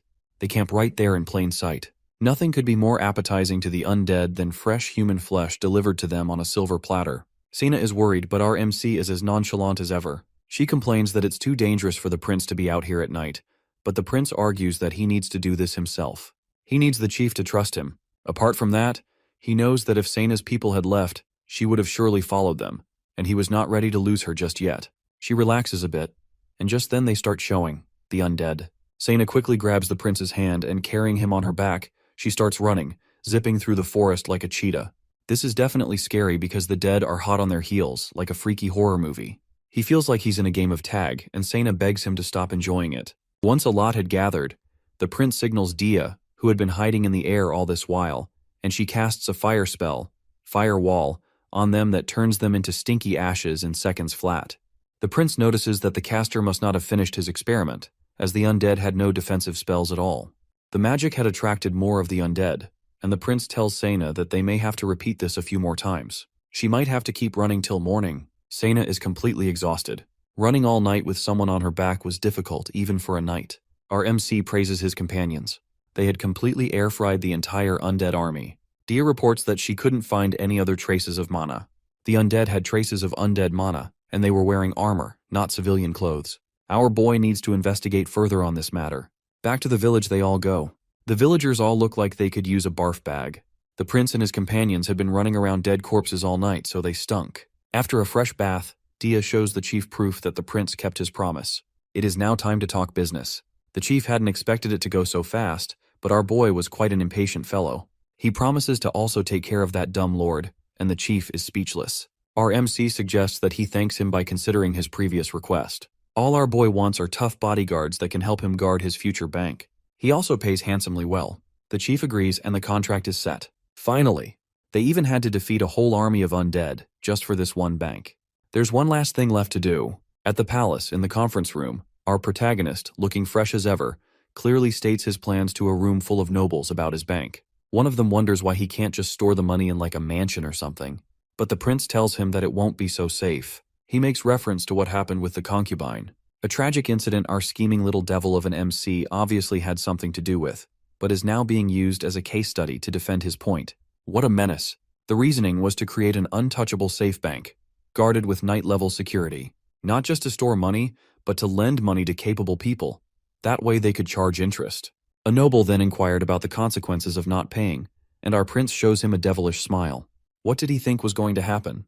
The bank would be established to organize the flow of wealth in the kingdom, and then a new currency would replace gold coins. The nobles aren't really thrilled with the whole currency idea, but our boy had anticipated this. He then tells them that the current market system and currency were basically trash, being mixed with counterfeit and foreign gold. He promises to bear the costs and give the currency sufficient value. At the end of his presentation, most of the nobles agree to his cause. He's so happy that he had decided to go around before the conference and politely persuaded them to his side using a few tricks. Finally, everything is ready, and they can start the construction. After the conference, two shady-looking nobles are having a discussion. Count Cain can't let the prince do this, but Dezel, the other noble, reminds him of the prince's new status as duke. Cain tries to argue, but Dezel tells him that if anything happened, he'd be the one in trouble. After hiding 1,000 undead, he really shouldn't bring his mistakes here. Cain tries to explain that, but Dezel's already gone. And just like that, in less than a month, our bank is completed. It is also located on the best land in the capital, since the plan is to establish branches all over. Word is spreading around the streets, and positive rumors are flying around about the bank. In Diesel's mansion, he's speaking with another noble about the bank. He'd still trust his safe more than the bank any time, any day. The noble then reveals that there had been recent attacks from thieves on carriages, but he already knew all too well about that.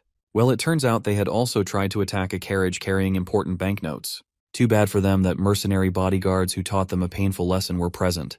Dezel couldn't believe that the bank bodyguards were powerful aura users. Cain was behind this and was punished for it, alongside hiding the presence of undead. The bull-headed Dezel started to seriously reconsider his financial decisions and so-called safe. A whole new era has begun to brew in the Ernisia Kingdom's financial sector. Sweet. Errol and his father are discussing the city he plans to build in Fahilia. The king is concerned, though. He worries that Errol may not be able to maintain it. That's if he finds a way to even complete it. The prince understands where his dad is coming from. This decision could make or break a barren land that had barely been saved. People might still not visit barren lands even after they have been developed. His dad then pulls him closer and reveals that he had actually been planning to get him out of there in a few years. Our protagonist interprets this as his dad's care for him, but he still declines his offer. He had already started to build his paradise of a chilled life. He'd take that over hanging out with some dumb nobles any day. He goes on to assure his father that his city would be extraordinary and begs for his trust. After some thought, the king finally concedes and grants him his permission. We have a happy prince. With that, the construction of his city commences immediately. He speaks to his citizens and asks for their understanding. Due to the reputation of his technology, talented craftsmen already come flocking to him, ready to build a proper residential area where people could live with peace of mind. They need a wall first because of the ferocious monsters, although the citizens are already used to it. But for the sake of citizens from other places, this is important. Safety first. And our MC has just the right stone material for the wall, high quality of course, and plenty of it. Other lords had abandoned the material because they lacked the technology to mine it, so it was gifted to the prince after the war. Maybe he'd have his very own statue soon. Our protagonist is not satisfied with just building a city. He reveals that he actually wants to build a tourist destination, like a factory with so many things to offer. He doesn't want to just live his life and get rich. He wants to enjoy himself while doing it. But then again, one step at a time, it's not time for that yet. The prince is tired. He had finished reviewing everything and could now leave the rest to the craftsman. He clicked a button and boom, a portal appeared. He hopped in and it reveals a secret bunker, a place where he could slack off. A man cave of some sort. It isn't in the castle because he needed some privacy. Out of excitement, he had added so many things that the room could now be used as an escape bunker in case of a siege battle. He can now relax and laze about and thinks maybe he should build one with a hot spring next time. But this isn't good enough for him, as he still feels extremely bored. He wants something colorful, like comics, and thinks maybe he should start painting soon. He decides to go ahead and do it, but his relaxation is cut short when an urgent message from the palace arrives. At another place, a dark mage is casting a shady spell. He finally has enough negative human emotions to pull it off. He curses the bastards who look down on his kind as he releases the spell that wakes up the undead and sends them towards the kingdom. A night watch soldier sees them from afar and immediately alerts the superiors. The prince sits with dismay as he reads the letter from the palace. A large number of undead has appeared on the northeastern and southern borders, over thousands of them. Damn it!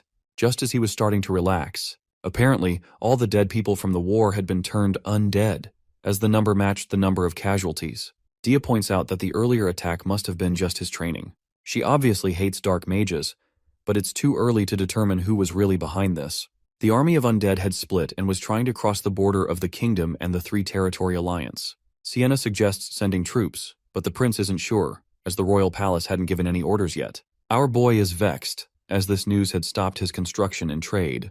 He orders his personal guards to tighten security and tells them not to worry. Our scheming protagonist is about to turn this whole ordeal into an opportunity to make profits. At the kingdom's border fortress, the undead had already started climbing the walls. The kingdom's defenses are at work, trying to hold them off until they have received further instructions from the castle. At the royal castle, the king orders an evacuation for residents near the border. He's glad that his son had warned him. If not, things might have been much worse. One of his council members suggests that they request help from the Holy Kingdom, Zelnian. The Holy Kingdom was a country that was best at dealing with evil techniques like these. But the king wasn't sure whether they'd help him.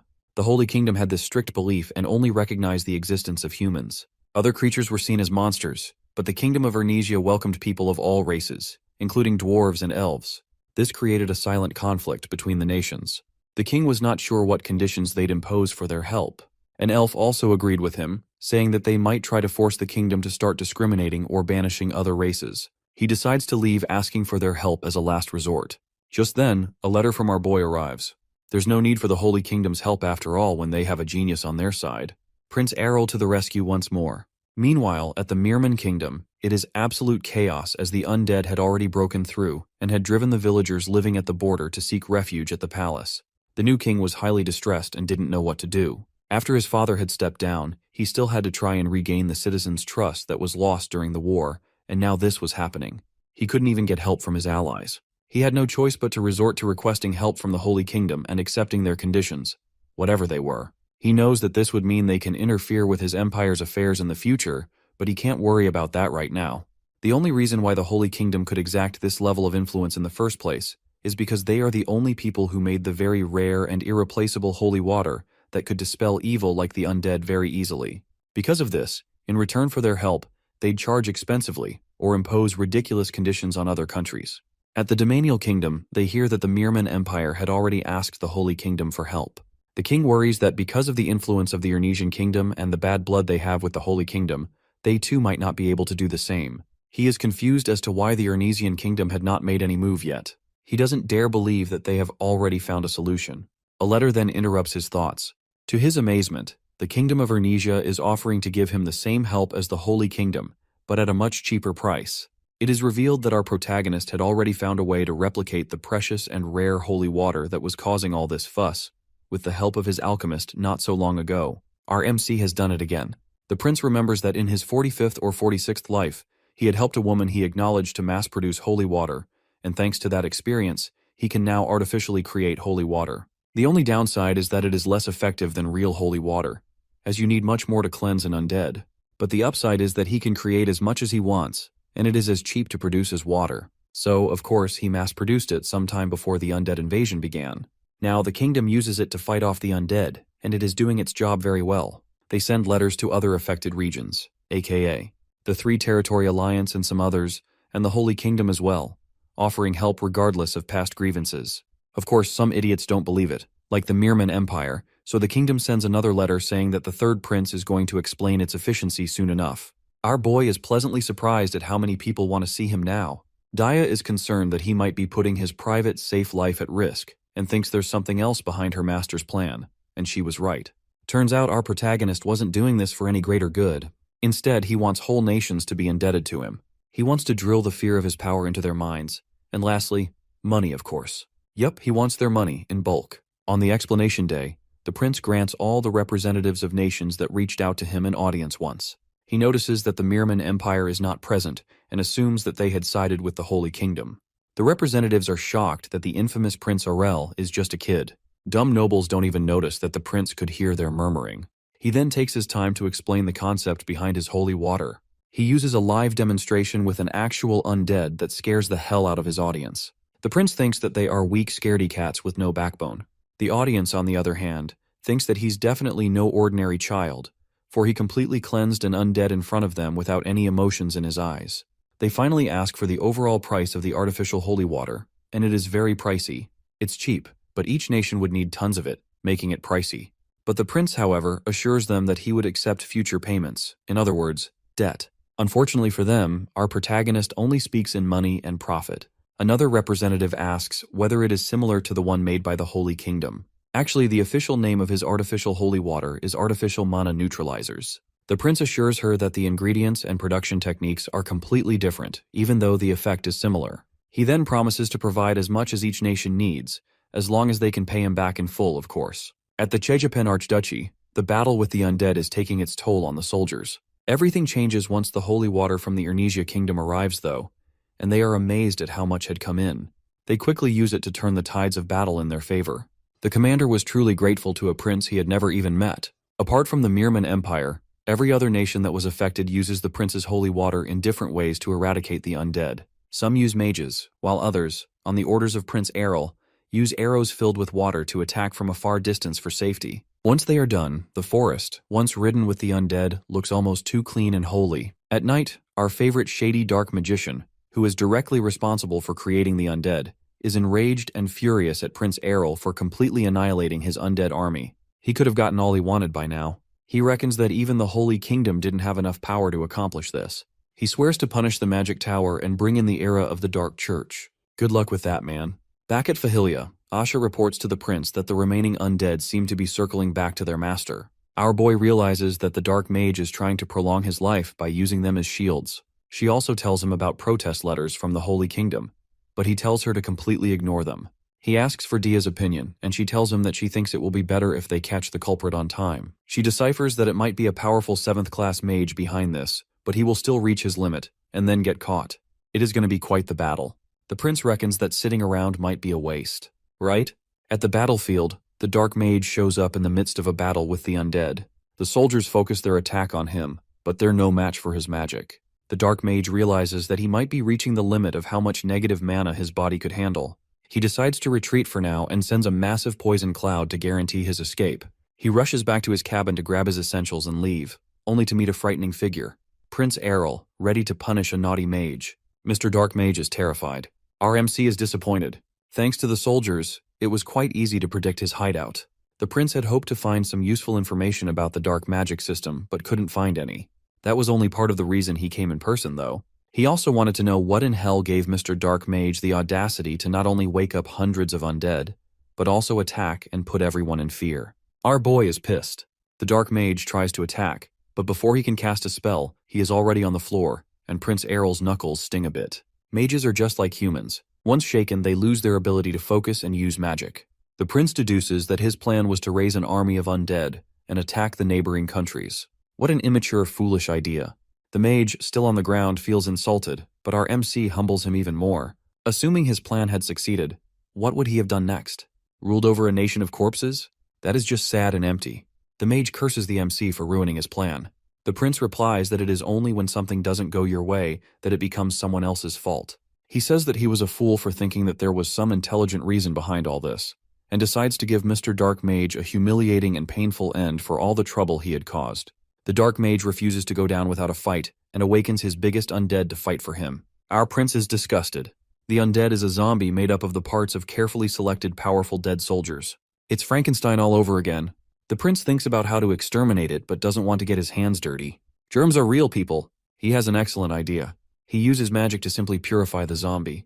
The Dark Mage couldn't believe that the boy in front of him just used a magic sacred to the saintess of the Holy Kingdom. The prince doesn't get why he is so worked up. It isn't even exactly purification, and it's less powerful than the original. Maybe these saintess peeps were just weak. Well, that display completely shatters the Dark Mage's confidence, and he resorts to begging and bribing. The prince thinks he is being noisy and is getting kind of hungry. I'm sure we all know how this one ends. Once the soldiers who were chasing the Dark Magician finally reach the cabin, they see a brutally mutilated body, and a note saying that he was killed by the past lives pro. The heck? They don't even know whether to be happy or terrified. The subjugation force, which consists of soldiers from different nations, had triumphed over the Dark Mage. Of course, they couldn't tell the public what the mysterious past lives pro had actually done if they wanted children to sleep at night. Everything is finally beginning to get back to normal, even the city construction. The prince is still disappointed that he couldn't get any information on the Dark Church, even after pulling out the Dark Mage's memories. He decides that when he reaches that river, he'll know how to cross it, and wonders if he should laze about again today as usual.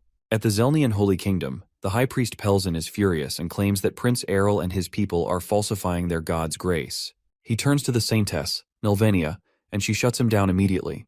For now, their stance is to prioritize the lives of people, so she commands him to stop doing things that are pointless. First, they deal with the Mirman Empire, then Arl Ernesia.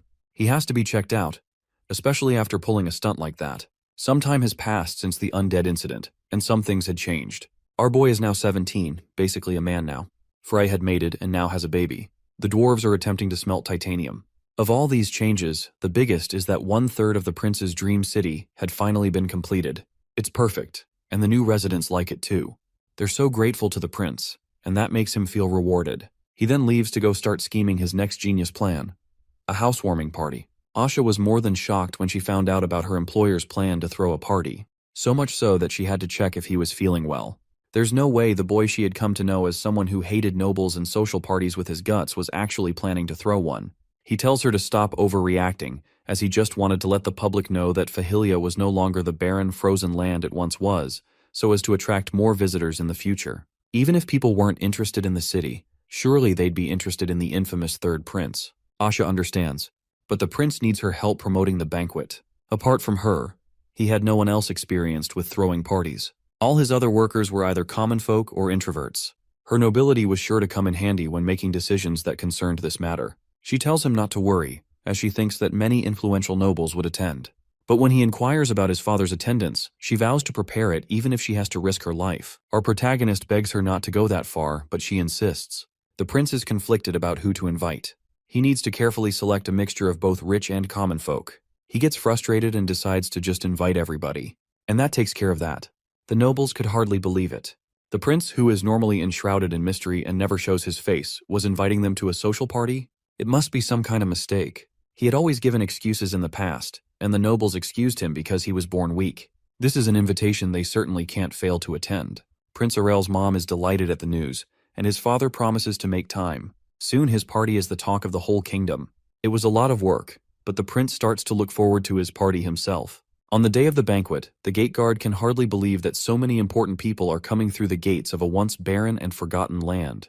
They had arrived so early that it is obvious they are interested in the prince. He orders his maid to attend to the guests.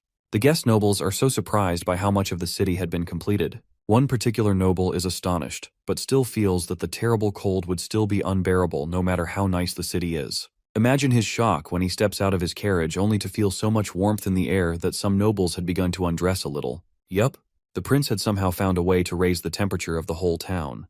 He imagines the look on their faces when he reveals to them how he pulled it off. How exciting. Asha just finishes concluding everything concerning the party, and the prince is grateful. She asks if he's sure about the location, and he replies affirmatively. He tells her she needs to go and rest and prepare for the banquet herself, and this hits her like a stray bullet. Apparently, our boy had forgotten to tell her that she was to attend the banquet as well, like his other attendants. She isn't prepared in the slightest. Not to worry though, because our boy's got her covered. With a snap of his fingers, maids appear from behind and drag her away. Another maid appears and informs him about the magic circle. Cool. His family is here. He had sent invitations to all the members of his family, but only his mom and dad agreed to attend. Oh well, he only did it out of courtesy anyway. He arrives at the circle just as soon as his mom appears. They reunite, and she informs him that his dad is on his way as well. The king would never normally come out all this way, not even for a son. But he made an exception for Prince Errol. Later that evening, it is time for the party. The guests are disappointed that the location chosen for the event is the city square. It is normally in gardens if it had to be outdoors, but there was nothing there. The nobles are already gossiping about this when suddenly the entire square lights up like it's daytime. They are astonished by what just happened, but keep your hats on your heads, folks, because this is just the beginning.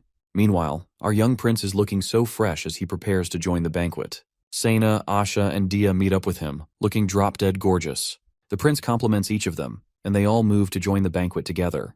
Back at the party, the guests have already started dining, and the food produced by the prince is of high quality, as expected. As they are beginning to wonder when he is going to show up, something jaw-dropping happens.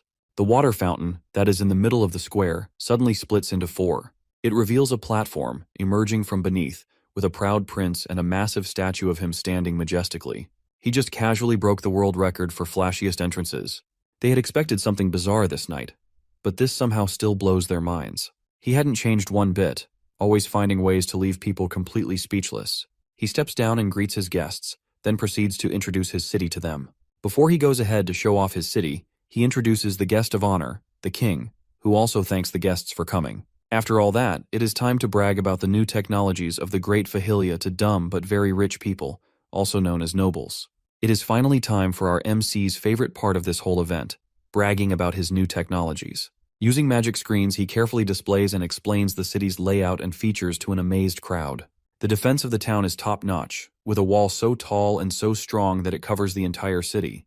The material used for the wall is stronger than steel, maintained with multi-layer barriers, and can withstand attacks from monsters, an army, or even a 7th-class mage. Someone then asks about the harsh weather, and our boy is happy to answer the question, especially since he kind of hired him in advance. He then tells the crowd that the odd feeling of warmth they felt once they entered the city was actually a special magical device that was installed inside the city. Someone then inquires if it is similar to the mana house he had previously invented. He is a little shaken, for he hadn't hired this one.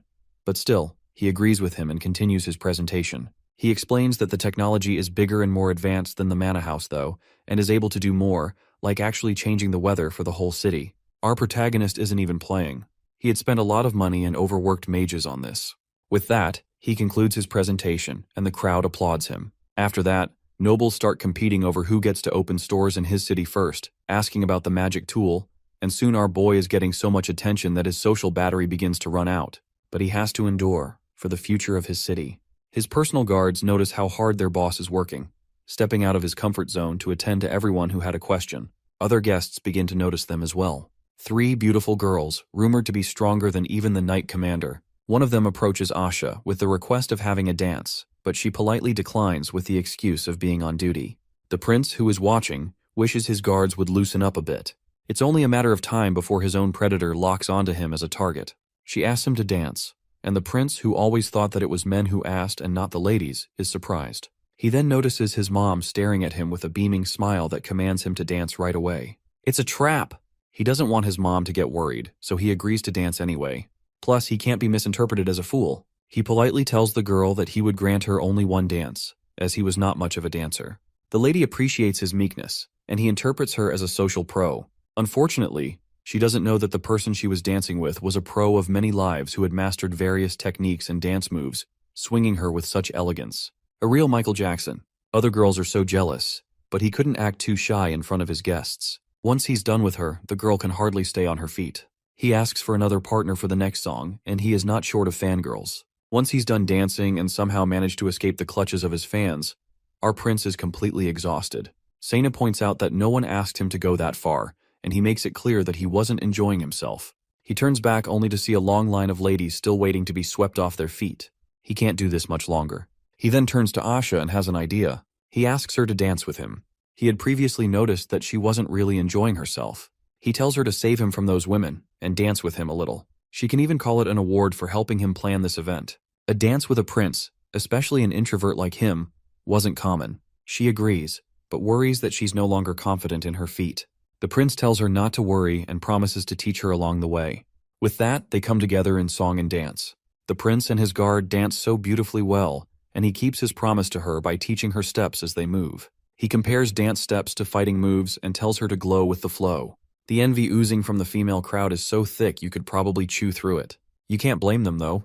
The prince and his partner Asha look so perfect as they go. After all that, the prince's social battery finally dies and he is mentally exhausted. Just then, he notices some shady-looking people at his party. Daya comes to report to him, but he already knows that some uninvited guards had entered his party. Asha and Sena join them, and Sena suggests they take care of it now, but our MC has a better idea. He tells them to follow him at a distance, as he grants his new guests an audience. They try to protest, but the prince knows one of them. He calls him a prospective client. After he leaves the party a distance, the prince turns and identifies the person who had followed him out as the Magic Tower Lord, Helman Melnia. Helman is surprised that the prince could recognize him and apologizes for the late introductions. He inquires about how the prince recognized him, and our boy reveals that he had recognized him as the fellow who surprised him with the question of the Mana House back during his introduction of the city. Errol reveals that he never thought someone as great as the Magic Tower Lord would accept his invitation, and had always thought that he hated him, as per requests from the Holy Kingdom. He had deliberately poked at a sensitive topic, in a bid to try and test the young fellow. But Helman humbles himself and replies that he never accepted any such requests. Turns out that the prince actually knew that he wasn't lying, and the poor magician is just glad that there is no misunderstanding. To be honest, the prince hadn't expected the Lord of the Magic Tower to be a lot older, but after scanning his mana amount, he can't deny that he is the real deal. Helman praises Prince Arel, but he attributes the credit to the magicians, even though he came up with the idea originally. The Lord then inquires about why the prince came out all this way just to have a chat, and the prince reveals that he had something to chat about in private. But before that, he inquires whether the new friends that had just joined them were his, because they didn't seem to carry an invitation. The prince wonders why dark magicians always wear black, as if they were actively trying to announce that they are shady people. The new friends had come to casually kidnap the man who interfered with their comrade's plan, and the man who'd interfere with them in the future, aka the prince and his buddy Hellman. Errol begins to wonder if he had made enemies because of his holy water, and the Lord blames himself for allowing cockroaches to slip into the event.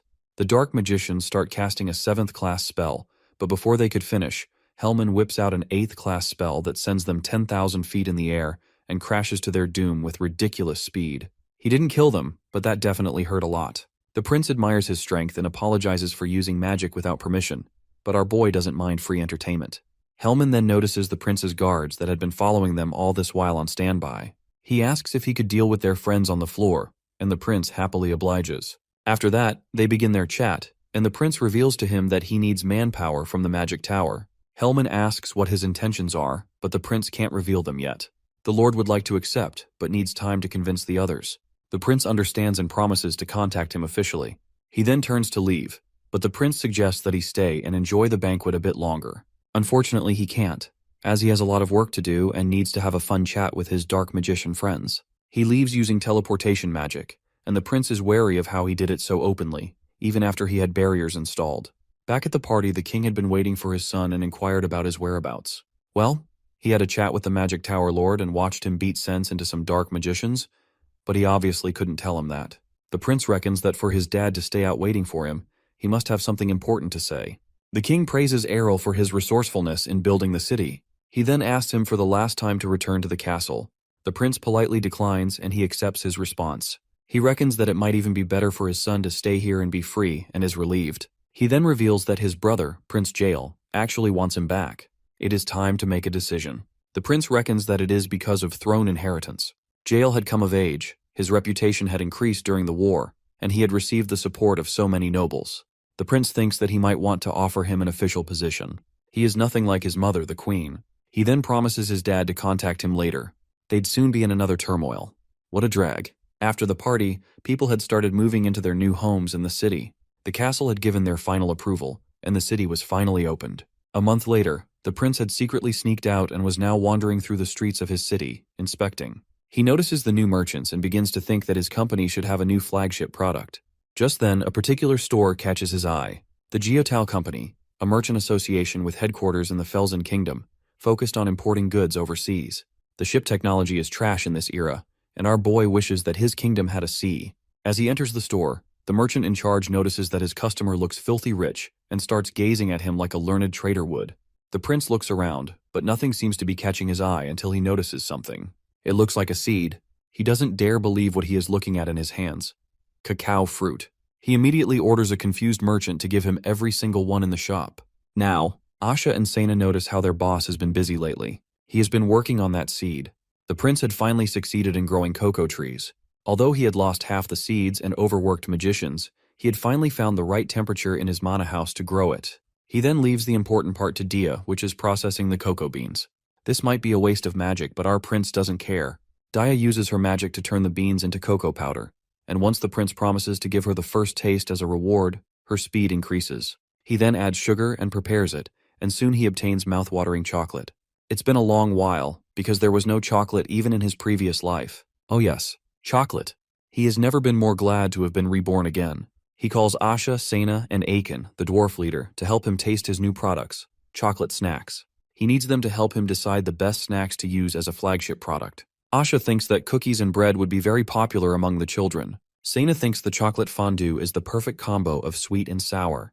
The grumpy Aiken doesn't like sweets though, and prefers the bitter whiskey bonbon, probably because of its high alcohol content. Blacksmithing is hard work, so they need the calories. Anyway, they all agree that any of the snacks would be a good flagship product, but the prince is confused as to why they want to leave when the tasting had just begun. The trio watches with terror as maids appear with tons and tons of chocolate snacks.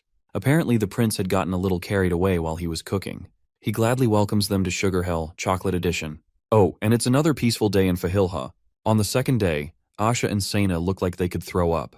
On the third day, he brings yet another new set of products. On the fourth day, Asha and Sena give up. Even Dia, the foodie, passed out, and Aiken had long run away. Our pro thinks that maybe feeding them only chocolate for 4 days was going a bit overboard, and his guards strongly agree. He then warns them that the chocolate is high in calories, and they might get fat from eating too much. They all of a sudden develop excuses to go train or exercise. They won't even look at another chocolate for a while after this. The prince doesn't gain weight though, so he doesn't have any problem eating more. Their sacrifice was not in vain though, for that is how chocolate, which had given his strongest personal guards nightmares, became the new flagship product. Stores with chocolate products start opening up, and the people who were unfamiliar with it at first start obsessing over it. His uncle Luchin tells him that both locals, tourists, and even nobles are seriously investing in it. The prince notices that his uncle has loosened up a bit since he last saw him. Luchin also tells him that selling the chocolate separately as a high-end product to nobles, with special packaging, shipping via teleportation, and obtained only through reservation, was a huge success. He then suggests that the prince increase production, but the prince can't, for there is a limit to the amount of fruit he can grow. This is the maximum he can go at, since there is no other place in the kingdom where cocoa can grow, and expanding his manor house and the magicians is just not possible. His uncle then suggests that he do business with the Geotal Trading Company, and he bluntly refuses. They had openly displayed interest in doing business with him, and technically the cocoa fruit he used was theirs, but the secret recipe and production techniques are still his. He ordered his uncle not to negotiate with them. He only made chocolate for his personal enjoyment, and was never planning to turn it into a grand business venture. He had made a mistake while making paper, didn't watch his competition, and that led to a war. If he repeats that mistake, then he is no reincarnation pro. He is going to keep an eye on them, till the very end. Meanwhile, the popularity of chocolate keeps growing, especially within the noble women. The prince had written to Lady Carrot, Haya's mother, since everyone already knew there was a connection between her house and the third prince. She cleverly introduces her friends to it, and they introduce their friends to it, and that's how the fame keeps growing. This attracts Geotal, the CEO of the Geotal Trading Company, and she asks after the producers of the infamous chocolate while cleverly distracting them with goods she bought from overseas. Unfortunately, she couldn't get any useful information from them and brushes it off. On her way home, she is tired of pleasing nobles, but her attendant reminds her that that is the only way they can enter their territory. She asks whether Errol's company had replied, and the attendant tells her that the prince has no intention of working with them. Geotal finds this odd, and regrets not knowing that useless seed was a treasure. She reckons that the magic tool that controls temperature could be the reason, but it obviously won't be enough to produce in large quantities. She is confused as to why the prince refuses to work with her, but Prince Errol only developed chocolate for his personal enjoyment, so of course she didn't understand. She commands her attendant to keep making requests that may attract the prince. Luchin informs his nephew that the Geotal company is getting desperate, but our boy really doesn't want to deal with them. He tells him that the owner would like an audience, and he reluctantly agrees. No harm in just chatting over a cup of tea, right? On the day of the appointment, they meet. The prince makes it known that her frequent requests were disturbing him and his uncle, and she apologizes for that. He had wanted to test her with that, but she kept her composure. He then asks her to state her proposal, and she does, emphasizing how her company was the best in pioneering the sea and delivering in large quantities. But the prince already knows all this and tells her that it has nothing to do with why he doesn't want to join her. The matter of the fact is, if he allows this deal, it would mean that she would be his only source of supplies. In other words, she'd be in control of his company. The prince had hit her with a death question. The truth is that if the Geotal company was the only source of raw materials for his company, he'd be at her mercy if she ever decides to stop supplying or increases the price ridiculously high. She tries to protest, but the prince tells her that if she were a good businesswoman, she would have at least thought that far ahead, and she did. It is obvious considering how desperate she is. She finally inquires if he had any plans of expanding the business, and he turns the question back to her, asking her what she thought. As he awaits her reply, he uses magic to scan her aura and discovers something. She finally gives up and asks if his mind will change. He doubts it, but promises to hear her out at least if she has a better proposal. With that, she leaves disappointed. After she leaves, Luchin expresses his surprise that Errol didn't accept her proposal. Errol tells him that he had been considering it, for she had a good reputation and seemed sensible, but he just has a feeling that he can't work with her. The truth is that when he had scanned her aura, he noticed something foul and corrupted, beyond the normal private merchant agenda, and concluded that she wasn't an ordinary person. He then orders his uncle to look into her business. Back at her base, Geotal is beyond frustrated and wonders where she went wrong in her proposal. She knows she didn't make a mistake, and her deal was appealing. As she takes a smoke, her attendant then suggests that he might have caught up to a secret of theirs, but she uses a death stare to cut him off and warns him to watch his mouth. There is no way he could have noticed anything. She says that it is reckless to fight him head on, but she hasn't yet. After all that, our nonchalant MC lazes about as usual on the field and wonders what he should do with Frey, who has given birth to 5 baby griffins. It would be difficult to just keep them at the palace, so he wonders if he should sell them and then decides to get other opinions first. Asha suggests that he send them back to the wild, but the prince worries that they may grow up and become a problem to the citizens, and they are still monsters. Plus, they had gotten spoiled in the castle, so he fears that they may not be able to survive in the wild on their own. He begs Asha to take at least one, but she refuses, because there is no space in her mansion. So it's a no from her. Sena also can't help because although her people are strong, raising a beast like that requires funds, which they currently lack. The prince had forgotten that horse meat, which is the griffin's favorite food, wasn't cheap.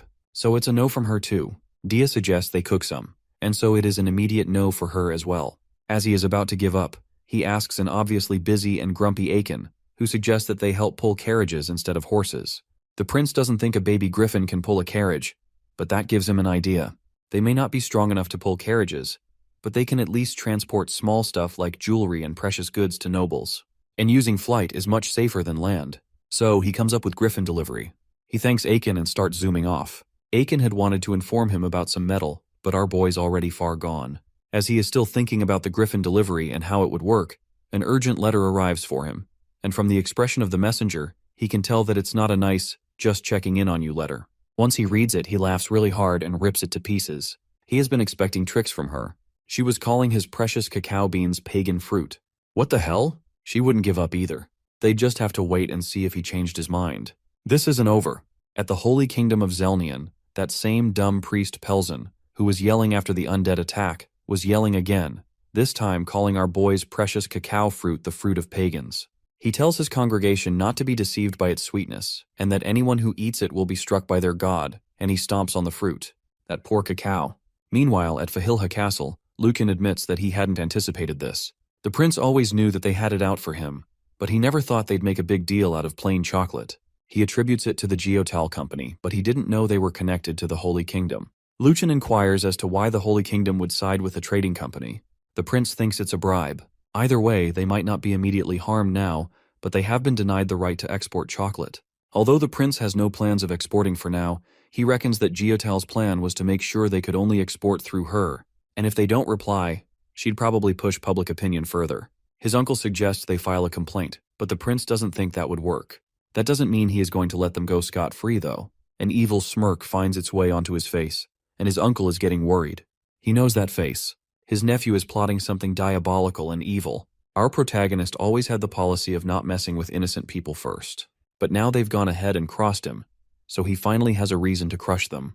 Lucian realizes that his nephew had actually been planning to swallow them from the beginning, and those poor fools finally gave him a chance to. Pray for them. The prince is overwhelmed by the idea of controlling ships and the knowledge to operate them.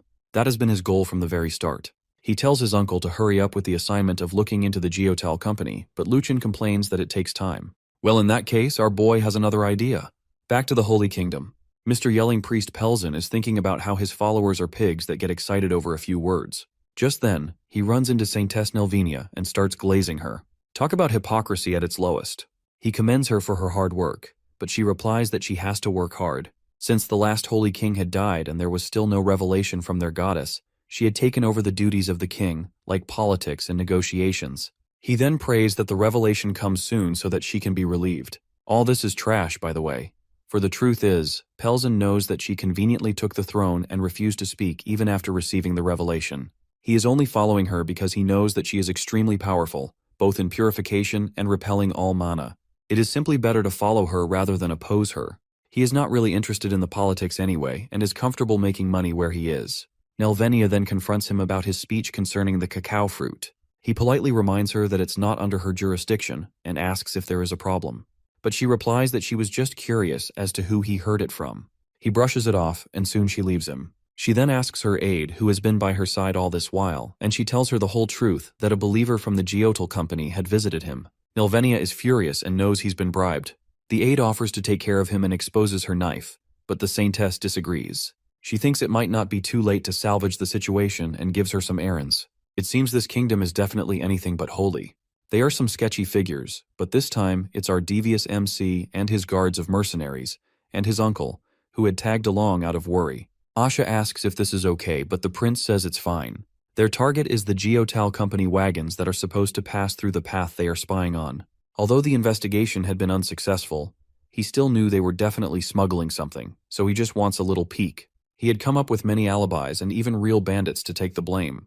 Lucian expresses how his mother would faint if she ever found out about this. Just then, the wagons appear, and the prince tells his guards to go, but commands them not to kill. They attack, and sure as hell do their acting job well as fake bandits. So much so that the prince has to ask Sena if they were actually real thieves from her hometown. Once they secure the drivers, they go over to inspect the goods. At first glance, they look ordinary, things like fruits and fur. But the prince discovers a hidden space at the bottom of the carriage. He tells Sena to kindly destroy it, and they're both shocked at what they find. Salt. It surely can't be just salt, and they're right. Lucian identifies the rest as medicines with hallucinating effects and products that were prohibited from importing. In other words, hard drugs. They had got them this time.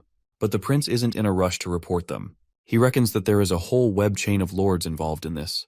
The most important thing is that he teaches her a lesson and shows her what fair game is. At the Geotal Company affiliated store, the merchant realizes that they have fewer purchases than usual, even though they have better prices than most. He then reports to his boss, Geotal, that the prince's company was purchasing the same products they normally buy at a higher price in all of their branches. Geotal worries that this might develop into a big problem in the future. She can't believe that Errol would make this kind of move, even going as far as accepting losses.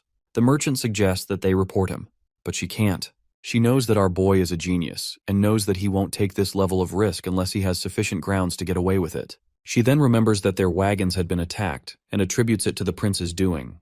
This was beyond normal retaliation. She needs to speak with him immediately. She doesn't know if he'd accept, but this is the only way they'd survive. Geotal sits for hours waiting for the prince. He finally appears and asks what her business with him is. She says that he knows the reason, and he agrees. He was thinking of confronting her, but he thought she'd run away by now. She then replies that shutting her business down would be the same as death for her. She goes on to ask him the reason for his revenge. He then denies having any revenge, but says he's just playing a little prank. If that's his idea of a little prank, then they have vastly different ideas of what the word means. He then reveals all the secrets of the Geotal Company to her, gotten from a well-intended informant, aka Nelvinia's aide. He tells her that he isn't even doing this because of the cacao fruit criticism anymore. She had crossed too many lines, and it was simply time to teach her a lesson. He then asks her how far she'd go for money. She tells him that money is the only goal for a merchant. The prince really pities her if that's how she really feels. Welp! In a sudden change of mood, the prince happily agrees to change his mind and offers her a deal. She just has to hand over her business to him, and all will be forgiven. Of course, he won't leave her in the streets. Geotal can't believe her ears. It has to be some kind of expensive joke. Did he really think her company was cheap enough to be sold over a little smuggling? He totally agrees with her. Smuggling isn't enough. So he thanks his stars that he didn't only catch her for smuggling. There's also bribery and, the icing on the cake, treason. Who would have known she was partially involved in the conflict of some small country? She really would do anything for money. She stops him short and inquires how he got this information. But our boy doesn't kiss and tell. Let's just say there was a particular saintess involved. The prince expresses how he wonders what would happen if this information leaked out. The nobles were involved. The countries that had suffered. They'd all come for her neck. A panicking Geotal tries to salvage her situation by using the leverage of the Holy Church's criticisms, saying she's the only one who can stop it. But the prince reveals to her that that problem had already resolved itself, as a certain high priest was already being punished. Geotal is terrified. She must make a choice, her money or her life. Long story short, Geotal stepped down from her position and handed the company over to the manager of the Arnil company, Licken. The merchants and traders were scared that they'd lose their jobs, but Arnil granted that only the signboard be changed, while the rest, including framework and existing employees, remained the same. And as for our friends at the Holy Kingdom, Geotal had admitted to bribing and selling contraband items to Pelzen. He tries to put the blame on the Ernesian kingdom, and Nelvenia admits that their relationship isn't the best, but that has nothing to do with his crimes. He then realizes that it was her plan all along to eliminate him, and screams as the guards drag him away. He really was a yelling priest till the very end. Nelvenia walks away satisfied. His uncle would have a lot to do, but at least the prince had a crew and a boat now. Chocolate is also selling quite well, so maybe he should think about selling to other countries. The prince wonders this while he grants Saintess Nelvenia an audience. The prince didn't expect that she'd come to see him in person. During the Geotal incident, they had secretly exchanged letters and information, leading to them eliminating the people they wanted to, Geotal and the priest. The prince thought there would be no more contact between them after that. But here she is, stuffing her face with chocolate. He asks whether it's okay for her to be here, and she replies that it's fine as long as she doesn't get caught. He then reminds her that this is his territory, but she assures him that she could escape any time she pleases. He notes that she's full of confidence, but then again, she is a saintess. She had come to clear up the misunderstanding herself and explain that what happened was entirely due to her priest's deviation and didn't reflect her intentions whatsoever. The prince jokingly tells her to then allow him to sell his artificial holy water, but she still refuses. She had come to meet face-to-face with the famous Aral Inertia. She reveals that she didn't want to make enemies right now and has taken import into consideration. The prince understands that she doesn't want to be enemies with him, but also doesn't want to be BFFs. He thinks it's because of their mutual dislike for non-human species, as that can be covered up. But she assures him that's not the reason. She just doesn't have any intention of fighting him now. She then takes her leave and disappears. The prince notes that it's different from teleportation. Maybe it's her exclusive ability. He has this feeling that something annoying is about to happen. What a drag. He hopes that the childish saintess doesn't do something foolish. Micah Jacineville, a member of the 16th Order of Knights, is exhausted. The work she's doing isn't even completely hers to begin with. It is for her captain, Lady Kania. She reckons that her captain isn't a bad person but is just easily distracted. Had she known this was how her life was going to be, she would have remained in the countryside. She remembers how she had been recommended to a new order, under the second princess. She had already admired her, and since Kania's order consisted only of women, offers were sent to even the far corners of the kingdom where she stayed. She was stoked to be working under Kania, but now she really just wants to unalive herself. As she's still contemplating, Kania bursts in, almost breaking the door. She scolds her for it and tells her that the prince even sent his sympathy. Kania believes she can hear the prince nagging in her. Micah then tells her to go through the documents she had organized for her, and Kania does so immediately. Micah thinks that she might still be upset from losing a battle with a swordmaster she had challenged. After the battle, the man told her he had only won because of experience, but she had lost, through and through. She wasn't broken though, and still vowed to challenge him again. The reason she was so obsessed with winning was because of the vow she made to her dad, the king. Before her order could be recognized, she must first be recognized for her skill, and one of the ways to get recognized is to win against another swordmaster of the same level. Meika then realizes that if her captain keeps losing, their order will also disappear. She really doesn't want that to happen. Even though she complains a lot, it's not that bad. She decides that she must do something for her captain's sake. This prince goes full noble mode on her. What in hell gave her the audacity to meet him in person? Meika scrambles around, saying that she came for Lady Kania's sake. But our boy's only messing with her. He could never be that serious with anyone. He then becomes anxious as he inquires if his sister had done anything wrong. She then tells him the full story and the deal with his big sis. She had come to him for advice because she was worried about his sister. She complains that if things continue like this, she won't be able to work properly as she was working overtime a lot, and it was killing her. She pleads with him to tell her what to do. After some thought, the prince reveals that he can't help her. He can only give his sister advice if she asks for it herself. Seeing the disappointed look on her face, he decides not to send her back with nothing. He gives her a letter to his sister but with the severe warning that only Sena could open it, as a spell had been placed on it. At Sena's training ground, she lays on the ground, exhausted from training. She then reminisces about her battle with the swordsmaster. During the battle, she had noticed that he was blocking her attacks without breaking a single sweat. She then decided to change her tactics of looking for an opening and just attack with force. Her opponent commended her swordsmanship, but still found an opening and landed a critical hit. Lord Manel and she were in the same realm, but because of his experience, she could never beat him. In the midst of her thoughts, Micah interrupts her with a letter from her brother containing information on how to defeat her opponent. She believes that with that information, they will be able to get their recognition. She is then interrupted by a flick to the forehead from Kania. She asks her if she went to him first because she knew that her brother would never send this. She discourages her and tells her that this wasn't the way. If she beat Lord Menel like this, she would be setting limits for herself. Micah is genuinely impressed by her hero, but Sena couldn't see it. She then promises her most faithful soldier that she would win, with a smile. She goes on to continue training, but Meika, however, is still curious as to what's in the letter. Not long after that, Kania walks up to challenge Lord Manel once again. He's surprised, but our princess isn't planning on giving up anytime soon. He agrees to spar with her, but notices that she brought a different weapon this time. It's the short sword her little brother had given her before the war. The battle begins. With the help of her sword, she closes the distance between them in mere seconds. He narrowly escapes it. He can't let his guard down, so he decides to take this seriously. Kanya is surprised that he wasn't fighting with everything before, as he starts raining down attacks on her that she barely misses. He reckons that since his attacks rely on stabbing, the princess must have thought she could counter it by getting close. But unfortunately for her, he can read her movement. As he is still thinking, he realizes that his opponent is now in the air. Kanya uses all the power she could gather and gives her opponent a critical headbutt that sends him to the ground. Meika and the other spectators could not believe their eyes. Was that even allowed? But in truth, she had won. She tells him that she bet he had never expected a headbutt from a knight, and the lord burst out laughing.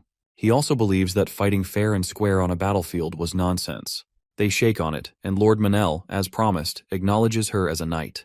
As she freshens up, Meika congratulates her on her victory. She's still not satisfied, though, as she feels that the lord had gone easy on her. She then inquires about the letter her brother, the prince, had sent. Since her match had finally ended, it didn't matter anymore. Meika then reveals to her that she had checked, and there was nothing there. Just a blank paper. Not even the magic that was supposed to seal it for her. Meika pleads with her to not be upset, but she isn't, because she knows that her brother sent it to her on purpose. She's already looking forward to her next match, but Meika reminds her of the piles of delayed work waiting for her. So as it turns out, the prince is actually quite friendly with Lord Manel. He brings Dia to help heal the poor old man's aching body. He's grateful and apologizes, just like his father did, for putting him through so much. The prince expresses how, if his sister wasn't recognized by Lord Menel, other knights would look down on her. Lord Manel inquires if he gave her any help, but our prince answers that he didn't. Although her adjutant came to him, he didn't contribute in any way. Everything that happened during the battle was totally her own doing. Lord Manel admits that he had a great time verifying her, and that ends the matter of his sister and her sword. Now, the prince says he wants to go talk business, and Lord Menel wonders what he means by that. He has a scary idea, though. The prince walks into the room where his father, the king, and his brother, the first prince and heir, are seated, and tells them point blank that they need to prepare for war. He reveals that although the previous war has ended, danger still lurks in the kingdom. The king notes that he isn't talking about simple preparation, and he's right, for our genius protagonist thinks that they should strike first this time. The first prince is irritated by the thought of starting a war, but the prince argues with him, saying that signs of a war are already brewing, and if he didn't want a repeat of last time, they had to strike first. This war is coming, whether they strike first or not. He isn't too keen on killing, but at least this way they'd reduce casualties on their side to the bare minimum. He also promises to design all necessary equipment and ends it there. After an intense silence, the king asks what Jael was going to do, as he was to lead the kingdom from now on. Errol also expresses his willingness to follow him as well. The first prince requests some time to think about it, and then leaves. The king tells Errol that they need to have some father-son bonding, but over politics and war matters, and he agrees too, for he had not wanted to take such drastic measures either. The king then reminds him about Pena and his decision to accommodate her, and Errol agrees. He then asks if this war decision was left for him, what he would do. The king bluntly replies that he would never start a war, and the prince understands. But Prince Jael decides the opposite. They will prepare for war, but only if someone obviously shows visible hostile actions toward the kingdom. He tells Errol that he would accept no violations from him, and our boy complies. He then asks his brother to tell him who he is wary of, and Prince Errol suspects the Holy Kingdom, and has reason to believe that they'd invade in the next 5 years. After his investigations, the possibility of war became apparent. He wasn't planning on attacking first, but he wasn't going to sit and wait around either. This preparation was just in case. At the Holy Kingdom, the Saintess lies on her bed, obviously exhausted, and reminisces about the discussion she had. She has warned her people not to antagonize the Enersian Kingdom for now. Someone asked if they were going to evangelize them, which was fancy Holy Kingdom language for invading another nation. She told them that they had no chance of winning if they started a war now. They had to be cautious, and although leaving them be would only give them time to grow, they had no choice. She reckons that she'd have to resort to a troublesome move as she holds up a shady-looking bottle in her hands, slow and steady for the sake of their holy nation. Meanwhile, Pina finally arrived at Fahilha, and Arel is already waiting to welcome her. She never thought they'd meet again this way. He was now in charge of her extradition. Of the only 3 royal family children, Pina is the second child and first princess. She had thought the weather was brutal, but once she entered the city, she was surprised. The prince ushers her in so that they can discuss further. Her elder brother had inherited the throne, and her sister is still a kid. She, on the other hand, came here as a hostage, under the pretext of studying abroad. But the prince reckons that despite her situation, she still remained carefree. He offers her some snacks and asks about her welfare. She responds that she has been living comfortably, although the prince notes bitterness in her tone. As she goes on to compliment his city, the prince beckons her to stop pretending. He hadn't forgotten about their little incident back at the palace. She tries to deny it, so the prince playfully threatens to announce her secret to the whole city. Then she folds. Unfortunately for her, our boy isn't someone they can sway with smiles. She tells him to also stop pretending, and he is delighted to. He tells her to show him her spirit, but she's worried about confidentiality. The prince assures her that they are all good at keeping secrets. He notes that for some reason, she is really conscious about privacy. She then summons it, and the cute little salamander pops out of thin air. She had been practicing and managed to tame it a bit, and our prince is impressed. He then inquires about the confusing letter she sent him through her lizard, claiming that he could teach high-level spiritual arts. She doesn't deny it and admits that at some point, she had started hearing the spirit words. The prince reckons that, although summoning spirits wasn't rare, it was difficult to communicate with them, even for a pro like himself. He asks her what happened exactly, and she explains that she heard numerous voices, but the lizard told her to come to him.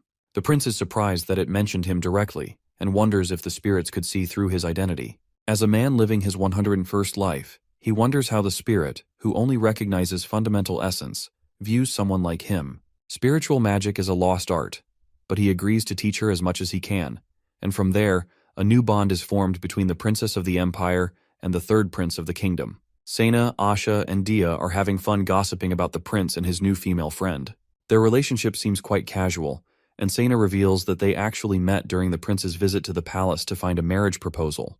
These are just female lovesick delusions, as the prince had just been keeping a close eye on her because of her spiritualism. After the tour of the castle, it is time for Errol's special spiritual lessons with Pena. He flips through a book on spirits, and then tosses it out immediately, with the reason that it was too old. He decides to go with the old-school style and teach her by demonstrating. In order to summon a spirit, she must make a contract.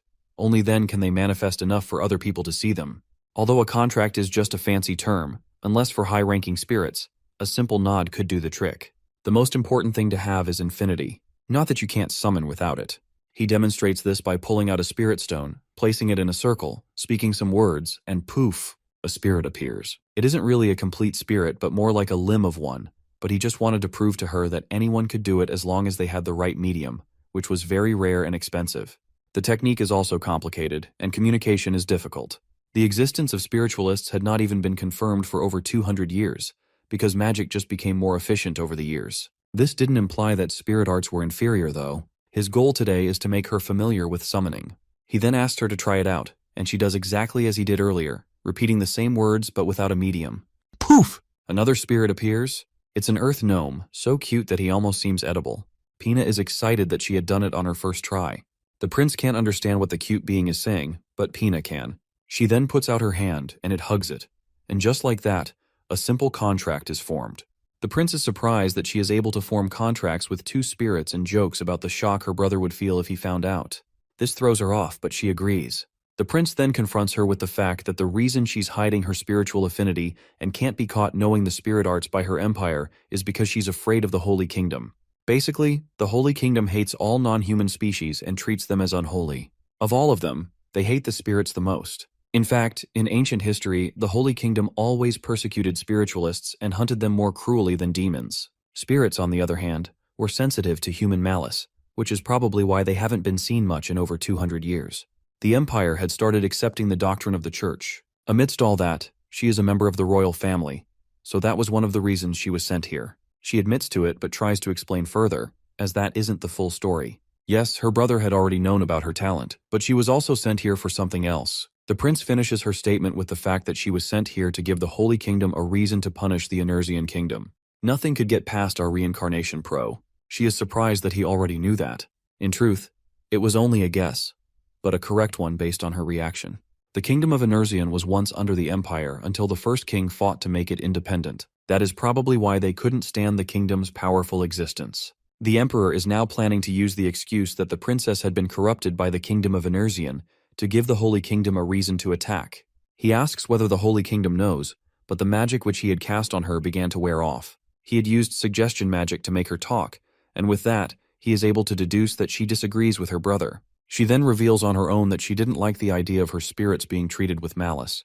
The prince reveals to her that if their plans come to fruition, she'd also be in trouble as a spiritualist. He then asks her if her reason for coming to him for help was also to use him as an excuse. She denies it, saying that she just didn't want to make any mistakes, also because she believed what her spirit said. The prince then inquires about her plan.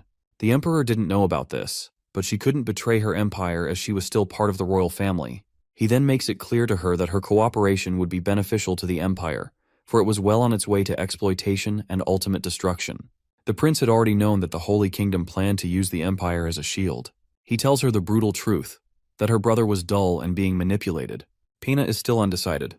The prince goes on to tell her that they couldn't win even if they joined hands and attacked his kingdom. The Holy Kingdom was planning to abandon them from the start. They planned to spark a war and easily run away if things went south. He officially promises the princess that he'll make sure that her empire doesn't get caught up in this war, as long as she agrees to cooperate with him.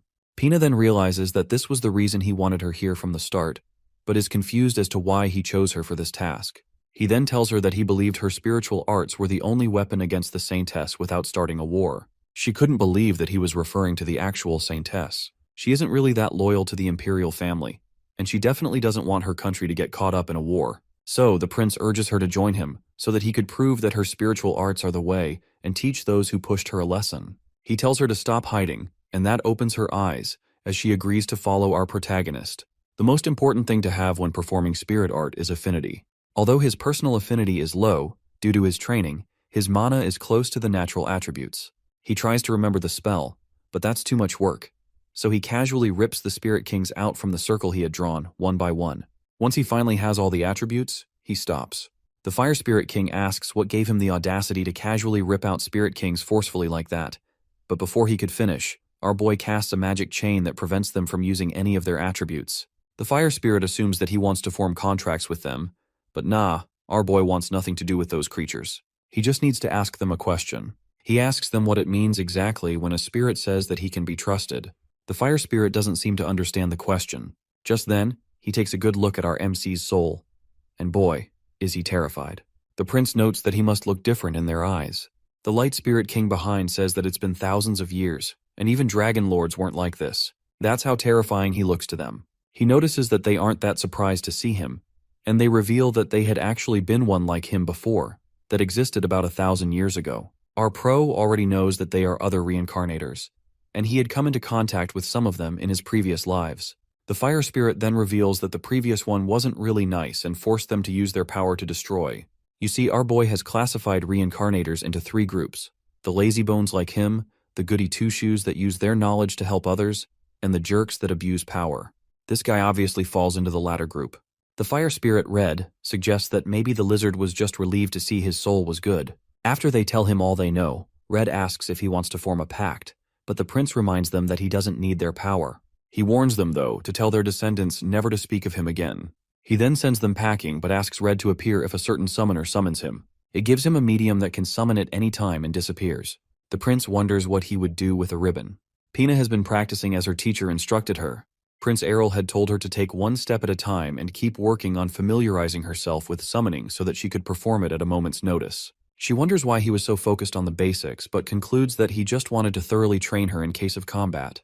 The prince, who had been listening from behind the door, wonders why she's so serious when he had basically just told her to laze about and practice some summoning. Dia reckons that it was because of the fact that she was royalty and had been working since she was young. She had been talking about herself too. Anyway, the prince inquires about the engine he requested from the Magic Tower. After he had gotten ships from the Geotal Company, he made a request to get them to move without much manpower. Hellman had liked the idea, but at the same time feared that it might be dangerous. He proposed that it would have normally taken 3 months to stabilize, but now it would take 6 since the manpower at the Magic Tower had reduced due to them chasing dark mages. The prince is still okay with this, as it would have taken them 3 times that time to achieve. Those dumb dark magicians were still disturbing him, though. Hellman had vowed to prioritize eradicating them before doing anything else. The prince isn't sure about this, but then again, it's none of his business. He tells Dia to tell him that he understands and will root for him. Now that all the business talk was settled, a break for our boy is overdue. He decides to bring Pina along this time. So, he bursts into the room, grabs her, and takes her out on an outing. Their much-deserved break starts now. On their way, the prince tries making small talk, but she won't budge. Her progress was stagnating, and even though he tries to get her to relax, she still refuses. She complains that, as royalty, they shouldn't indignify themselves like this. The prince can't believe what he just heard. He is more determined than ever to get her to have some fun now. He takes her to a food stall and offers her roasted rabbit meat. She's obviously interested but can't lose her dignity. The prince persuades her, saying that she's a prisoner, not a princess here. With that, they both try the meat and openly criticize it in front of the heartbroken seller. Just then, a swift figure deliberately pushes her towards him. It's a pickpocket. The audacity of that human, committing a crime in his city. The guards could have easily handled him, but our boy decides to use this as a practical training opportunity for his student. He tells her to take care of it, and she summons her spirits and uses them to trap her target in hard mud, solidifying the earth with her earth gnome and hardening it with the salamander. The prince commends her ability, but advises her to use more threatening means to trap her enemies. In response to that, she sets the poor pickpocket on fire, and although her flames aren't that hot, the prince can still smell burnt steak. He had told her to trap him, not cremate the dude alive. That was too much. The people around think that it's some kind of street performance, and the thief is handed over to the guards. At the bookstore, the prince notices that Pina is more familiar with books than fun, and she herself notices that most of the books were made of quality paper. She then finds a shiny book, and our teenage protagonist, who had been distracted by a dirty rated 18 book, tries to stop her, but he's too late. He just wants the earth to open up and swallow him whole as she reads out the great deeds of the grey wise sage, Prince Errol. The book was meant to popularize him and his city, but he's dying of cringe just hearing what was written. Pina then notices that the writing in the book is uniform, and the prince commends her for her sharp eyes. It is the result of his new machines that print words and pictures really quickly. She inquires about the reason behind it, but our prince shrugs it off. He couldn't tell all of his plans, not yet at least. They start making plans to call it a day. In the Holy Kingdom, we have yet another yelling priest. You'd think he'd learn from the last one. This time, he is yelling about a banned book that had been reproduced as a children's book, easy to read for even illiterates. Saintess Nelvenia urges the priest to calm down, for this was a sensitive matter. As a solution, she'd ban this book as well, but her major problem is that it is from the kingdom of Energia. She wonders what Errol's reasons were. I guess we now know what those printing machines were for. She tells them to tell their allies not to bring the book into the church. A priest then inquires how long they'd have to hold their breath. The congregation is getting impatient, and so are they. To calm them down, she decides to give them a clear answer. She tells them that she had finally gotten a divine revelation, and this gets them excited. But she tells them that the information was extremely private and makes them swear to secrecy. After that, she reveals some sort of secret information that gives them some sort of morale. What the hell is she scheming now? After some time, there is celebration in the kingdom of Energia. Our pro, who's now 18, sits back and proudly watches his big brother get crowned as the newest king of Energia. He reckons that his brother should hurry up and become a wise king, so as to divert all attention from him. He would do everything in his power to support him behind the scenes and make sure that happens, all for the sake of his peaceful life. He wishes the peace they felt would continue. Unfortunately, we don't always get what we wish for. Our MC is chilling on the open green fields, wondering what Saintess Nelvenia was plotting. Meanwhile, Pina is practicing beside him, and he asks her why she keeps summoning and contracting lesser spirits when she could make pacts with intermediate-level spirits now, but is disappointed when he finds out it was solely because of their cuteness. Pina is now stronger, being able to summon up to 100 lesser spirits at once. She commands her spirit army of cuteness to attack, and the prince notices that she chose quantity over quality. Unfortunately, that's not enough, as her sparring partner Dia easily counters it with her own fire magic. Dia tells her that she lacked control, as there was a gap in her formation. The prince hadn't expected Pina to win, since Dia is on par with a 7th-class magician, whilst Pina is better than some 6th-class magicians. He advises her to read military books and work on leading spirit units. He then tells them to spar one more time as he contemplates taking a nap, because he couldn't come up with an answer as to what the Holy Kingdom was planning.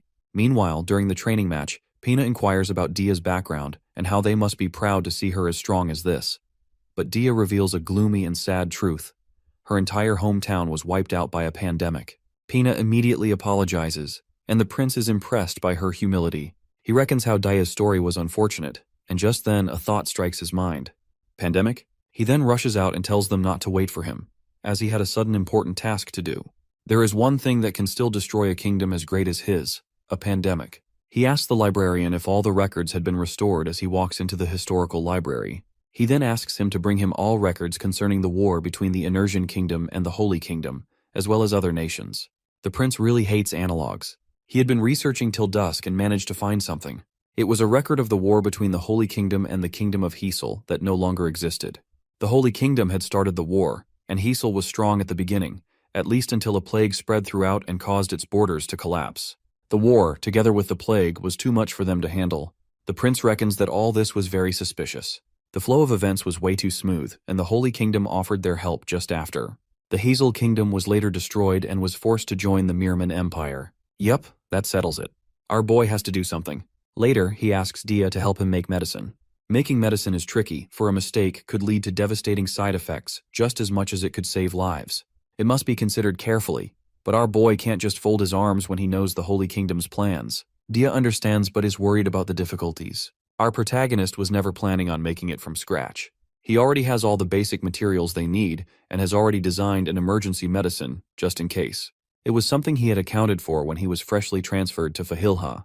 Along with his private room, he also had a lab where he could develop drugs at any time. As for the name of the emergency drug, he calls it antibiotics. He then contacts Damon to start mass-producing them.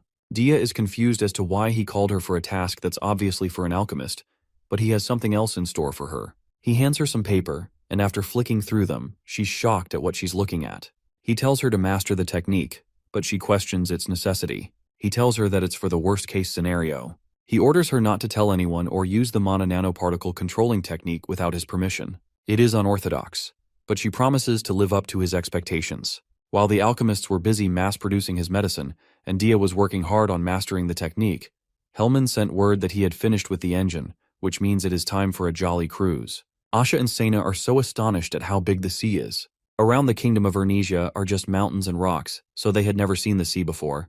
They are now in the Felsen Kingdom, which served as a trading port for different ships from different countries, of which their company had finally joined.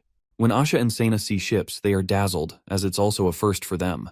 They are gaping so hard that they start to embarrass the prince a little, and gape even more when their own ride arrives.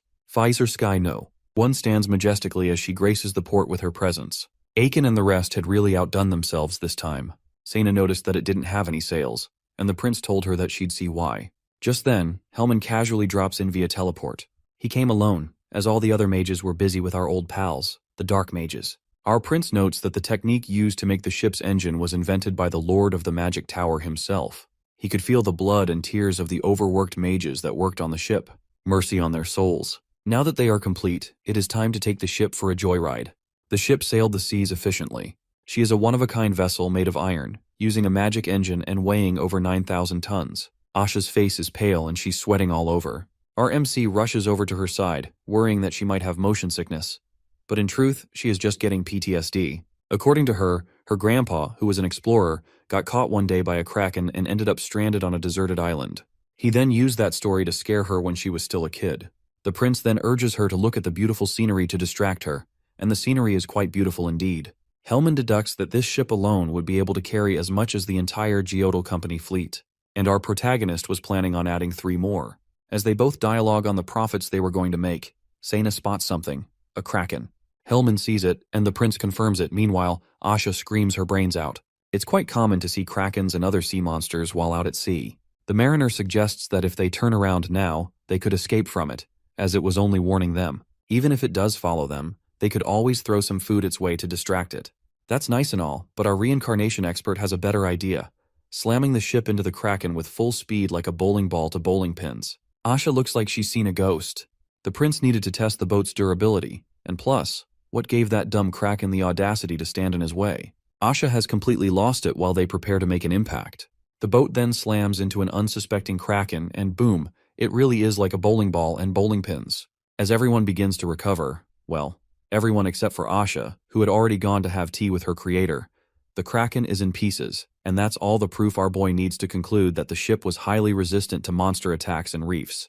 They call it a day and end their sea trial. After that, the prince tells his crewmates to look for his precious cocoa fruit as they go to discover the southern continent. It won't be long until he can make his precious cola, and the thought alone has him even more mouth-watering than when he made chocolate. The official reason for his Ernesian expedition squad is to make contact and build relationships with the southern continent. No one would ever know that the main reason was for his selfish greed and need for cola. It would be one of the many secrets he'd be carrying to the grave. Meanwhile, at a certain village on the outskirts of the Ernesian kingdom, people are falling sick left and right. There is trouble. The prince ponders over how so many people had begun showing signs of fever throughout the kingdom. Asha reports that the royal kingdom had released an official document confirming an infectious disease. The prince didn't expect it to come or spread this fast. He asks if her and Sena's hometowns were safe, and they confirm it. Although Sena's region was affected, her village was the only one that was safe. He wonders if it has something to do with her bloodline. He orders them to close the gates and restrict access. He is devastated to think that all business and transportation could be ceased so easily. He orders them to handle it using the medicine they had prepared. They are to put all other operations on hold and focus on eliminating the pandemic. Antibiotics can't solve everything, but luckily, healing magic exists in this era. He commands his mages to ask Hellman for help if they lack manpower. Looking at the reports, Prince Errol notes that the disease was spreading way faster than it should. He is sure that Nelvenia is secretly behind all this. Just then, Dia knocks and comes in with a question for her master. She asks if this disease was man-made. She had felt, while healing with magic, that she was familiar with the disease. As it turns out, it was the same disease that wiped out her hometown. She could never forget the plague that killed her friends and family. She asks again, and he nods, confirming it. Meanwhile, Pina was secretly listening in on their conversation. With that, she leaves him alone, but before she does, the prince promises to get back at the person who did this. The prince goes to visit the sick, barren, and abandoned lands where the disease first spread with Dia.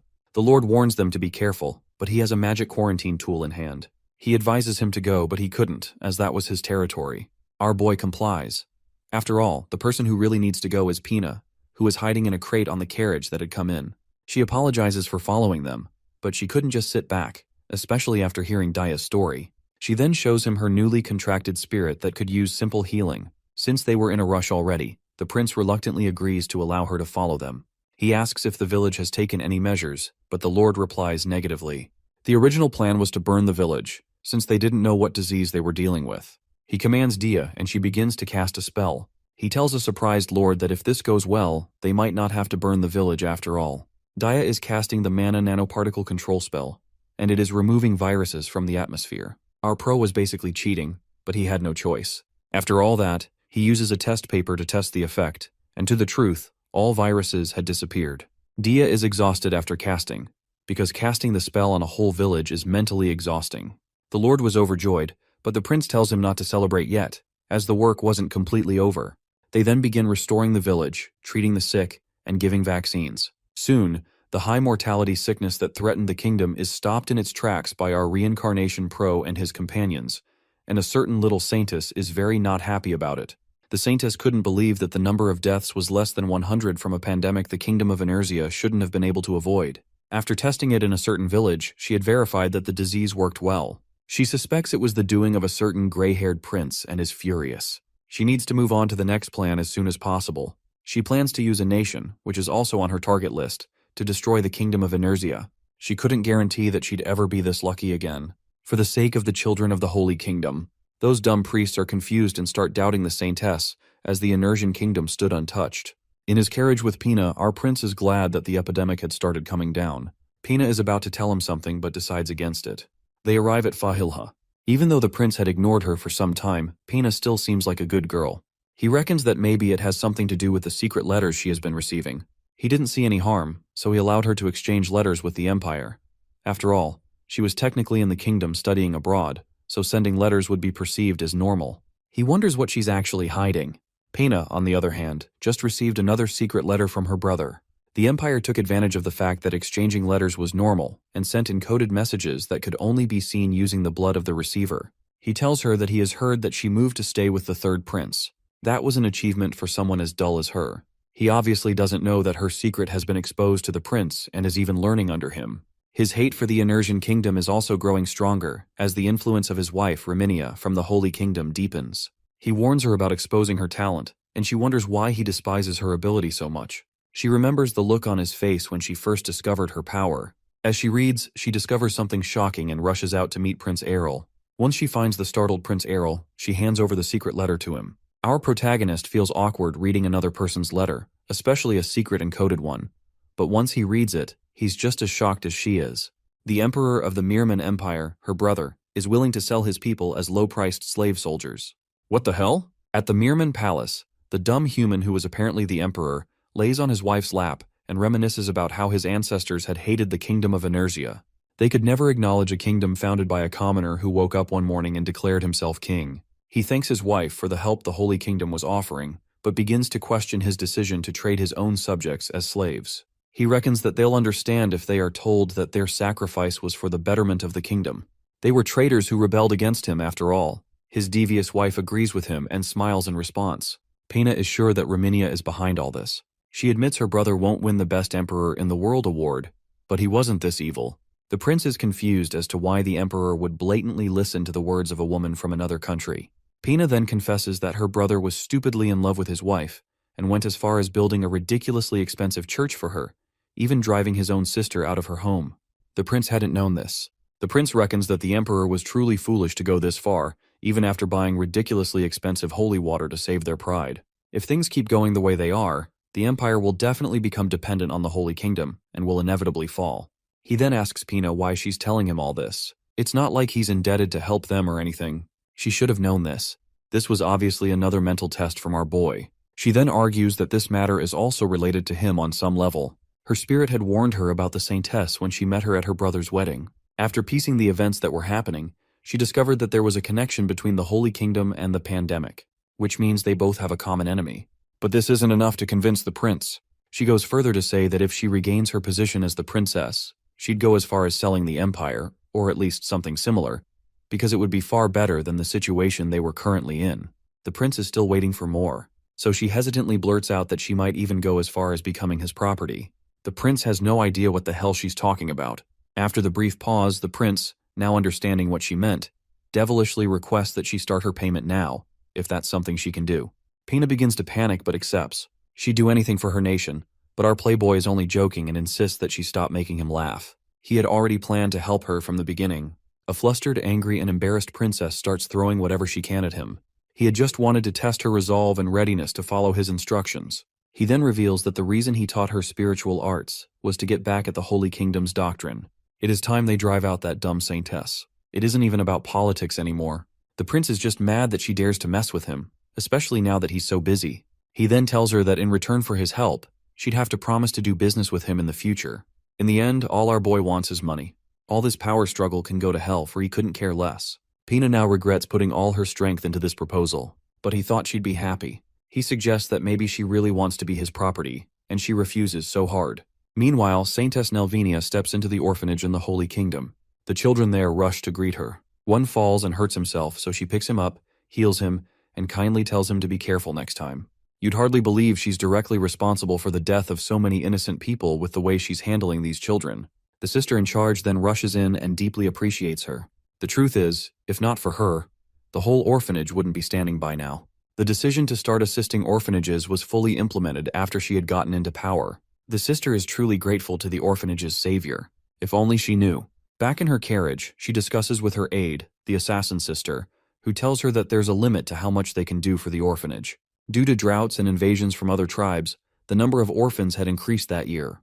That is why she hated other races and fought so hard to eradicate them in other nations. She reckons she'll have to try and convince the greedy high priests, who only care about themselves, so that they can continue to sustain the orphanage for a few more years. In this kingdom, where there's little farming and basically no resources, clinging to faith like a moth drawn to a flame is all they can do.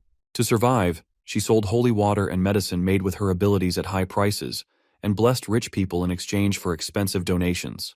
There is no way the kingdom can stand without her, for she's invaluable. She reckons she needs to do something quickly.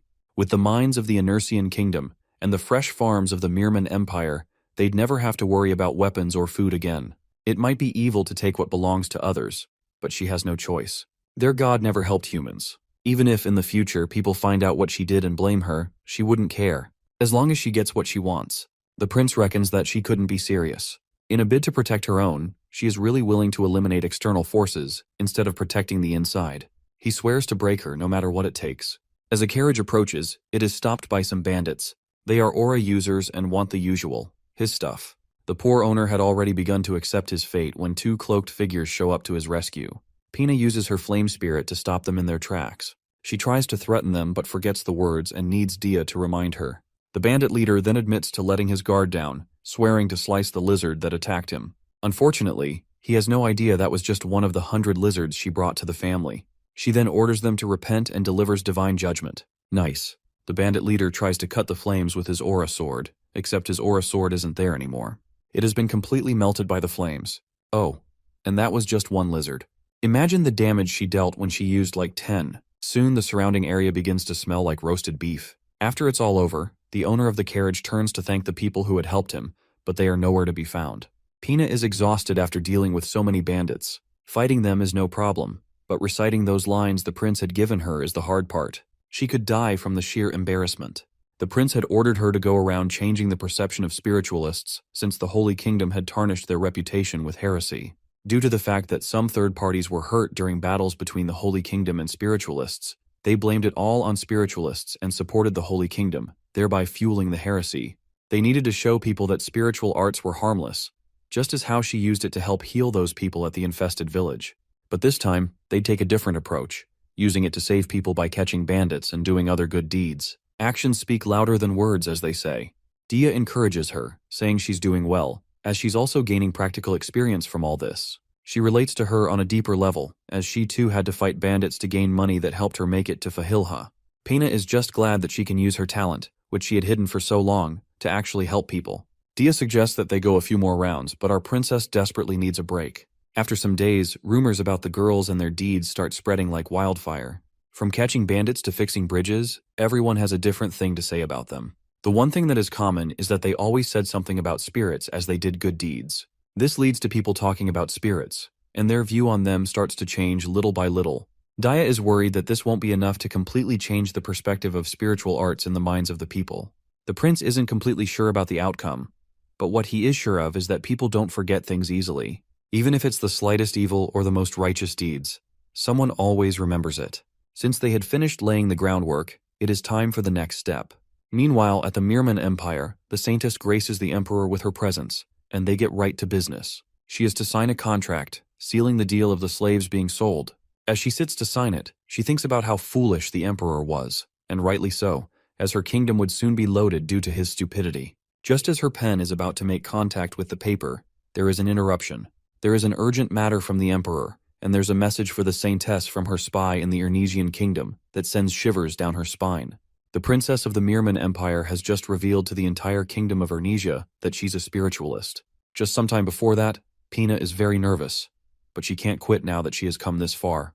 The prince assures her that he'd have her back no matter what, and with that, she steps up to make an official announcement to the people of the Ernesian kingdom. After introducing herself, she tells her story and the reason she chose to say it here, and not in her empire. She stills her shaking hand and summons her spirits in front of an amazed crowd.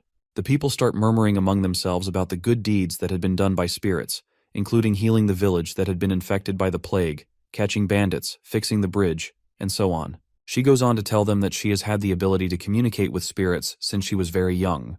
Her mother had taught her to hide her talents to protect her, due to the fact that her empire and the Holy Kingdom were on good terms. She was scared of what might happen to her daughter if she was discovered.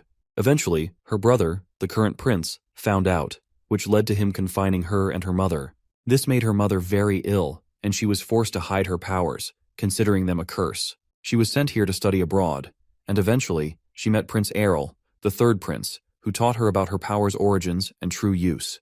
The prince wonders when he did all that but lets her finish. The princess goes on to say that she realized that she had lived her whole life miserably because of the doctrine and heresy the Holy Kingdom emphasized. She preached that magic and spiritual arts were the same. She then states her claim, that this foolish heresy that the Holy Kingdom emphasized must be withdrawn. After the princess has stated her claim, her audience starts to doubt the Holy Kingdom's actions.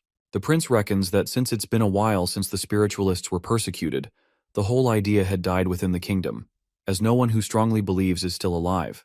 Thanks to this, public opinion would flow to Pina's side, and the Holy Kingdom as well as the Empire would be blamed. As he walks to her stand by her side, he promises himself to support her no matter what.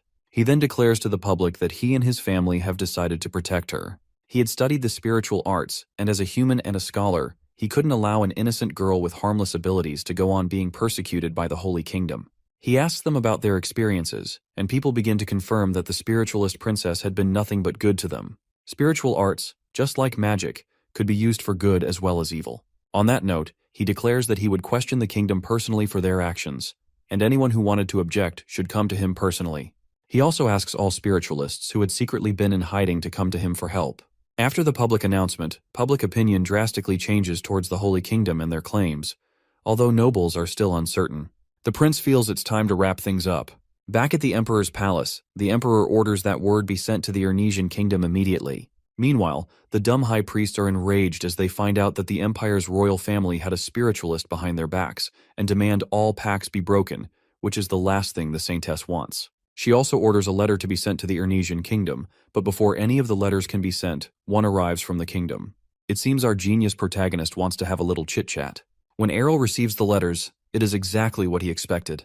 It seems they also want to talk, so he, alongside Pina, takes a trip to the Merman Empire. While our boy is busy enjoying the artwork and scenery, Pina is terrified of what might happen next.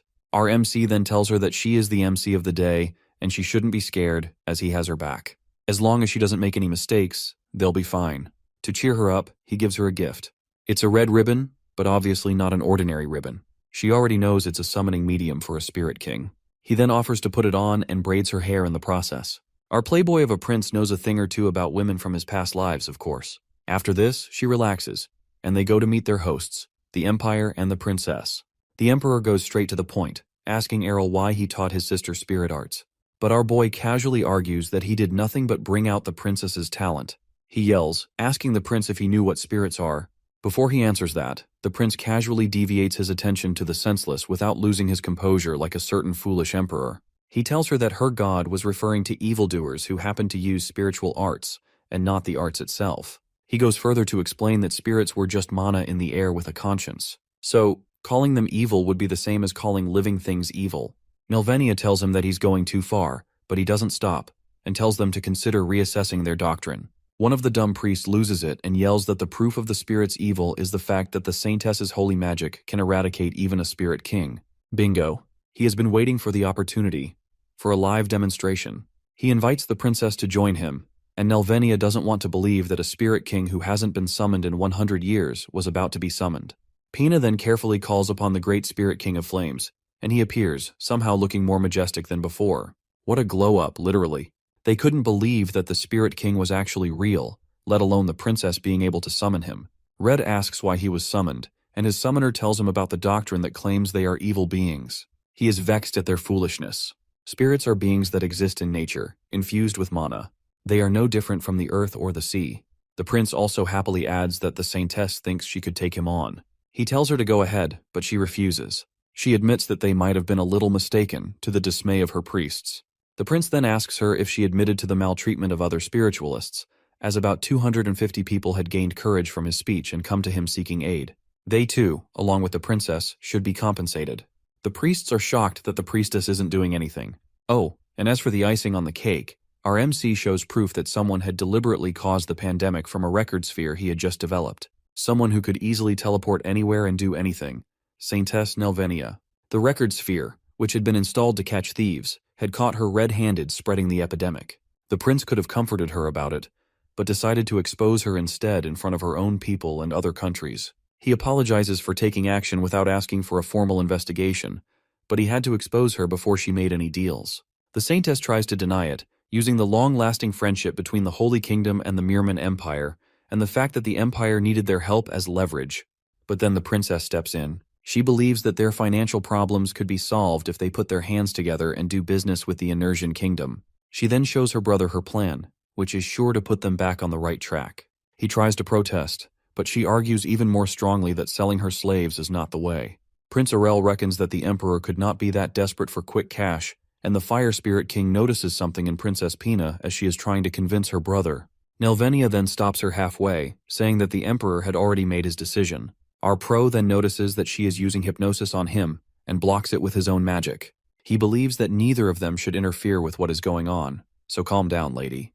The Emperor, now free from the hypnosis, decides to have a talk with his subjects on the matter and shuts down the protesting Saintess. Speaking of which, our protagonist isn't even done yet, as he uses this chance to accuse her of not being a real Saintess. The priests are dumbfounded and start suspecting her immediately, as if they were on hold all this time. Meanwhile, Nelvenia tries to use hypnosis on the Emperor again, but this time Red, the Fire Spirit King, blocks it, as he can't keep tolerating her nonsense. Backed into a corner, Nelvenia decides to show her true colors and attack, and Arel tells Pina to get ready to attack. Meanwhile, the priests interpret this whole thing as a miracle. Then again, they are dumb. The dumb priests are basking in the glory of their saintess's power, well, until that same power begins to engulf them. The guards who try to call for help are also affected. They're not dead though, so Prince Errol immediately deduces that she can attack the mental realm with her power, which was how she got her current position. Pina enlists Red's help, and he complies.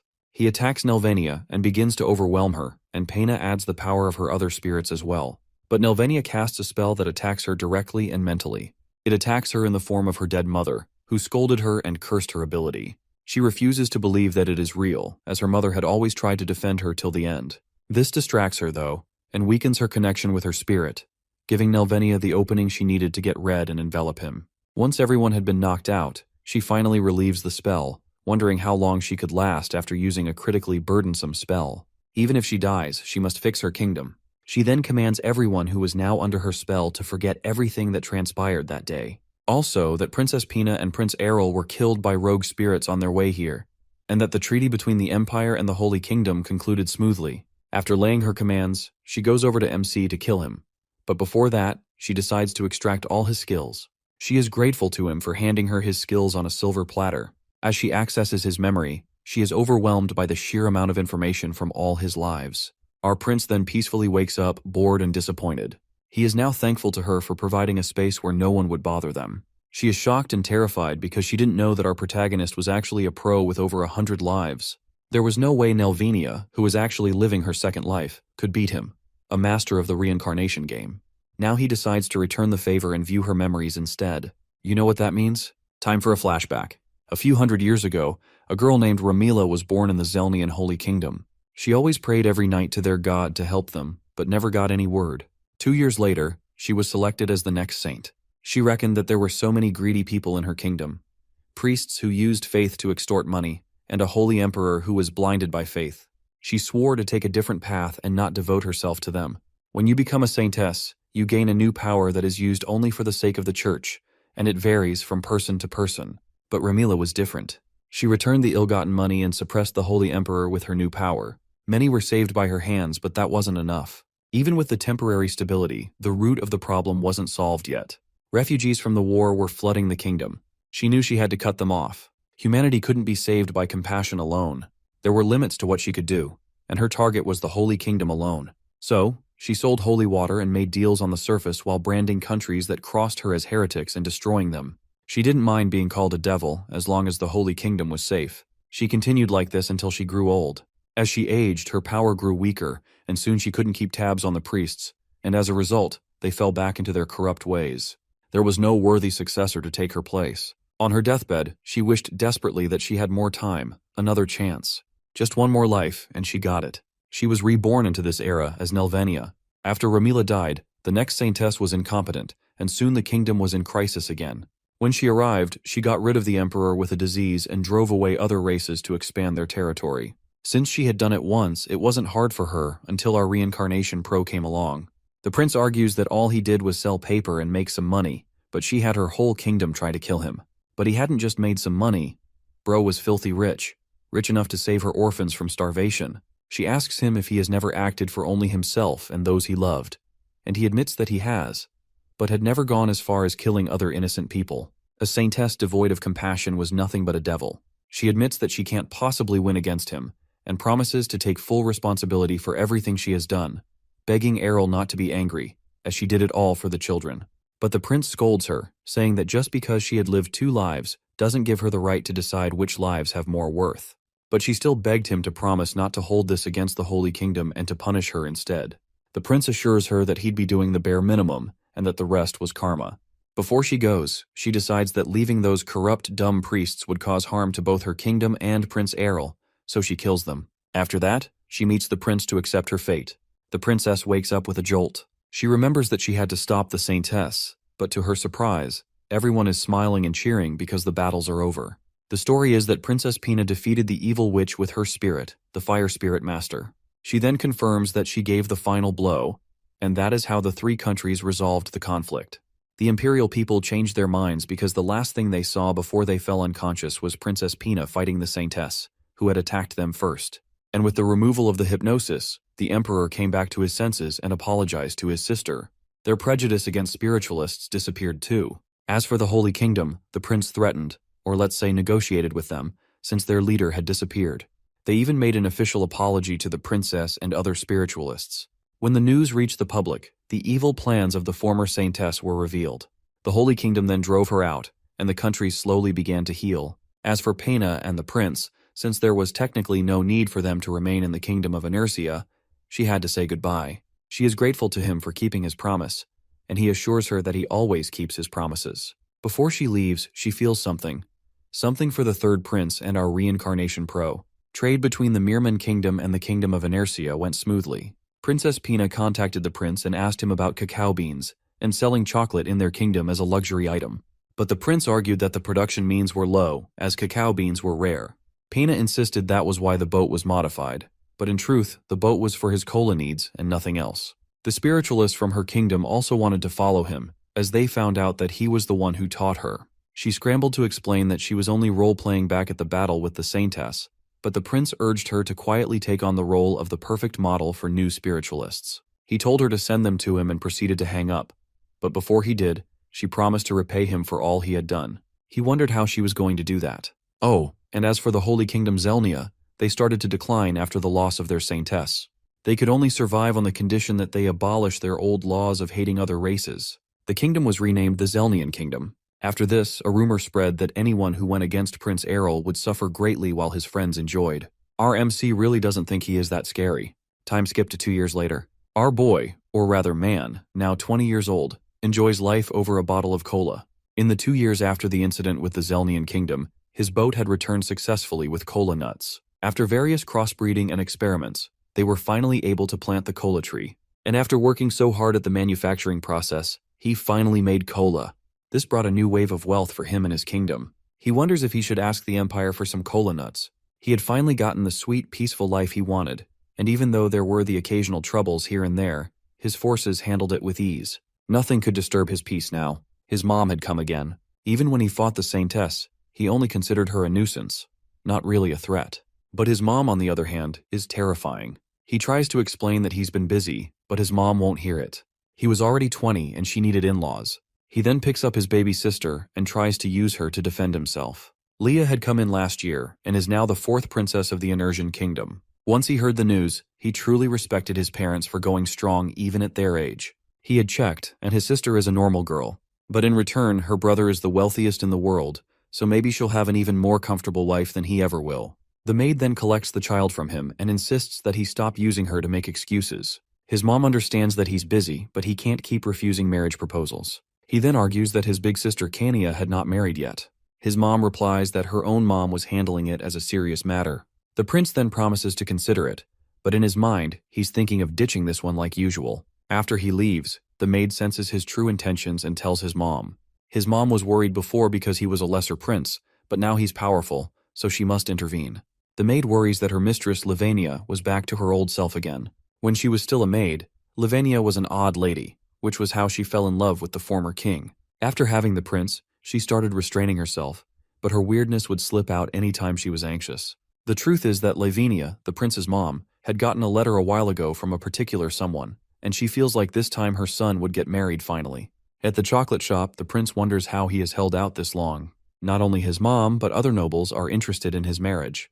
Depending on whom he marries, the status of his kingdom in other countries could be shaken, so he pretended to be careful on purpose. But now the pressure was getting way too much. He blurts out that marriage is a serious pain, and the shop owner, who got married just last month, hears him. Just then, hands hold him from behind as he is about to leave and go play. It's Asha, Sena, and Dia, and they somehow found him.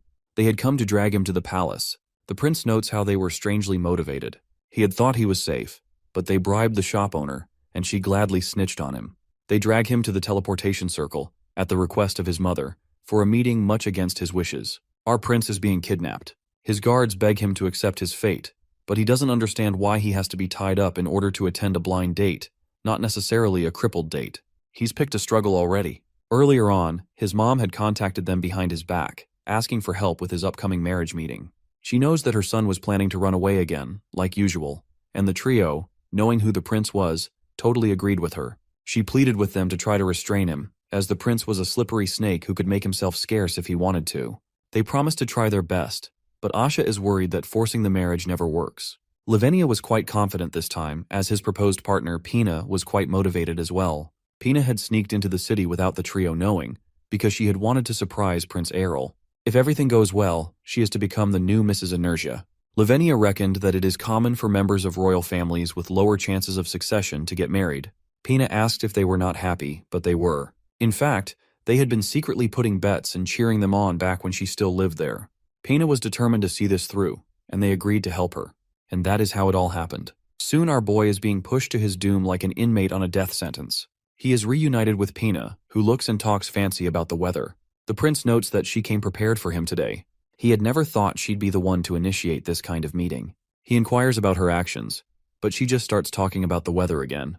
The prince notices that she's pushing herself to pretend and wonders if it's because people are watching them. She suddenly bursts out with a request to take a ride on a boat in the lake. Her determination is fierce. Pina had heard that nobles normally had meetings on the boat, but the prince quickly changes her opinion on that when he tells her that a couple had fallen over in the lake, and that's how the tradition started. That's the reason behind the new magic-powered boat they now rode on. After the cringiest silence, Pina complains that he didn't notice a green light even when it was shoved right in his face. The prince is glad that she has come back to her normal self, but Pina is mad that he didn't even notice that she dressed up for him. The maids, who had no idea what they were saying, adore them from a distance. Pina rants on, saying that she had persuaded, the nobles just to come here. But the prince is sure he just heard her say, threaten. She admits that she had learned a lot from him, and the prince is worried about his sin of teaching her so many not-so-good things. She tells him not to worry, because even her brother doesn't dare go against her now. He asks whether his mother approves of this meeting, and she replies that her mom was overjoyed and even thanked her. Guess all the karma from running away from all those dates had finally caught up to him. Pina knows the reason why he can't find a partner is because he can't find someone who can match his crazy, but she's had experience living with him and would accept his true nature. The prince still thinks that she'd regret it, but she argues that, in order to avoid marriage being an obstacle for him, it'd be best to do it with her. The prince feels like he's negotiating a business proposal. She promises not to get in his way or into useless politics, thereby preventing him any headaches. Plus, they are the same age, so that checks out. Our MC then begins to seriously consider it. He had been putting off marriage, and she had a hard time proposing because of her situation. But she really believes that they were meant for each other, and then they have a moment, right there and then. She admits she had her own reasons for this. Marrying him meant goodbye to constant nagging from her people, but in truth, she is confident in her ability to understand him no matter what he does. Then again, she had still loved him even after he had teased and tortured her back in the day, but he was also the only one who tried to help her without any prejudice toward her spirits. She then leans really close, like breathing distance, and asks her savior what his opinion about her is. She is prepared to give him some time. After everything that had happened, it was the only thing she could do. But she should have known that our protagonist really doesn't like to wait. This time he leans towards her and Pina is flustered. He had made his decision, and this is the perfect place to announce it. He then calls her full name, and that sets her heart on a marathon. He fully accepts her proposal, all smiles and rainbows. Now they could finish the kiss that was obviously trying to happen. She had started it, so she'd better finish it. His guards and maids who have been watching all this while are flustered. After that special event, they continue with their date, and it goes successfully. His mom is happy and proud of him. She apologizes for forcing other girls on him when he already had a crush on Princess Pina. But he tries to correct her that it wasn't like that then. She doesn't budge but is just happy that her son has finally found someone.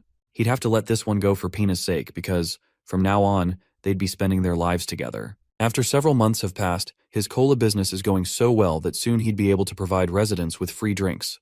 But that's not all. He had also completed the second part of his city, a resort. Now after you visit the city and enjoy its wonders, you can sit back and relax at the resort. His dream paradise had finally been completed. Daya asks whether he has planned on throwing a big opening party like he did before, but he doesn't think so. The last time, the banquet was meant to spread word about his city, but he didn't need to do so now because the rumors were spreading on their own. And plus, he is preparing for another event, his wedding, that his mom and Pina desperately want, so holding two events in succession could diminish the excitement. He decides to just invite a small group of people and hang out a little, just a break, since he's going to get busy soon with the wedding.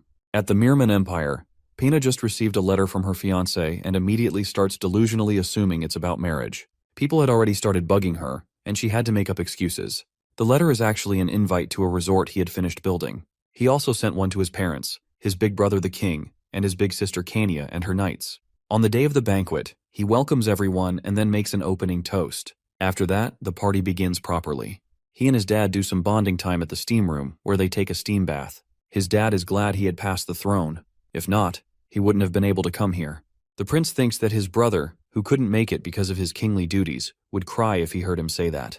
His dad decides to be visiting here often, and Prince Errol agrees. Princess Kania joins them and greets her brother. Errol notices that her knights are enjoying the specially made massage chairs he had invented. They didn't just massage, but they also press vital acupressure points that circulate energy throughout the body. Kania is worried that her knights were too tired from following her instructions, but the prince reminds her that not many people could keep up with her. He tells her to go get some food, and she takes off immediately. The prince wonders if she'd ever grow up, but is glad that she's happy. After that, he goes to the mixed and clothed bath, where he goes for a dip and starts to relax, until Pena joins him. She's mad because everyone is asking about them, and she always has to make excuses. She enters the bath and immediately calms down. The prince has always wanted to create a place where people could come and relax like this. Soon she resumes her nagging about their wedding. The prince assures her that he has everything planned out and then offers to massage her shoulders to relieve stress. She interprets it as him trying to dodge the topic, but once he starts, she calms down again. Meanwhile, his mom and guard are right outside the door, eavesdropping. His mom wishes she were a knight so that she could see through, and starts to consider it, but Sena strongly opposes it. They had no idea the prince could totally hear everything they were saying from the inside. Everyone was so noisy. After all that, everyone is totally relaxed and their skin has improved. The prince calls their attention to make an announcement. He then pulls Pina to his side and announces his upcoming marriage to his fiancée. Pina is surprised and flustered. Our prince is always full of surprises, isn't he? Everyone congratulates them, and they really look like the couple of the year. It seems like a happy ending is near at hand. The wedding is the talk of the entire country and beyond. The third prince of the Enersian kingdom is getting married to the first princess of the Mirman Empire. The prince walks into a cave, which is lonely and quiet. Perfect conditions for him to work on something special for his lady. He remembers when he was born, he had made a jewel then too, back at the concubine palace. He never cared about this kind of embarrassing stuff, but this time is different. He finishes the jewel, and it looks like something that would cost a ton. Back in his room, a maid comes in to remind him to get ready, and notices the jewel necklace he has made from all jewels. It was a gift for his wife-to-be, and he hoped it would be enough to express his sincerity. He tells her to give it to Pina. The maids help him dress up, and while they are applying makeup, the maid makes fun of how he hated these things when he was younger. He asks after his bride, and they inform him that she is getting ready, so he has to be patient. He reckons that it would take much more time to put on a dress. The maids commend him for his bravery, and the prince, who is obviously shaking with nerves, is flattered. The venue of the wedding is magnificent and grand, just as people would expect from the third prince. Someone from the guest list says that marrying a princess from another country was definitely better than a noble from this country. Soon their presence is announced, and the couple begins their procession down the aisle. The guests are astonished at how beautiful they look. Her necklace looks so beautiful on her too. The priest then begins the vows, and it's just as beautiful as you'd imagine. His mom is starting to tear up, and his dad looks so proud. His big sister is so happy for him, and his guards are there too. Once the priest finishes, Pina swears immediately. Just then, our pro begins to reminisce. Let's take a stroll down memory lane for that split second. There lived a fool who had the ability to retain his memories after he died. At first, he was confused, but soon got excited and started using his power. Having memories from his last life was a privilege. He could do anything he wanted, and people supported him. He started having delusions of being some kind of god, like the fool he was. The truth is that only the world, life, name, and outer appearance would change, but inside, he kept living an endless life. Eventually, he finally got fed up. He saw no use in saving a world if he was just going to leave it for another, or gaining riches just to leave it behind and move on to the next life, or loving someone just to watch them leave or leave them behind. The gift he had, called a privilege, became a curse, and he couldn't find any meaning. Soon, instead of saving something, destroying it increased. He'd become a threat to the world on a whim. After wasting so many years, he finally realized that he was nothing special, just a human who had lived a long life. He only got bored because he gave up. The value of life doesn't wither, no matter how long you've lived.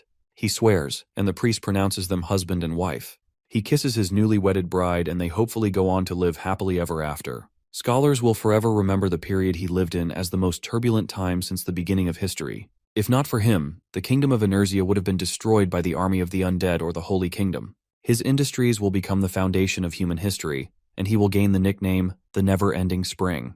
There will be some argument about whether he truly did all he did just to have fun. His legacy would be continued by his children, starting from his eldest daughter, Arna Inertia. In any case, an undoubted fact will remain standing for generations to come. The birth of the third prince of the Enersian kingdom, Prince Errol Enersia, had a great influence on the founding of the great kingdom of Enersia.